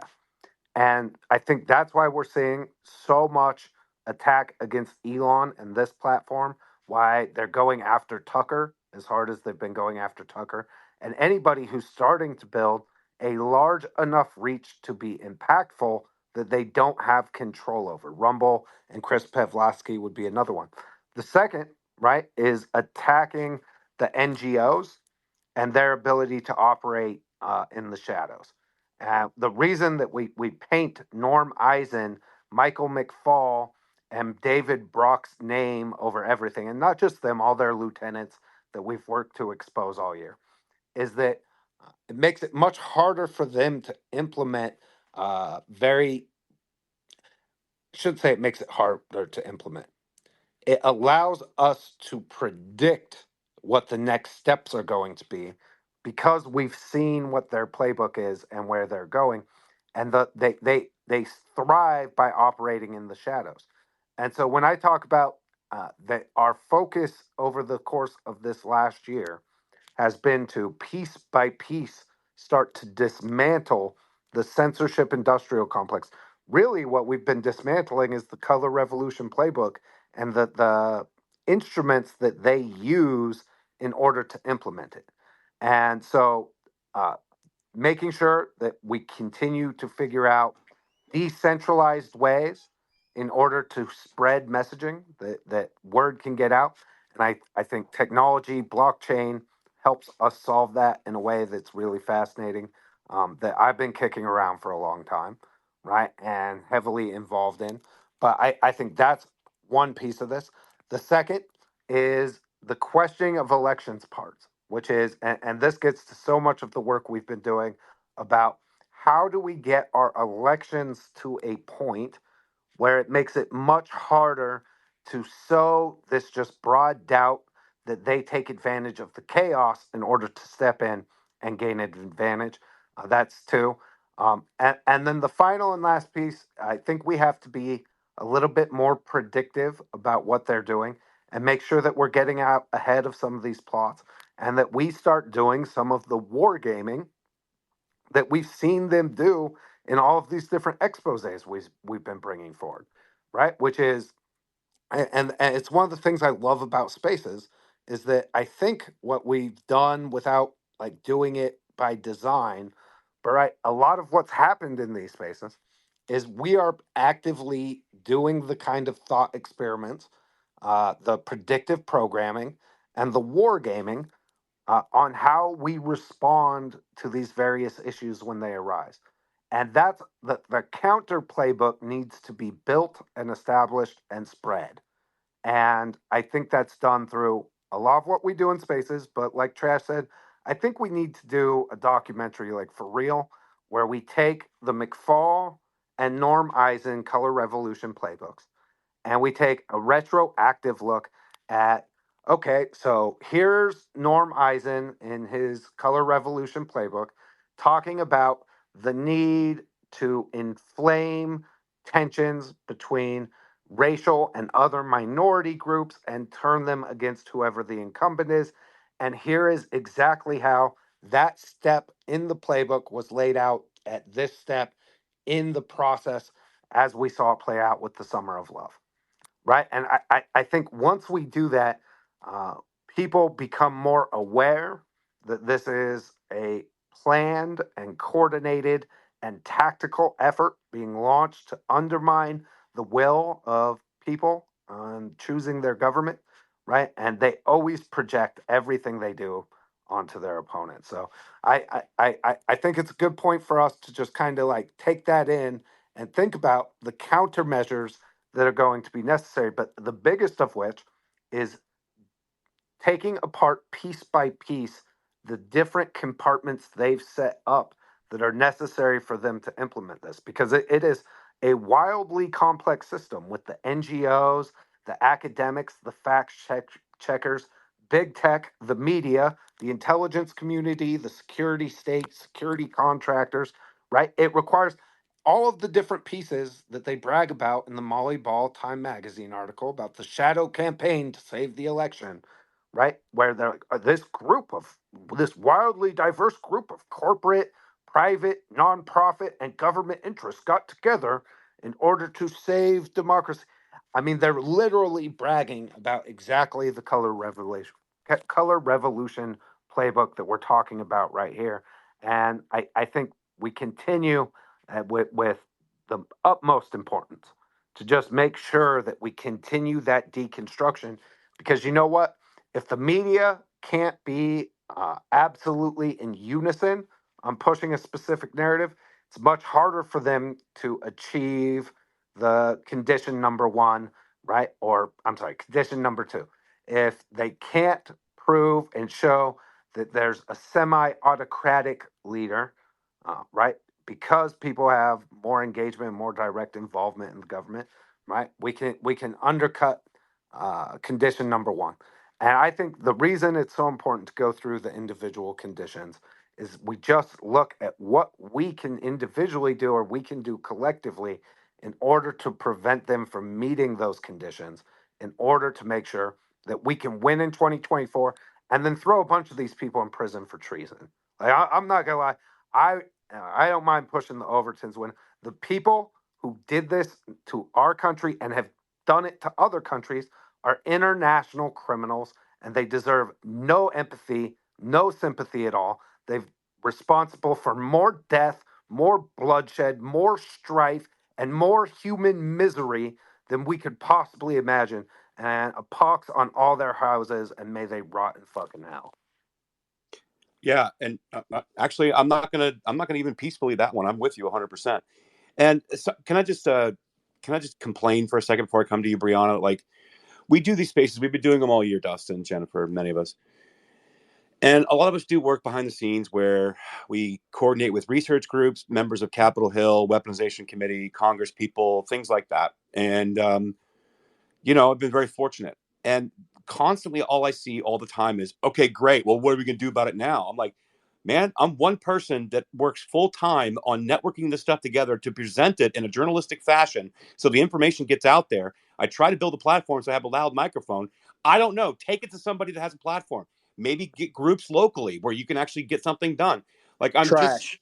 The best part is when you put so much in and the first response you get is, but what's going to be fucking done? I don't know. Won't you go fucking do something? Yeah, but that's it's kind of my point. I don't mean to be too crass, but I'm just saying, like, look, I'm not an elected politician. I'm not a CEO of a company. I don't have a nonprofit. I don't have a think tank.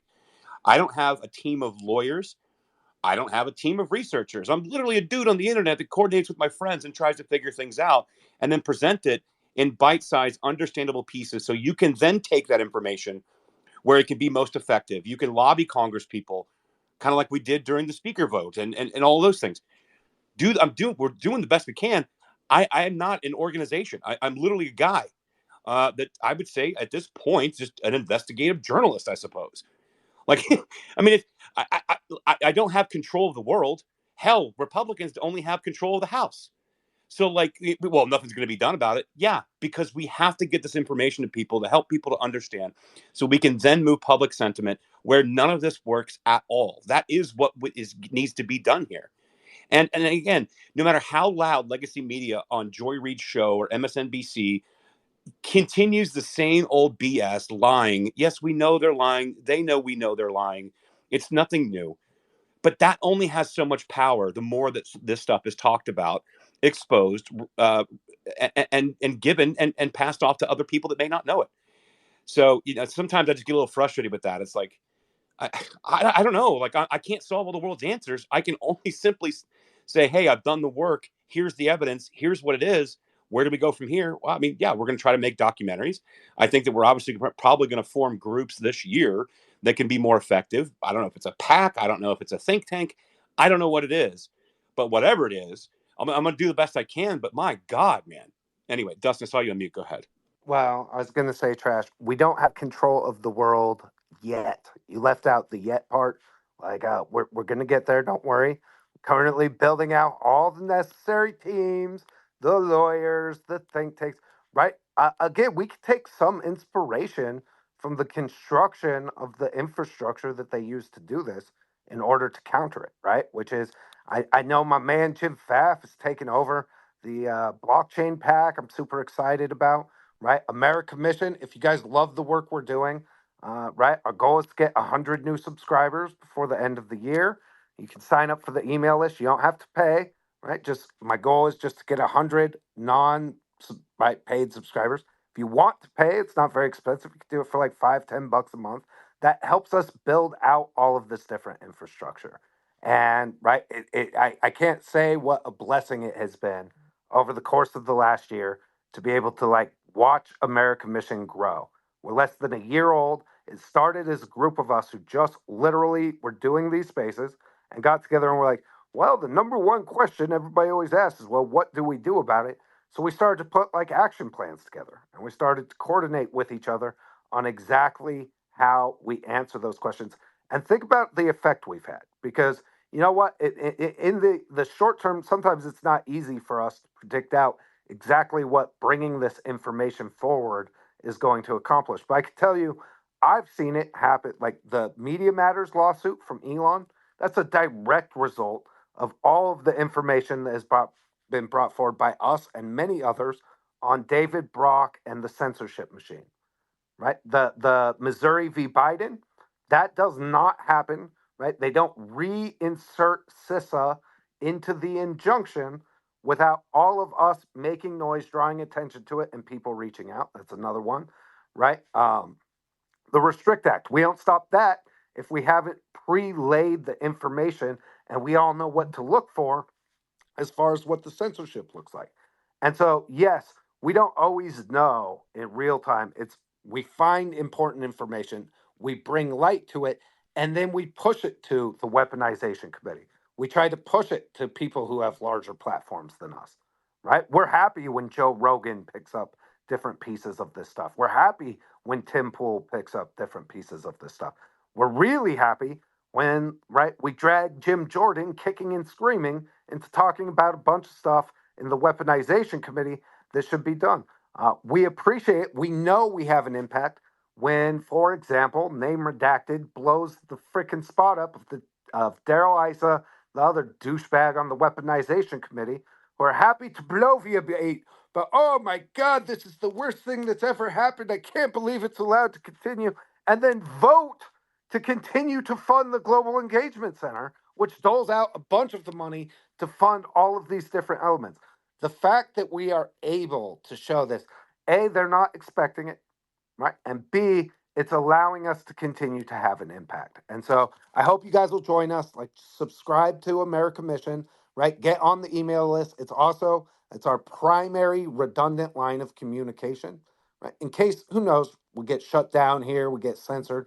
They somehow steal it from frickin' Elon or whatever, like all the attacks that are coming all the way around. Never know what's going to go down that way. But, please just get up there. It's up on the Jumbotron. And again, you don't have to pay, just get on the email list. So in the worst case scenario, we still have ability to get together with each other. All right. Yeah. I've Name, said go it. ahead. I've said it before. And one more thing, real quick. And again, one thing you didn't mention: East Palestine, Ohio. So I would like to point out East Palestine, Ohio, because no one was talking about it. Me, Millie Weaver, Dustin, Jen, and many others, we took 8 hours and broke down with experts, with all the information available to us, and actually figured out what was going on there. So much so that a larger space picked up on it. So much so that Tucker Carlson picked up on it. So much so that Donald Trump went out and visited.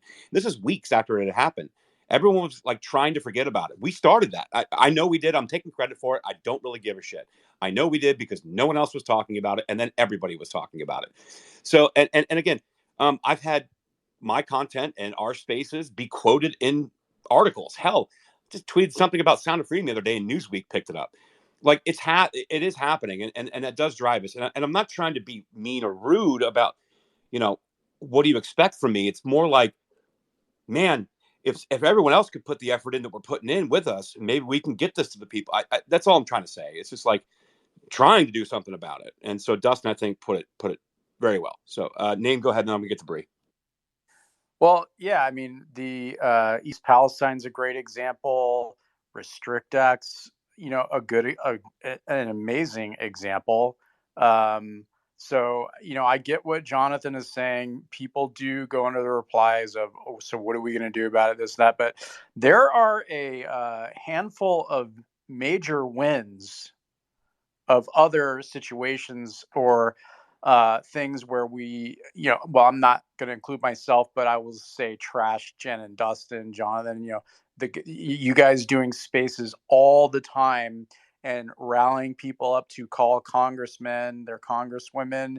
That is the reason Restrict Act just died. Okay. The reason Trump went to East Palestine, why that was, major news, is because of Twitter spaces and all the attention day in and day out videos. I know Nick Sorter was on the ground out there, and a lot of his videos went viral. So yeah, things can be done. Okay. But in this situation with the censorship industry, the color revolution stuff, that's a bigger beast to tackle. But we're trying. and there are a lot of us that are doing a lot of things behind the scenes. Okay, I don't tweet that much, but I've done a lot behind the scenes with the lawmakers, the Missouri v. Biden people, of getting them, writing reports for them, and doing things to help them and sort of give them, here you go on a silver platter. You can take out a week of research, and here it is for you. So whether that ever bears fruit, I don't know, but I'm doing more just me than just writing threads, which I've only done 5 or 6 or whatever. But where can you get involved as a listener, or you come to these spaces, is I think the Restrict Act was just amazing, because if that thing had gone through, that would have just had Patriot Act type ramifications on this entire country. So the spaces, even Mario, Dustin, like, we were all on board on that thing, and just overloaded Congress with calls, and the thing died. So we can get results on certain situations, and Twitter Spaces and making noise has worked. We've seen the effects, and anything that pops up going forward, got to just do the same thing and fight back at these people. Well, and name to that point, and then I'm going to go to Bree. We know that for a fact because we've had several Congress people come into the spaces telling us what you guys are doing is working. Keep it up. So, like, they told us, hey, we jumped into your space to talk about said thing, whatever it was at the time. Thus, a call to action went out. And furthermore, Kay Granger and Ken Buck not seeking re-election, I think it kind of illustrates that. No one talked about Kay Granger prior to what happened. Turd Ferguson. Yeah, Turd Ferguson. exactly. Turd Ferguson in Georgia. And there's now new challengers that have come up. So, again, I didn't mean to, like, levy my frustration. It's just I do spend a lot of time in this stuff, and it's always the same thing. Great. Well, no one's going to do anything about it. Just blackpilling constantly. It's like, I mean, I don't know what to tell you. Like, Well, it's good to remind people, Trash, on situations we've had through 2023 that you guys, because of the spaces you constantly do, they've actually made a difference and actually have defeated certain efforts that these people, and by the way, the Restrict Act and all that, these same people are all behind the same thing, because that just puts more, I guess, I don't know what to say, but that would have just, like I said, Patriot Act 2.0, in my opinion. So, it's more than just Twitter spaces. Like, people are doing things, and you can't be too black pilled on most of this stuff, because we've seen results. Well, and honestly, okay, I'm going to be nice. I'm not going to do that. Be nice, Jen. Go Okay. ahead, Jen. Go ahead. Okay, but what I will say is all of this was done in the dark, right? We knew none of this was going on. Okay, do we kind of know? Yes, we all kind of knew, but we did not know. And anybody who says they knew exactly what was going on, like, you're an idiot, because you didn't. So all we can do is shed light on this, right? If people know that it's happening, if people understand that there really is this freaking cabal, now whether they're Satanists eating children, I don't know. Okay, but there is a cabal, right? And they are taking away our rights, and they running our country into a communist hellhole, right? So, like, if we don't shed light on this and we allow them to continue to operate, like, then yeah, honestly, they deserve to get away with it. But if we shed the light on it, and we can change the way we operate, and we can change how we tackle problems that we're faced with, knowing the information we know now, we're going to be way more successful. And honestly, like, I would rather go out fighting and trying to change things than sitting back and being like, oh well, here's another day of living in communistville. Like, no, get off the couch and start fighting peacefully. I, Okay, but, I, like, go ahead, Trash. no, I say I almost got you on the peacefully, but go ahead. I self-censored myself. But you're right. Peacefully means picking up a phone call and calling your local congressman, and it works. Yeah, it means filing lawsuits if you have access to funds or law teams. It means creating groups, think tanks, putting your money behind groups of people that are working on this. And Jen, I wanted to highlight something very important that you said that I think that people may miss. Yeah, I think there's a lot of people, including Darren Beatty, Raheem Kassam, Steve Bannon. A lot of these people have been talking about this stuff for years because they knew basically what was going on. But I haven't seen the receipts that we've produced up until now. And thank God Millie was able to get somebody input into the Sunrise Zoom calls, of which we actually physically have the Transition Integrity Project document. We physically have the count. We had the Twitter files and Matt Taibbi and Schellenberger, the CTI League files that were exposed. Yeah, we knew that stuff was going on. We knew essentially that there were bad actors and there were influence campaigns that were running on social media, but we didn't have the receipts. We knew, but we didn't have it. And so when we have these spaces, because all we do in these spaces is receipts, it's not conjecture. We're literally reading the documents and receipts that we have that other people seem to not have. That's where it starts. Where it goes from there is a million directions. I don't know. But I mean, the whole point of this, the whole point of the spaces that we constantly hold on these topics is receipts. It has nothing to do with, well, we think we know. No, we do know now. Here it is. Well, and last part to that, Trash. Year of the whistleblower, baby. I freaking love that tagline so much because, right, we don't pull on some of these threads. If some brave whistleblower doesn't go to Matt Taibbi and Michael Schellenberger and expose the CTI League, that gave us new names, right, new places to start digging, and not just us, like Rose down there, so many of you guys, Pepe's grandma, Bad Kitty does such incredible. There's so many people to shout out. We couldn't possibly do it. And it's not like an individual effort, but these whistleblowers, the people who can bring us the stuff that we can't find publicly, that's been the absolute game changer. God bless, right? And Tara Rodas and Aaron Stevenson and Carlos and Deb and I mean, that we've been able to platform so many brave people who've been willing to stand up and provide an inside look has been an absolute game changer. And shout out to Elon Musk for giving us the opportunity on this platform to speak. Because without this platform and our ability to collaborate with one another, none of this shit happens. So I'm really excited. All right, Bree, we've called on you like 8 times and then pulled it away. It's like Lucy with the football. It's kind of messed up.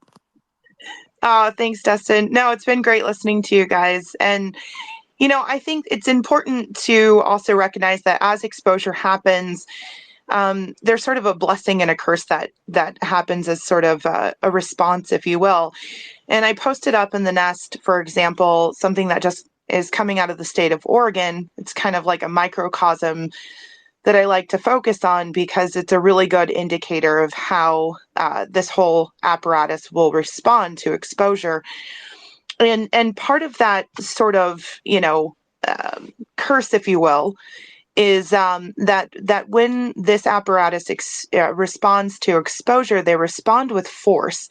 And you'll see up in the Nest, the Secretary of State of Oregon, has hired a third party to counter mis and disinformation. And now the Secretary of State is refusing to meet with representatives in the state of Oregon, refusing to answer any questions on it.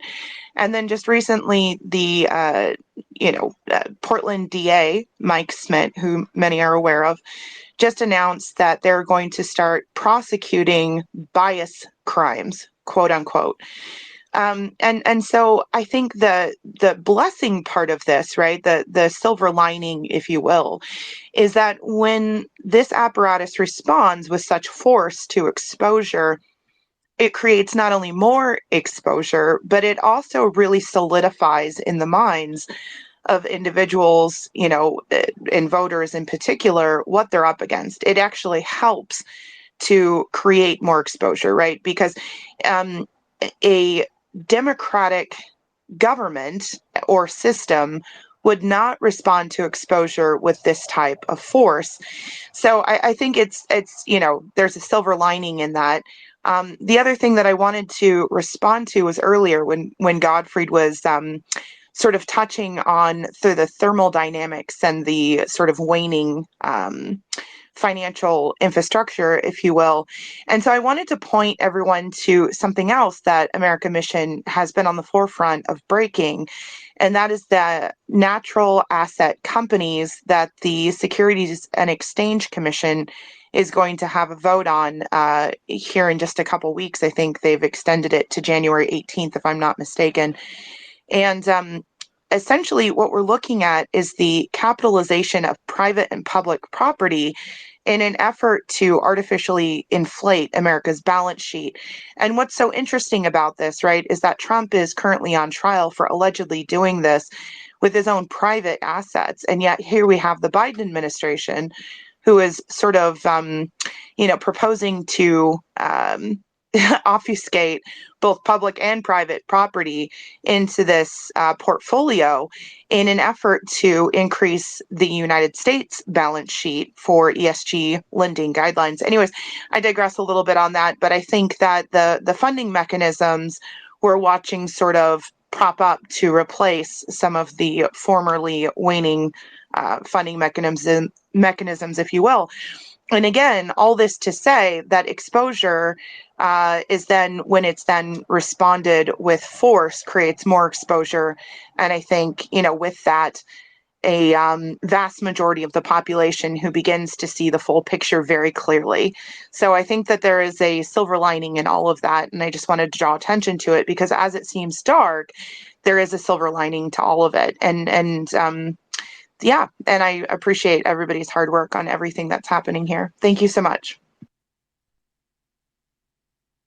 Appreciate that, Bree. And right, lots more exposure. By the way, I've talked to some people in Oregon. It's funny how often a lot of this stuff comes up, right? But tech does help us solve a lot of this. The platforming helps us solve a lot of this.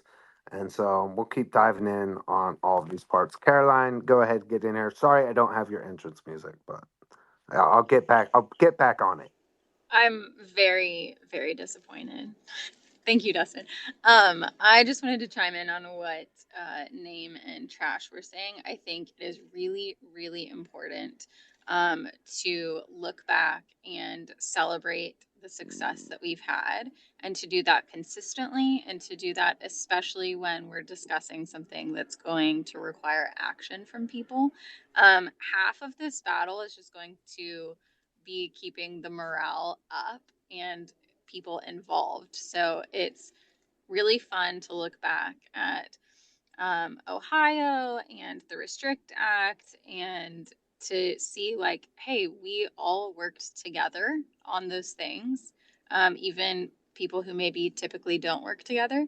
And that is how we're going to get things done. We have seen a lot of behavior of people being distracted by things that are not going to push us forward. And so I think just it's good to remind the people who've been around, and it's even better to let people know who are being brought into the fold, who are new and actually don't have an idea of all of the hard work that has gone on over the last year. And so I just kind of wanted to call that out. We definitely need to continue looping that back into the conversation. No, absolutely. And because, I mean, if you had told me a year ago that we would have had major impacts on several pieces of legislation, the Restrict Act being the biggest, but Elon joined us for the Digital Platform Commission Act, like when we stopped that terrible piece of bill, that we'd have dozens of members of Congress dropping into our spaces, right? That we would have opened the door for that kind of accessibility, right? That we now have an open line for them to come bypass the gatekeeper media and come talk to us directly, like on this platform. If you told me all of this when we first kicked this shit off a year ago, I would have never believed it, right? That we would have been able to do it, right, with none of the traditional backing. We don't have any like sugar daddy donors. We haven't even really tried to raise significant money at any point, but maybe that changes, right? Maybe we do look at making this thing a little bit more professional, right? And getting some people paid who've been putting the work in on all of this different stuff. But we haven't needed it because people have been willing to just put their time and energy in. And that to me, the maybe the most moving thing is just everybody who has shown up exactly when we needed them to, right? There's no way that it doesn't happen without God's blessing. And right, that uh, there's a divine blessing that comes when you're doing the right thing and you're on the right track, that things will just pop into place when you like devil will throw up obstacles and God will knock them out of your way for you by delivering you exactly the people that you needed to be connected with at exactly that moment. And it has been an incredible year. And for all the frustration, right? It all pales in comparison to think about. Holy shit, we stopped 30 of the most powerful people in the Senate from passing a bill that would have criminalized not just like social media platforms, but would have criminalized everything to do with crypto, would have criminalized like basically anything you do digitally, which now is everything.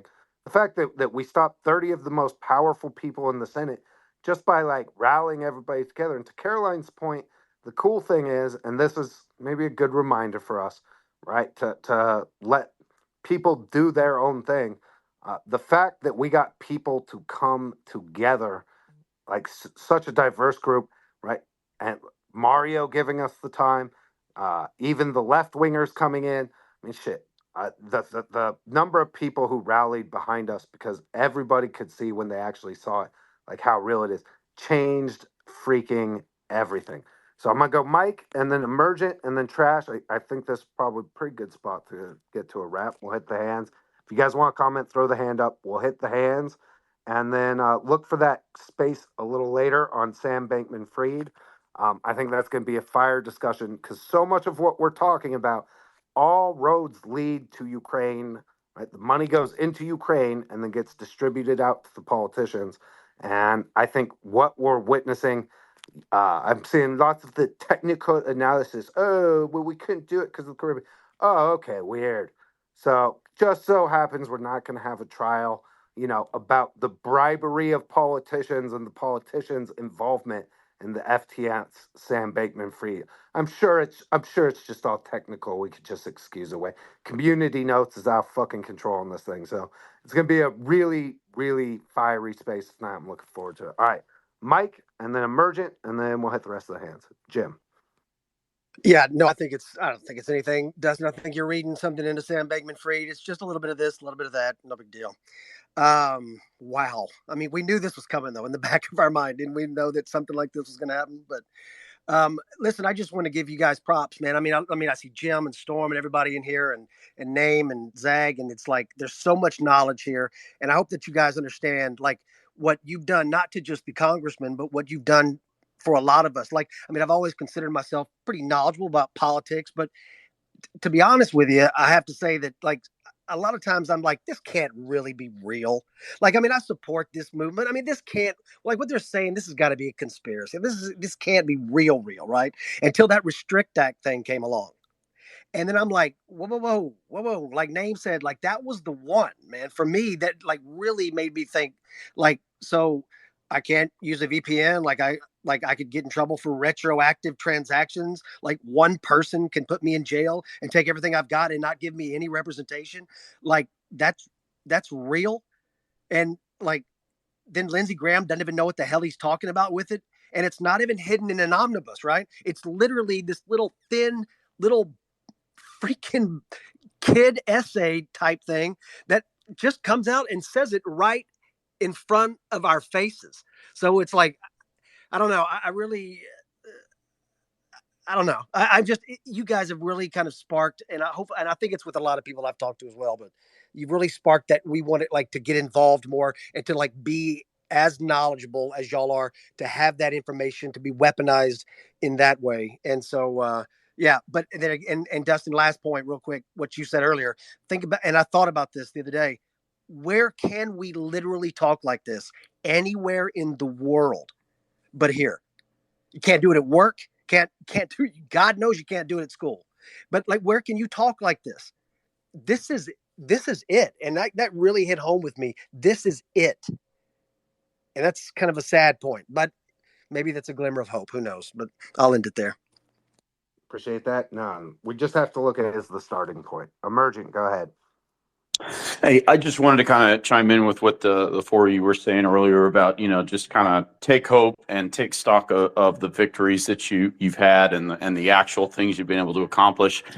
But I think a really kind of underrated off the beaten path angle on this is I think that You know, and I've seen, like, I remember on the Tucker space, you know, he said, you know, somebody posed him the question, you know, well, are we winning because they're doing all this crazy stuff and they're panicking, and that's a question I hear a lot, and people go, you know, are we winning? Are we losing? And I kind of think that the angle I see that from is we're kind of winning, but not in the physical sense. It's more like in the symbolic sense, right? And I think symbolic victories do matter. And I'll just call out the case of, I think this is an important one. Is look at all this stuff. I've been following Chris Rufo and the guys covering the Harvard stuff, and I think this is a really important one because it's like they've hunkered down on this really losing battle. And if you sort of separate it into Harvard, the physical building, versus Harvard, the 400-year-old symbol of excellence and authority. I mean, 20 years ago, somebody could just drop in a conversation. Yeah, well, Harvard studies show, and it just put the matter to rest, right? You say that now, and people are like, I don't know about that. And so I think if you sort of separate something like Harvard, the physical building, what matters more, the physical building or the symbol, right? And I think I would argue that that symbol and what is contained there is a billion times more valuable. Think about how many minds of people that just saw that symbol as synonymous with excellence and unquestionability. And now it's tarnished and trashed. At the end of this, they might still have someone like Claudine Gay in there. They might occupy the physical building, but the symbol of what it represented is completely trashed.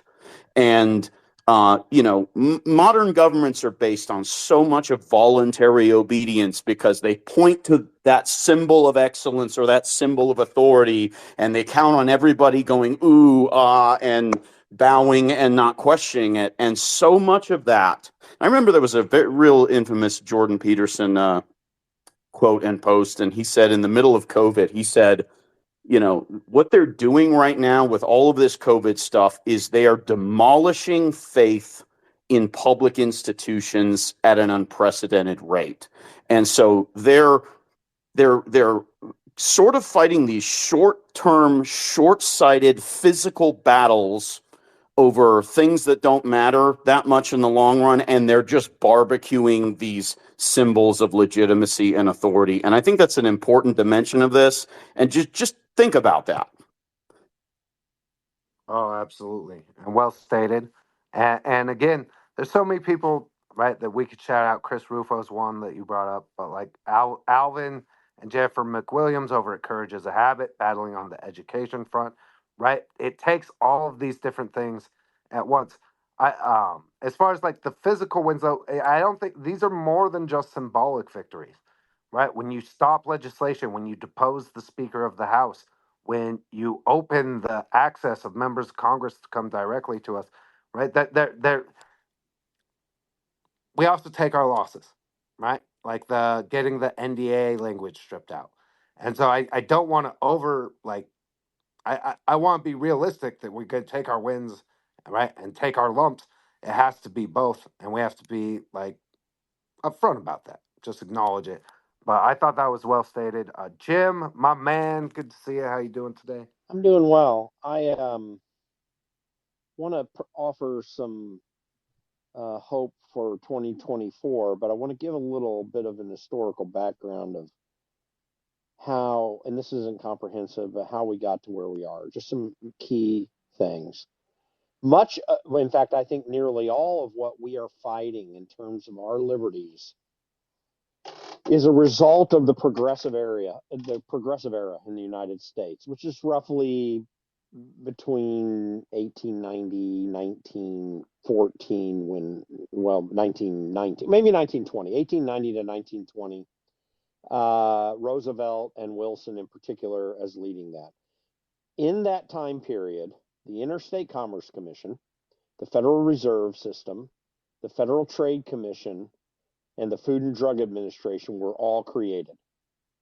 Of those, the Interstate Commerce Commission, exists, but not in its form then. It was changed radically during the Carter administration, thankfully, by the way. Then in 1934, the Securities and Exchange Commission was formed. And I wonder if people know who the first commissioner of the Securities and Exchange Commission is. I'll go ahead and answer for you. It was Joseph Kennedy, John Kennedy's father, the bootlegger, by the way, and has been an organization amongst all the rest of these designed,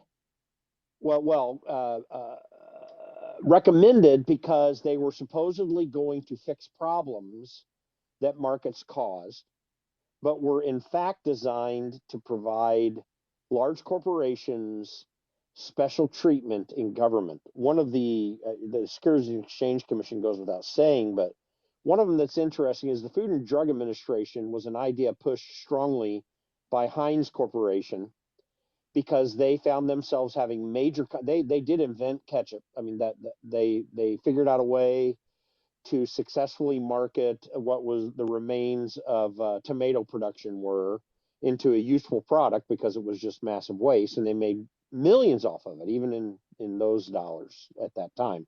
Then others started to do the same thing, and then they claimed that all these people were had bad product that harmed others because it wasn't clean enough. They didn't have the same standards, and literally what it did is it cornered that market temporarily for Heinz and threw out a lot of competitive actors everywhere. Okay, so let's jump forward just a little bit further to the 2008 financial crisis. And I'm jumping over a lot of stuff, but I just want to get the point here.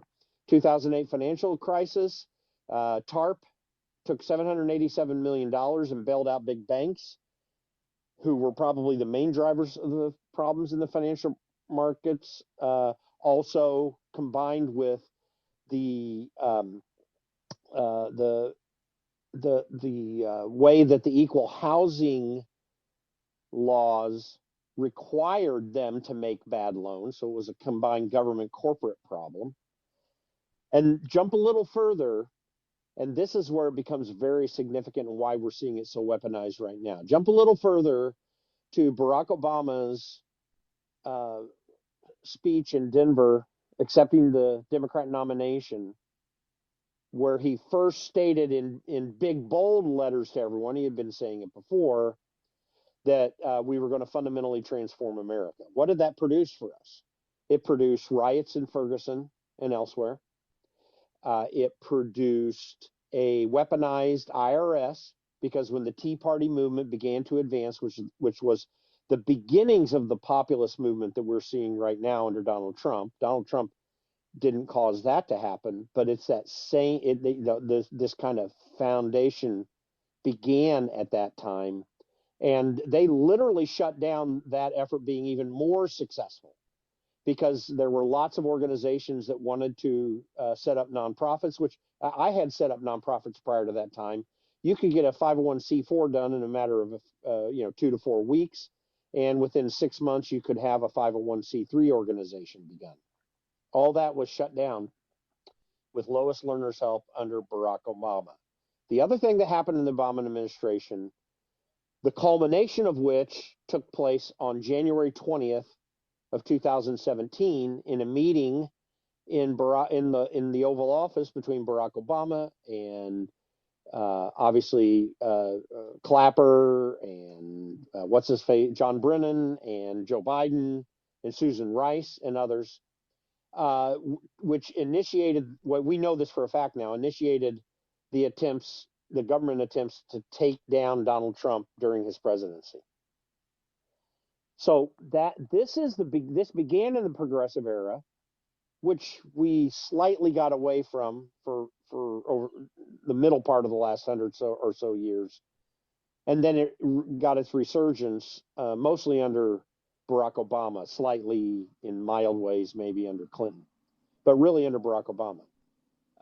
And then we have the Patriot Act, which was a George Bush idea.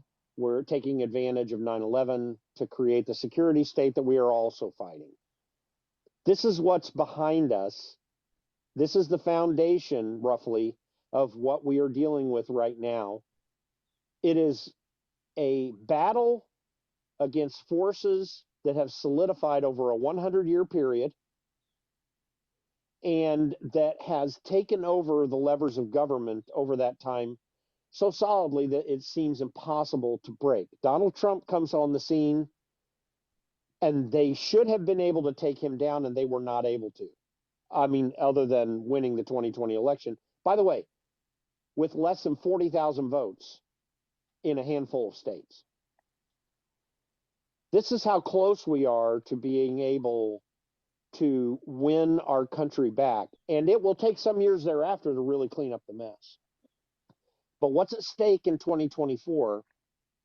And the polls seem to indicate, and the backlash against the deep state and the DOJ and the censorship industrial complex has been such up to this point that we may be able to, at least for 4 years, take the White House back, and maybe, and this is the weakest aspect, have a Congress that might push forward an agenda that would begin that process that a Donald Trump administration might propose, and let's hope he does.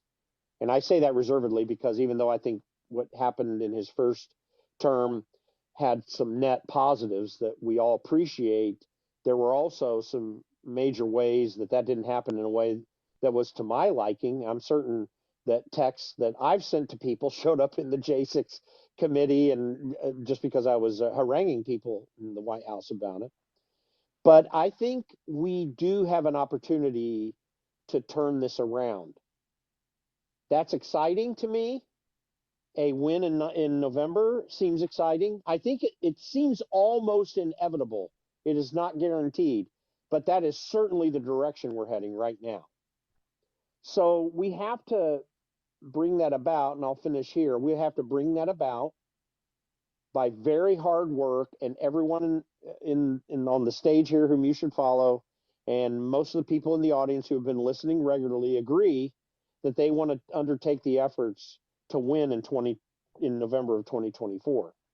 Then after that, the game really begins, because the attacks will return.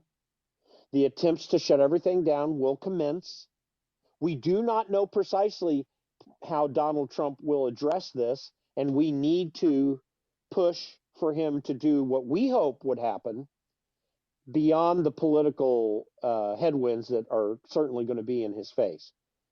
If we can get this win in November, if we can get him, by the way, through the Electoral College on January 6th of 2025, and don't think that they're not going to try something that's truly nefarious, unlike what happened in 2021,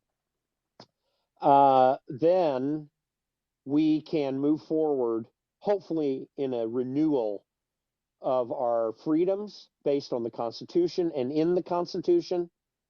And we're going to have courage thereafter, not just to breathe a sigh of relief in November, but to actually really pull up our bootstraps then and get moving.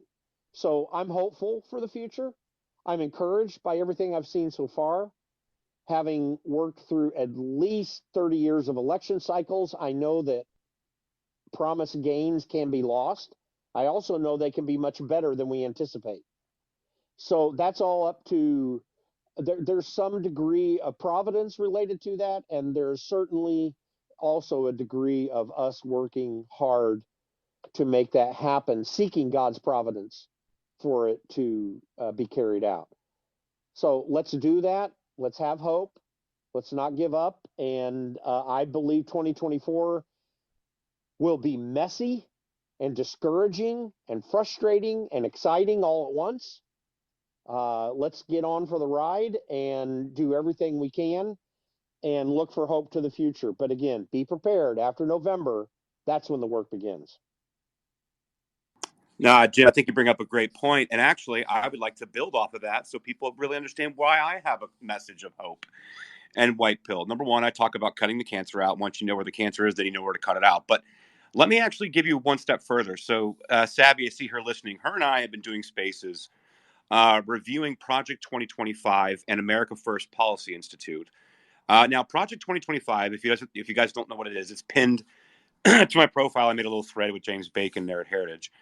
And you were touching on FDR and about the expansion and all these different programs. One of one of FDR's, I believe, probably the most damaging policies it ever had was the expansion and creation of the administrative state. So what he wanted to do was essentially create the administrative state, or what we would call the deep state, as a long-lasting legacy to his presidency, and basically build up. He got together a bunch of group of intellectuals, and these college level intellectuals, whatever you want to call them, that were heavily steeped in European monarchies and how to kind of build out what was called the expert class.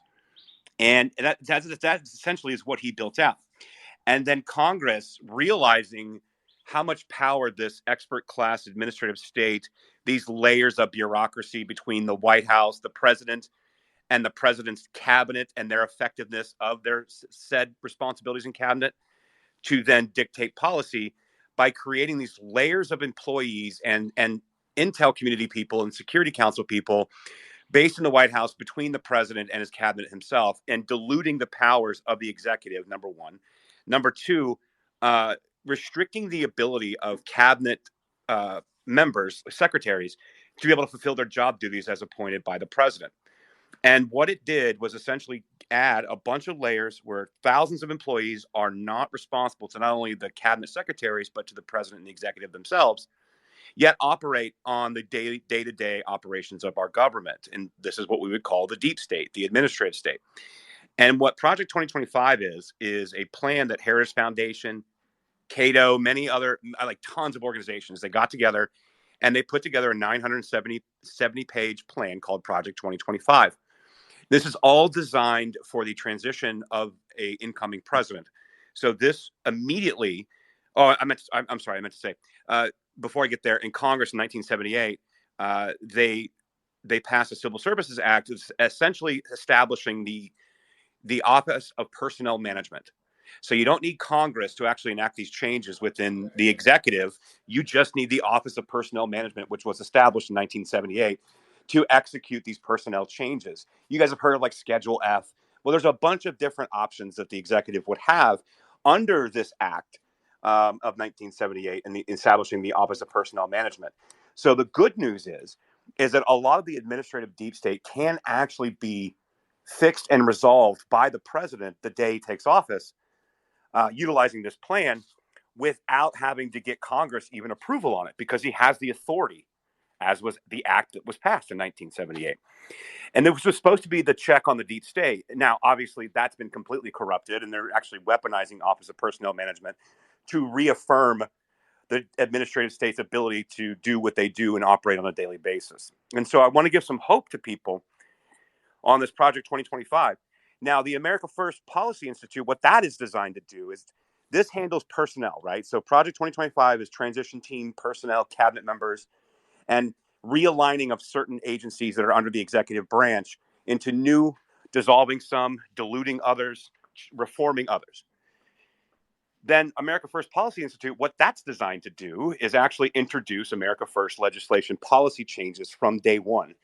So these are going to work hand in hand together between Congress, between the executive, and between the Office of Personnel Management to take out a vast, massive chunk of what we call the deep state, administrative state. At which point, authority can be then resolved back to the president, where he can actually make the changes that are necessary in our intelligence communities. And the whole idea is not to fire everybody. The whole point is to actually have real-time consequence. So maybe they'll stop messing around and actually acting in the interest of the executive and not the interest of themselves for self-preservation. So you can go through that as well. But since you were pointing out Roosevelt, Jim, I figured I would bring that up because that's something that we haven't talked about a lot. And we will get back to it. Savvy and I will get back to holding our regular spaces on Project 2025, because we've only done 2 so far. We did the overview and then we did immigration. And immigration's a big piece of it. But so we'll Hey, get there. Trash. Yeah. Trash, I have a question, and I think it might be worth exploring this in a space. Since you mentioned America First Policy Institute, can we possibly look into, and if anybody has any thoughts on this already at the forefront, please feel free. Can we please look into the Alliance for Defending Freedom?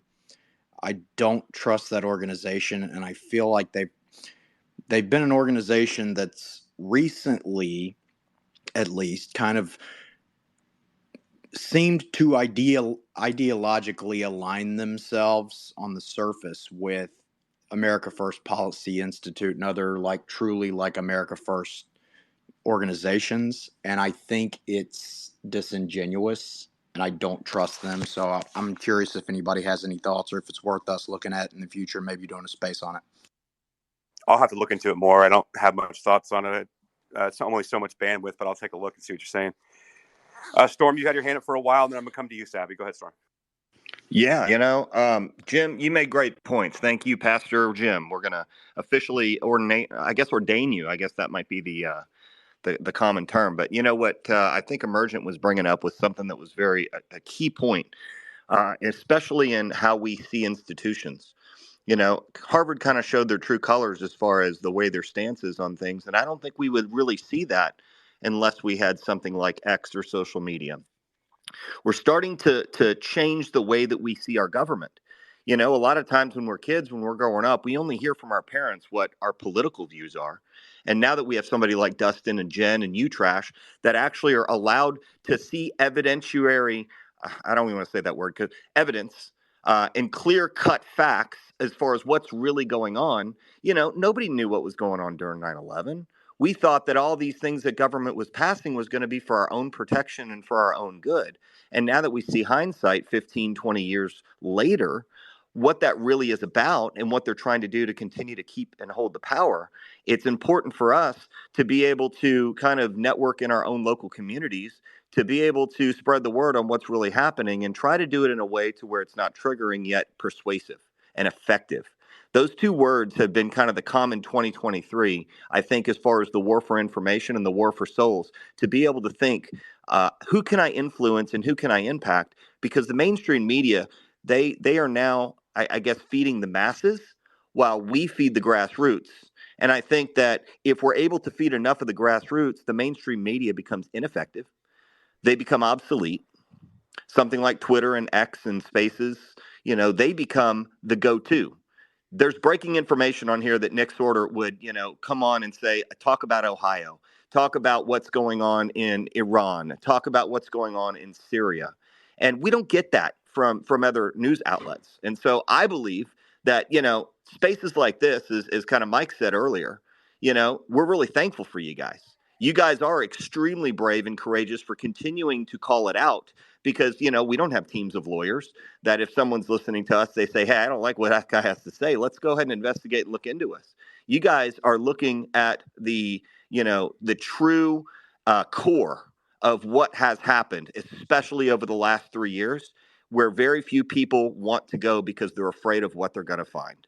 And you guys are finding it, and you're also talking about it. And you've also got the facts, and you've got to bring it to light. So I would just say, truly thankful for you guys, but I'm starting to think differently of institutions that I think were prestigious, that had integrity, like our governments and our three-letter agencies and our Ivy League schools. And I'm wondering where the vacuum is going to be created to where maybe Harvard is not the place to go. Yale is not the, university to graduate from, if we even have universities in 20 years, because they're so outrageously expensive and so ineffective in educating our youth.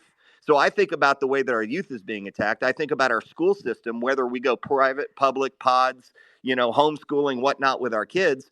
I'm looking at schools differently because of how our governments have infected our belief system and our core of what our teachers should be teaching and how we should be educating our kids to grow up for the next generation because they understand that playbook. And I'm really glad, Dustin, you said and talked about the playbook earlier, because I believe that if we make our own playbook and they can't see what's coming, if we're 2 steps ahead of them, and I use them loosely, but 2 steps ahead of the opposition, how's that sound? We're armed with the resources to be able to go on the offensive instead of being on the defensive, which we talked about a few nights ago. I think that's where that's key. And you know what? Power is in the group of numbers and consistency.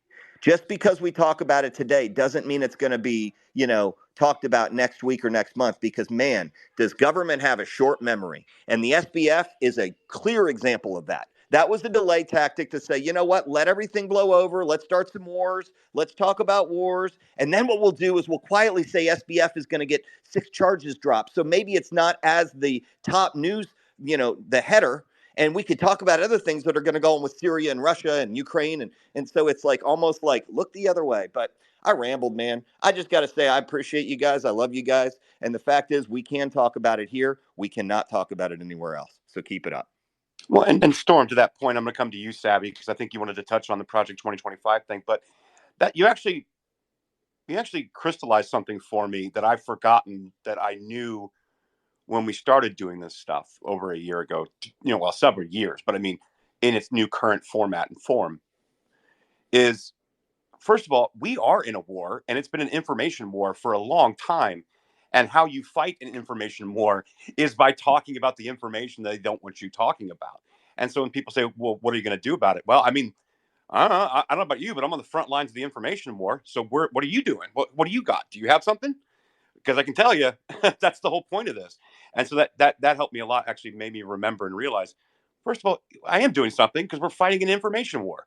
Like we don't even get this far if we don't have access to these tools and this information. So yeah, spot on, Storm. I appreciate you. That was going to be my point that I stopped myself before is like, okay, like you want to sit down there and be like, oh, well, what are we going to do about it? Well, what the hell are you doing about it? Right? We formed an organization to get the information out. We sit here day in and day out going over the same topics over and over and over again. Like that's what we're doing. So next time people ask that question, look to yourself and be like, what am I doing before I go out and ask these people, well, what are we going to do about it? This is what we can do about it with the environment that we're given at the moment.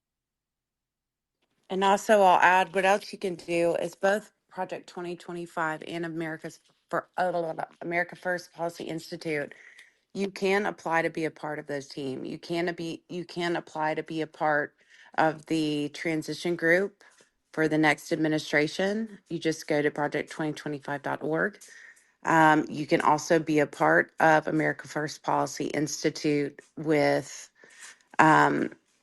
being a part of that team, being able to implement the policies that we live by, and that is sorry, you guys, I just woke up from a nap. It's been a rough one. I don't feel great at all. But that's at America First or AFPI.com, I think is what it is. But just want to put that in there because there are about how many people in this space? There's about close to 500 people in this space, and they will heavily vet each candidate that is selected to be a part of each organization. And you can be on the front lines of the next administration of policy that will right this ship and get America back to where she should be. That's all I wanted to add.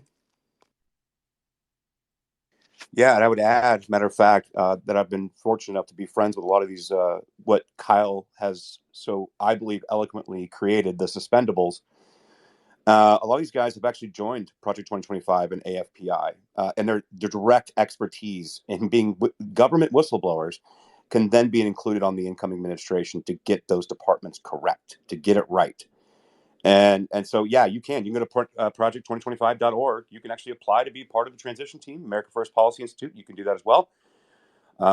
There's also Savvy put out some instructions if you want to get involved locally of what you can do on a local ground game. I believe she's still got it pinned. Documents that we put together the other day that she typed up and put it out there. So there's a lot of things that you can do. And again, I appreciate you guys being here in the space. We've gone quite a bit, but we're not going to stop talking about this stuff because it needs to get out there. Hopefully somewhere, somebody with massive platforms will get a hold of this thing, be able to dedicate their team of researchers, and then really put this thing together. I think that we've outlined exactly what we've been trying to say over the last year regarding these people like Norm Eisen, David Brock, Media Matters, Crew, American Bridge, Act Blue, Share Blue, George Soros, Michael McFall, all these people, Renee DiResta, Alex Stamos, Kate Starbird, censorship goons. And also there's other things to be positive about. I as you guys know, I'm very, very intimately involved and informed on the Missouri v. Biden case, thanks to Tracy Bean. She's done excellent reporting on that. Missouri v. Biden, right? That's the White House, CDC, CISA. Oh, that's another win, Dustin, by the way. um, in the Fifth Circuit's ruling on the injunction of basically enjoining the government and the CDC and the White House from censoring Americans, the Fifth Circuit actually removed CISA originally from that injunction. So they would have been the main switchboard for all the censorship. They would have been full board. If it wasn't for people like Tracy and Andrew Bailey and Jeff Landry and all the people out here and Aaron Cariotti and everybody making noise about that, saying, whoa, whoa, whoa, whoa, whoa, we need CISA back in here. The Fifth Circuit revisited it and added CISA back into it before it was sent to the Supreme Court, the temporary injunction. So that case is ongoing. But what was cut out of that decision were all the NGOs. Stanford Internet Observatory, Kate Starbird, these censorship goons, they were cut out of it. So guess what? There's a case also in the Fifth Circuit in front of the same judge, Terry Doty, in the name of Hines v. Stamos, Stamos being Alex Stamos et al. So all the NGO censorship goons, there's a case against them as well that is building off of the groundswell of Twitter files and the Weaponization Committee and all the research that Name's done, myself, a lot of us out here. That is getting it. It's making its way to court cases and it's making it to court. I know of other cases that are about to fire up that I can't speak about because they're not public yet, that will also be doing a lot of this damage. You've got Chris Pavlovsky, right? And going after Nandini Jammy, Nandoodles, Soros-funded ad revenue cancel goon. You've got Elon Musk and many others going after Media Matters in these court cases. So all is not lost. Matter of fact, this is why I'm hopeful. But in order for us to understand how to fix the future, we need to understand what happened in the past. And that's why we've been doing all of this work and effort into presenting it to people. And hopefully somebody somewhere that needs to hear it will hear it, or at least give me the opportunity to speak to them myself. So I don't know. You guys were probably getting close to winding down, Dustin and Jen, because we get a couple hour break. Because I know you got another space coming up in 2 hours. But any final thoughts from you two, and then we'll get some final thoughts from the panel. And maybe shut it down. Yeah, so thank you guys for again being here. Norm Eisen, Michael McFall, and David Brock. Those three, and the Soros Foundation Open Society on the money side. Uh, that is the central hub that all of this wicked shit emanates from, right? So if you try to visualize like the creation of all this NGO, academic, government infrastructure, right, that was weaponized to direct against Trump and was perfected in successful color revolutions in other countries, those pieces in particular, Norm Eisen, David Brock, Michael McFall, and the Soros Foundation, or George Soros and the Open Societies Foundation. If you pay attention to those and the movements they're making, the path it leads you down is that could not be more clear. And so for us, I think all of us together, I think the focus, our energy just has to be right? Like laser focused on continuing to study and understand the playbooks that they have laid out, to continue to research into all of the other different pieces. And I want to say this because I'm confident that lots of different people listen to this because it's funny. We start talking about something, and all of a sudden everybody's talking about it. Transition Integrity Project comes to mind as the most recent example. But if you were involved in this shit, if you're sitting there and like, oh man, I hope the hammer doesn't fall on me. I'm really concerned that like the walls are closing in. They're about to like the SJ term. We have way more names than the central figures we're talking about. And to be honest with you, our strategy is to pick off all of you underlings one at a time and expose you. And the moment that we come forward and expose you, your whistleblower ticket has expired. So this is your one and only opportunity to get yourself on the whistleblower train. Everybody else is just a criminal.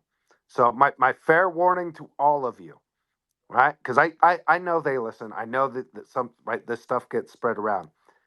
You have to turn it all over. You can reach out to any of us, reach out to, if you're more comfortable reaching out to a Mike Schellenberger or a Matt Taibbi, like do that. If you want to speak to the weaponization committee, we can help like line that up. That'd probably not be my first choice. But you better come forward and you better bring your receipts. and all of the receipts. What you did is criminal. What you did is evil, right? The lives that you have destroyed, it was not a game that you played on a computer, right? The actual interference and the impact that your censorship, your deep banking, your psychological operations on people because you disagree with them politically had a real serious impact, and there will be justice and retribution. So my advice to all of you who may be listening is get on that whistleblower train. And to people who want to try to take this information and try to steer it in a less serious direction or to deflect information, we have your fucking playbooks, idiots. In fact, we even have a bunch of your incident reports. So we see you, and just know we take notes, we keep track, and we don't forget. So let's freaking go. Good guys win in the end because we just continue, and piece by piece, right, piece by piece, let's dismantle this evil infrastructure, the color revolution playbook that has been used to sow so much pain, suffering, discord, and strife to benefit the security, military, and censorship industrial complexes. It's time to take them down. And this is the beginning, not the end.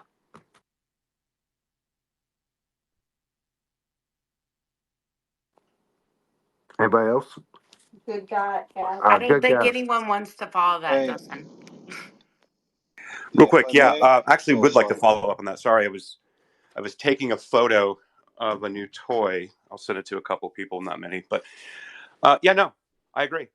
And they need to come forward, right? Bring the receipts, come forward, because eventually this will all work itself out. I mean, it's taken 7 years. It took them a lot of time to build it, and it took 4 years for them to deploy it.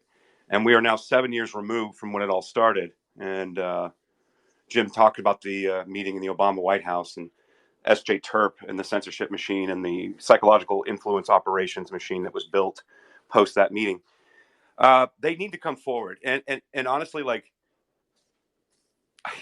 it's a scary thought, I would imagine, for a lot of these people that maybe were just like doing their job and they've got to pay their mortgage and whatever, and they were involved in this. But the time is now. The year of the whistleblower is here. At some point, you have to come forward. And also, they can reach out to James O'Keefe. Reach out to me. I can put you in contact with some of the other folks. OMG Group. Kayla was listening in here earlier. She broke the story for O'Keefe Media Group about the biolabs that were located in California. She's now setting up basically a whistleblower tip line within the O'Keefe Media Group. So they'll be able to filter a lot of these whistleblower requests because they're becoming overwhelming.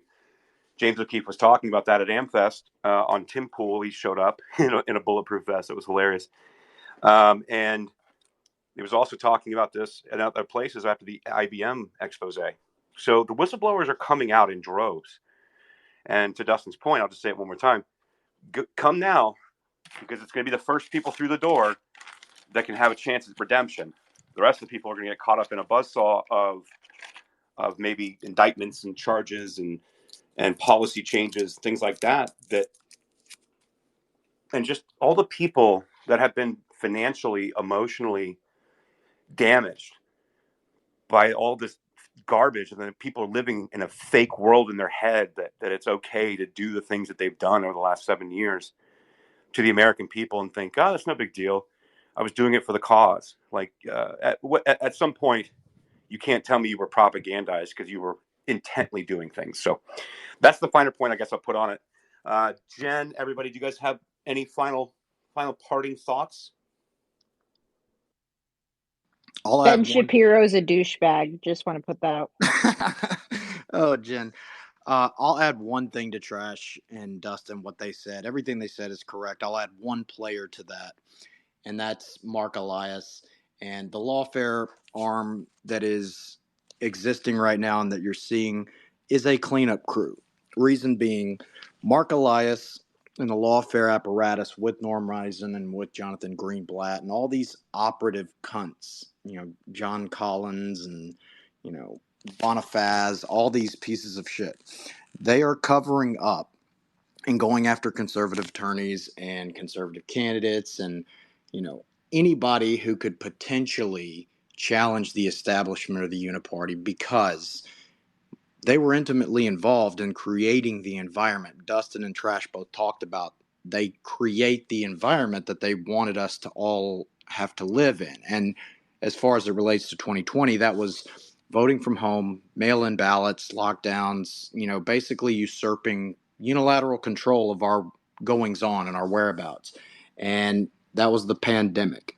And it's for another space. It's too much to get all into it, but Johns Hopkins University and the Bill and Melinda Gates Foundation were the two organizations primarily behind Event 201, basically the dress rehearsal a month before COVID happened. And Mark Elias's brother was the leader right there with Renee DiResta, Victoria Newland, and a few other key globalist, you know, just fucking crimes against humanity committing assholes.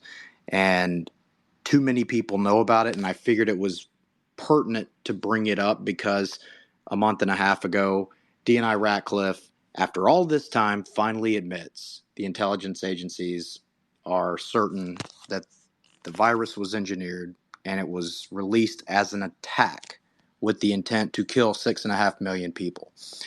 And he said that under oath in the Senate hearing. And so this is a cleanup crew, the lawfare arm. So, like Dustin said, come forward. Like Trash said, like the earlier that you act, the more grace and mercy we will have for you. But I think about my grandfather, who they killed in a hospital in April of 2020. Whenever I see any of these assholes swatting somebody or filing bullshit lawsuits to get our attorneys disbarred or filing ethics complaints for shit that's not an ethics complaint, I think about that every day.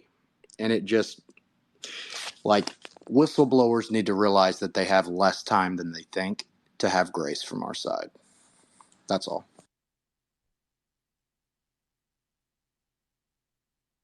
I concur, Doctor. All right, good gals go. I'll do one quick round around the panel, and then we will shut it down. Appreciate it, Trash. I rugged earlier pulling in through Savannah. My family's driving from Florida back up to New York, so my apologies. Thanks for having me back up. So I wanted to say something that a lot of the people in the room may not be considering. Obviously, a lot of people up on the panel are obviously living it. But if you hear something that's jaw dropping to you, which for some of you it should be, you should be sharing the space. You should be retweeting it. You should be getting the word out there. And you should be telling your friends and your loved ones, hey, come and listen to what these guys are talking about, right? Because if we just do it inside of a bubble, it's not going to have nearly the effect. We know that the left has almost absolute control of the media, right? That's why they have the power with such limited numbers. They have the power. And I wanted to ask you guys if you would consider, I don't know if you know Mike Smith or Crux. He did the Out of Shadows documentary, and I'm going to keep mentioning this movie until everyone that I know has seen it. He's done Out of Shadows. It's got, I think, over 100 million views worldwide, 23 different languages. It really takes a deep dive into the three-letter agency that basically has been brainwashing us for years and years and years, and collectively with the other three-letter agencies, basically orchestrating what we've been talking about, what you guys have been talking about for the last 3 4 hours since I've been on. And Crux, I think you guys would have an amazing space if you and Mike Smith. Consequently, he did another follow-up version called Into the Light. And he's got psyops experts, former military guys on there, just in detail talking about feedback loops and how they're literally programming people into stupidity, right? Like you hear it when you hear a liberal talk about, oh, well, Trump did this, and they're taking it right out of the Democrats' playbook and just flipping it on us, right? and they're believing it because they're being constantly fed a constant diet of it. So I don't know if you guys, if any of you guys know Mike Smith. He did the first film with Liz Crokin. She was the one that got blacklisted as a journalist. And then the new one, he had Laura, not Loomer, the Australian gal from Logan. Fox, Laura Logan. He has her on Into the Light, and he revealed stuff to her. She's like, "Well, I was in Afghanistan reporting, doing really good, quote, good journalistic work." And he says, "Why do you think you were there?" She said, "Because there was a story there." And he was like, "What did they tell you to report?" And she told him what he told her to report. And it turned out half of it was lies. She didn't know it, but she had this aha moment. It was fascinating. The look on her face. She goes, "Huh?" Like you look up like a confused Rottweiler when you realize something's wrong. And he said, "Who do you work for? Who runs your schedule?" She said, "My agent." He said, "Yeah, and who does he work for?" An agency. And it just goes so deep, guys, and the tentacles are so deep.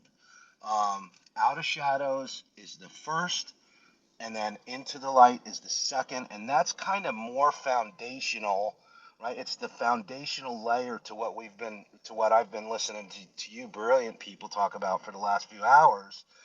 It talks about how insidious and how they get away, how long they've been getting away with it, and basically orchestrate this thing from step by step. So I appreciate all of you. Thank you for having me up, and I'll land there. Thank you. All right, appreciate it. Yeah, yeah. The best thing that I know to do myself is just try to find the receipts and then present the receipts, and hopefully people can come to their own conclusions. I'm not here to convince anyone of anything, um, you know. But yeah, no, I appreciate it. Any last thoughts on the panel here before we close it down? Hey, Trash, just want to say thanks, Dustin. Thank you, Jennifer. Happy New Year. As well, Savvy, Jonathan, Caroline, Emergent, all of you amazing people. Mike Mack, I didn't forget about you either, my man. So just thank you guys for this and can't wait for the next space. Hey, thank you, Storm. Thanks, homie. Appreciate you, Storm. Dust, Jen, Savvy, anybody final words? Or just thumbs up if we're gonna kill it. All right, looks like it's a bunch of thumbs. All right, well, Team America, let's go. 2024, Trump 2024.